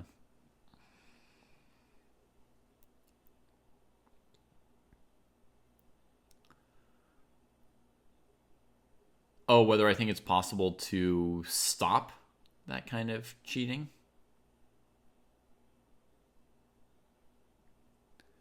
That would be a pretty effective way for somebody to cheat in something like Title Tuesday, right? There's cameras from every angle, but watching them so they can't have a computer engine open. But they've just got the glasses on, and the glasses are feeding them the best moves, right? Seems pretty hard to defeat in that kind of a setting. I don't know if you were at a live OTB chess tournament, if people could, inspect your glasses and figure out that they were smart glasses instead of normal glasses.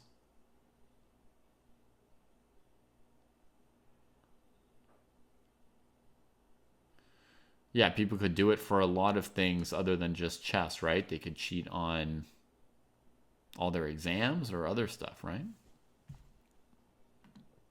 Okay, what's happening here? Queen e3, king f1. Oh, g3, king e1. Oh, queen c3.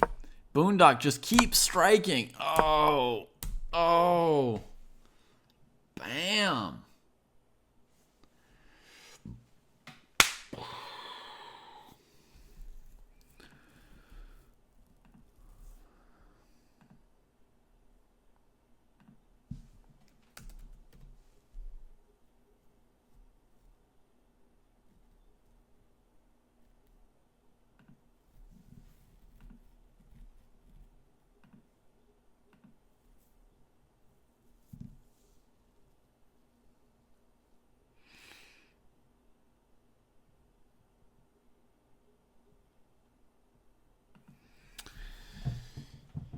Queen d4, nice move. Man. Brutal. Brutal game by Boondock Striker. And did you see that time usage? Dude spent like 30 minutes, 32 minutes here on HG4 and calculated like a million moves ahead. All these moves here coming fast.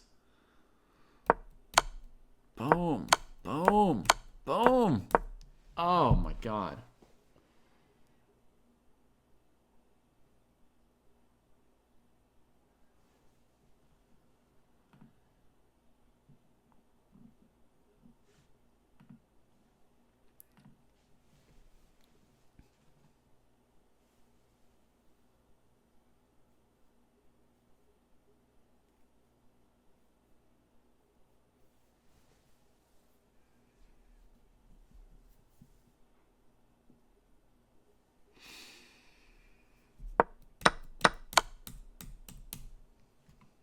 And next, this pawn's going to go.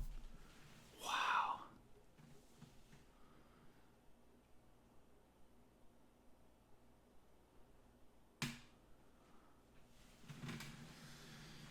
Impressive. Impressive game. And if the king goes towards the pawn, Boondock Striker was ready to strike again. You can also go queen f2 here to be perverse, but okay. Taking the rook. This is good enough. We don't need to think much more than this. Clean up, clean up, clean up. Oh yes, got Karen. Gukesh is strong.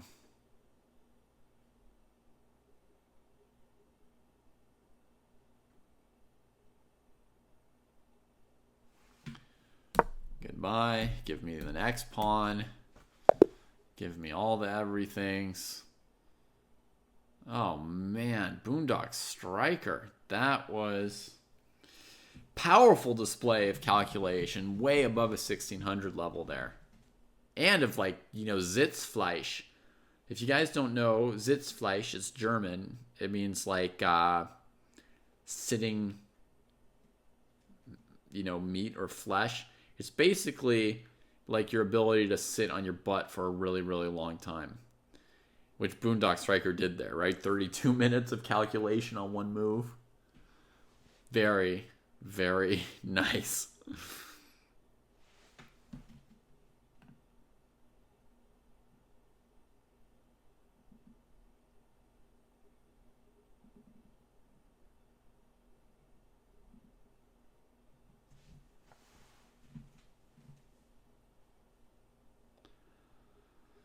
Boondock Striker should play you, Karen? Well, that's up to Boondock Striker. A lot of people play one game and then that's enough. Boondock Striker's already played 2 games. So.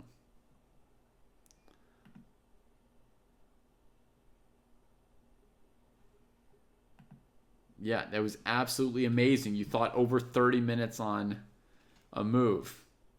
You have leveled up. Good night, Jay. Keep enjoying that sweet, sweet toddler of yours. Pawn up 1. Pawn up 1.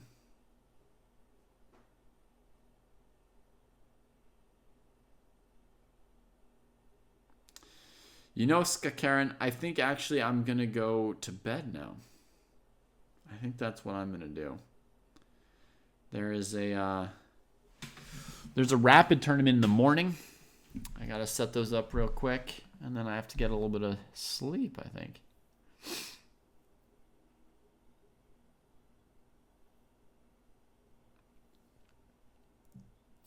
Yeah.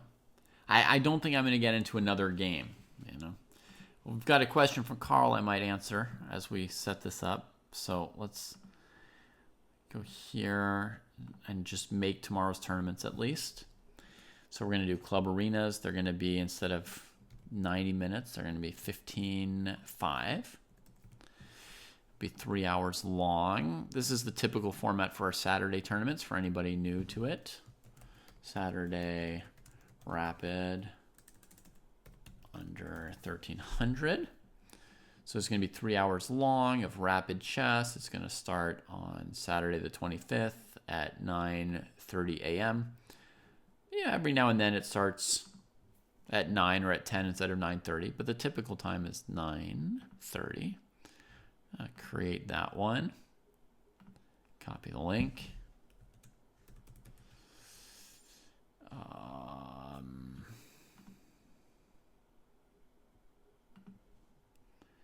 Tournament announcements.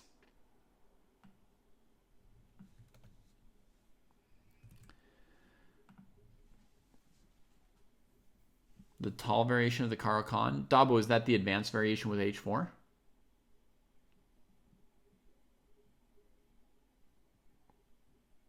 You're welcome, Boondock Striker.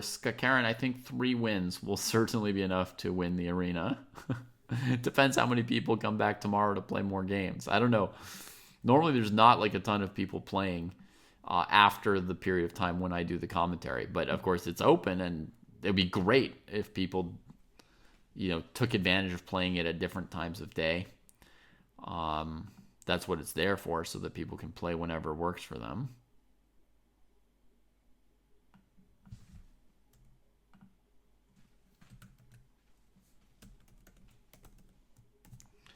Okay, let's close this under 1300 arena, and let's make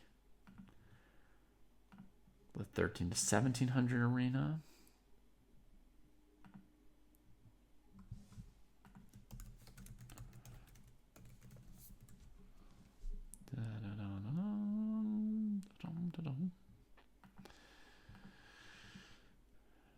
$9.30.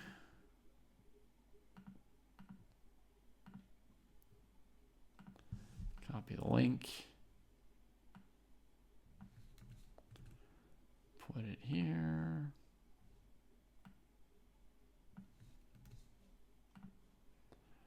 One more to go. New game, tournaments, create. Club Arena, 15.5. Start at 9:30.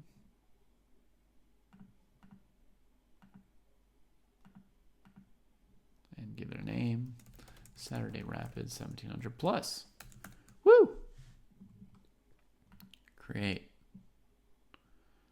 Copy the link. Put it over here. Okay. So now the play command should have accurate links for tomorrow's games.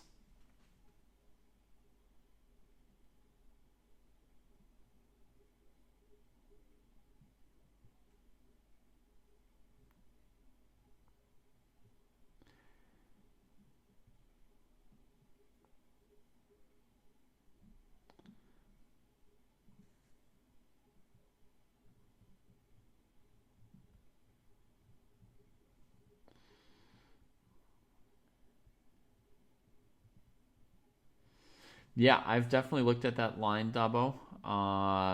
It's interesting for white. Yeah, I've played it.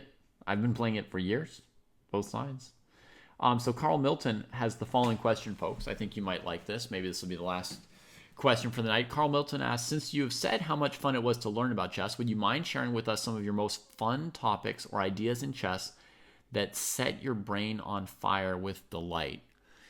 So one that pops up immediately was in Polgaevsky's book, Grandmaster Preparation. In the very first chapter, when he talks about how he had this variation, which was eventually named the Polgaevsky variation. And people were saying, like, this variation's trash. You're, like, trying to lose. It's so bad. And he was trying to defend it. And so, people would, like, prepare for him. And he would come to the tournament. And he'd play the Polgaevsky variation. And they would, like, reveal their home prep. And then he would sit at the board, and think for an hour and try and escape it, And in general, he would. But every now and then, he would, like, lose a game. And then he would go home, like, or he would go, wherever to his, like, little chess camp place, and he would just work and work and work trying to refute their idea that he hadn't been able to refute during the game, and he would just give everything he had to defend it. But then it was, like, even more than that. He would hear that, like, somebody else had won a game against somebody else in his opening, right? So he'd be like, oh no, Spassky beat like I don't know, Spassky beat, I don't know who I want to say, Geller or somebody. Geller played e5, not Sicilian. I don't know. Anyway, somebody else would beat somebody in his opening, and even though he didn't play the game, he'd be like, oh man, I gotta get like revenge. My variation's under attack, my baby, and he'd go and he'd analyze the line from that game forever and ever and ever. And thanks, Novest. I see your question. That was just like incredible to me. That kind of like associating yourself with your idea and your variation and trying to prove it again and again and again. And nowadays, if anyone gets deep into a variation like that, there's always just like the supercomputers to give you the absolute truth and answer. So anybody who's learned chess in the last 10 years probably can't understand how thrilling a thing that was to just search and search for months for the right sequence of moves. And there's nobody to tell you what the right sequence of moves is, or if there is or isn't a right sequence of moves. And you just like work and work and work, get up every day and check the ideas that you dreamed about and see if they work. Oh man, and basically back then also, like if you believed in a line, you could play it. Nobody could be like, look, the computer says -3, like you have to play something different. It's like you could keep playing it until somebody refuted it, and it might be that no one could refute it for years. So you could go around playing substandard lines and say you believed in it, and no one could tell you that your idea was wrong for sure. And so you had people who disagreed about things, and they would clash in these opening positions again and again and again. And I just remember his description of, how he prepped and how he felt and how he thought about it. It really shaped my chess, and I, developed like dozens of pet variations, and I would defend them and work on them and so forth.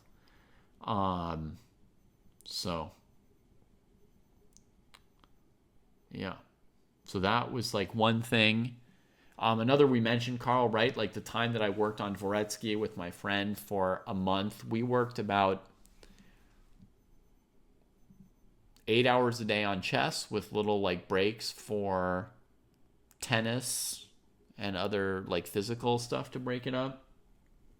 But 8 hours of chess, whatever broke it up, it was still like 8 hours of chess easily per day. And largely Dvoretsky's endgame manual. And we did like 5 or 6 weeks of that. Just like intense. Just like, get up, run, Dvoretsky, eat, Dvoretsky, tennis, Dvoretsky. Like just on and on. It was so good.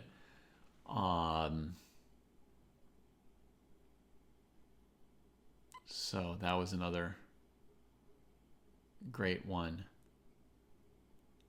Yeah. And in general, sparring has been something that I've really enjoyed. Like working out a new opening or learning a new end game. Like rook and knight versus rook and knight or whatever it might be, has been really, really great for me. All right, No Vest for the Drury wants to know something more about this particular game here. I only came in on the game at this point here, and at this point, I don't really have... Well, this move loses, I think. So, at this point, maybe there's like knight f2, and you turtle and cover the king. You don't go for like counterattacks. You just try and hold what you have, right? Like here, maybe come here and like rook h3 and try and organize the pieces. It's probably still playable, and the bishop e2 move was directly losing. But I imagine you guys had an insane game before that, so we could take a quick look at what else was happening in this game. That move looks unfortunate for white right here.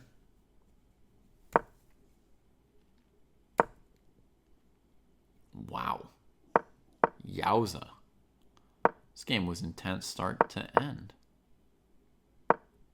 Whoa. Okay.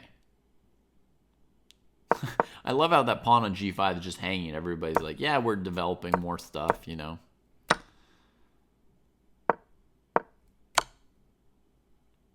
What?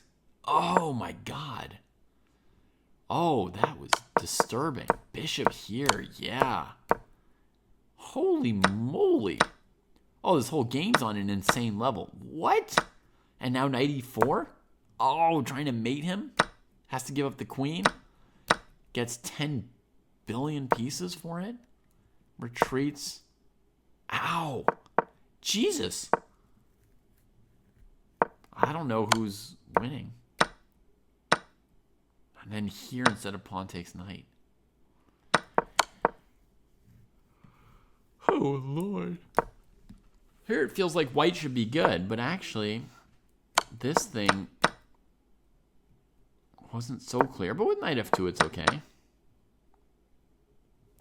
You should monotask, Scott Curran. You're also chatting. You're playing 2 games while chatting. No, it's not possible.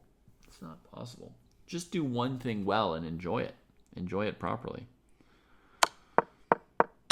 Jeez, what am I supposed to tell you guys about this game? You both played great and it was insane.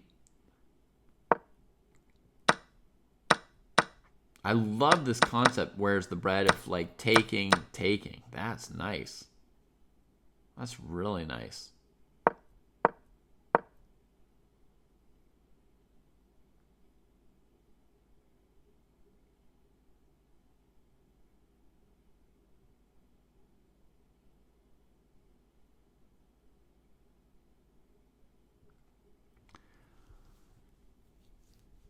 At this point, you only have a rook and knight against the queen. So if you don't go for this, yeah, you just don't have enough, huh? So you had to do this, and then you have to go knight f2 at this point. Okay. So from this point, the best thing you can do is knight f6, knight g4, knight f2.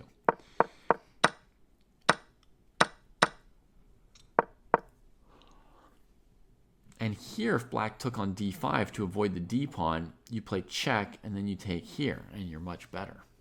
Man, so once you're here, yeah, you're in decent shape. You're collecting a lot of stuff.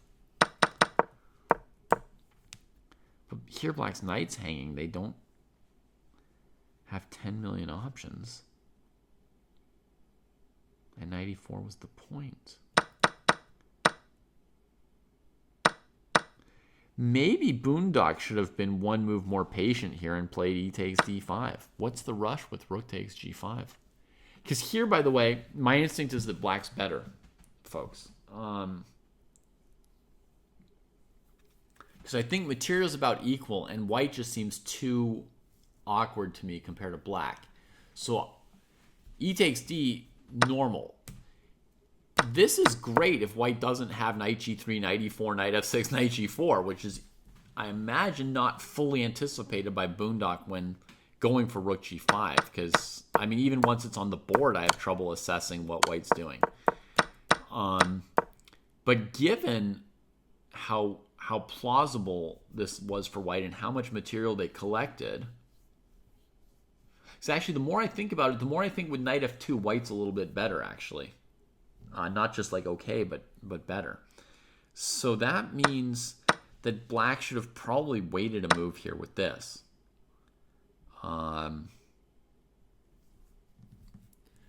Because you have not yet committed the exchange sack. Material's 100% equal. You've got the bishop pair. White's a bit tied up. You can castle. Their king is badly placed. You know, so basically you would just expect black to be better here.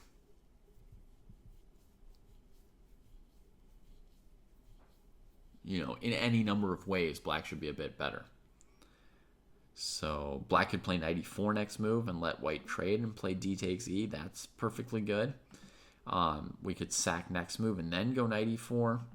If white played a move like queen c2, unpinning the knight and covering the e4 square, presumably black could even still just do something simple like bishop h4, rook h4, rook g5. And just say, hey, I castle queenside, you know, the g-file's open. Black's in charge. So I have the sense that utterly brilliant as this game was, ED5 was slightly jumping the gun here. Exactly. After knight E4, I mean, I think everything's played really quite great, but after all this stuff happened, the only really obvious note, or maybe the only note for you, Novest, is to play knight F2 here. Right? You're pretty solid. You probably accept that you're going to lose this pawn. But you might be able to keep the other 4, plus, rook, knight, bishop. It's just a mass of pieces.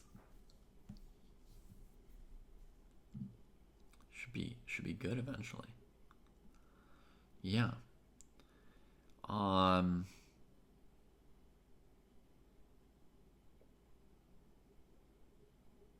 Yeah, knight F2 is passive, but it's saving the knight from being captured, right? And bishop E2 did not save the knight from being. Sometimes when one of our pieces is attacked, we have to play passive moves, yeah?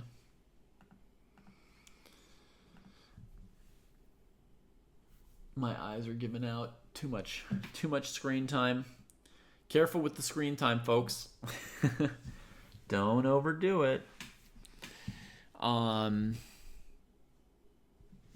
Yeah, I mean, some of you are in different time zones than me and enjoy your day. But for those of us who are still up after a really long day, maybe we should all go to bed.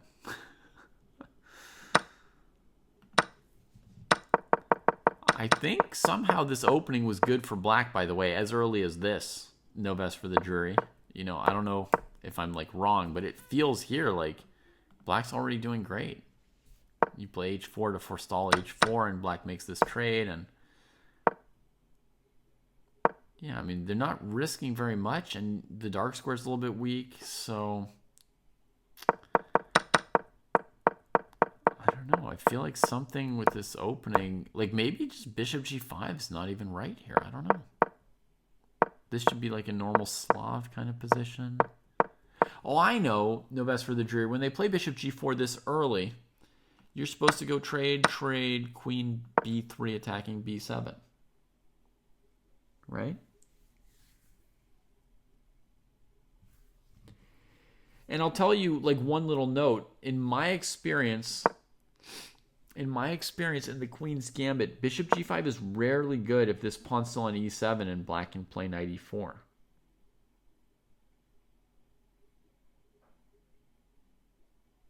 Very, very rare that would be good to bring the bishop out so early. Often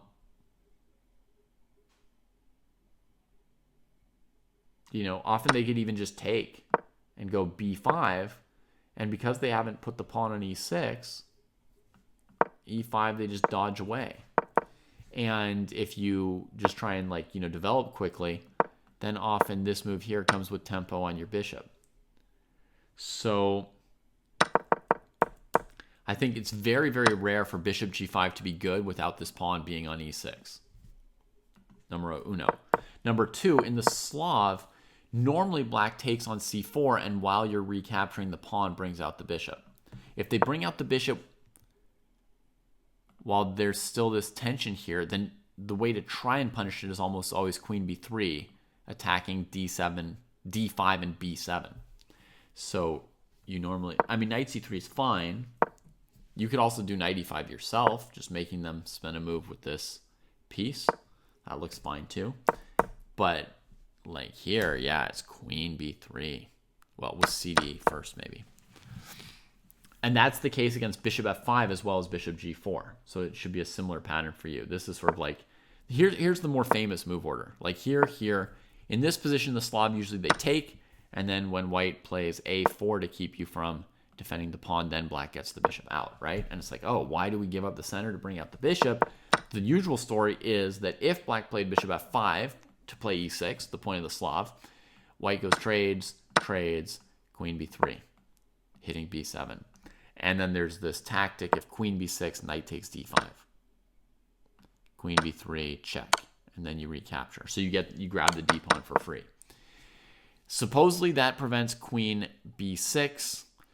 And against queen here, there's knight e5. And queen c7, there's maybe like knight b5, bishop f4 or something. So, or maybe even just bishop f4 immediately because of queen b7 winning the rook. So basically, I think black is kind of busted. If they go queen c8, you can maybe take the pawn already.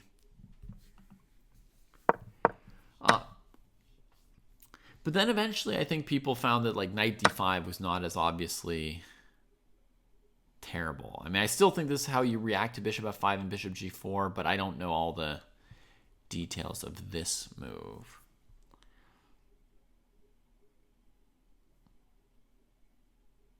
Like queen b3 still looks pretty good, huh? I don't know. That's kind of my knowledge. So the specific calculations are always some work, but those are some patterns, right? When the bishop comes out too early, then the b pawn is a vulnerable spot, and your queen can avoid. What black's doing with bishop g4 in your game, right, is they're kind of tying up these pieces a little bit with this diagonal. So one thing you do with queen b3 is you make the bishop less good on g4 because your queen's not there. You go after b7. You can play knight e5. You're also pressuring d5. So the move's kind of a typical response to bishop g4 or bishop f5 to bring the queen out to the other side. So there you go. All right. It was fun, folks. It was fun. I think I can say it was fun. I guess I shouldn't speak for you. It was fun for me. And take care, and see you later. We've got rapid tournaments for those who like playing faster in 9 hours. Ta-ta. We'll try to maybe send a raid on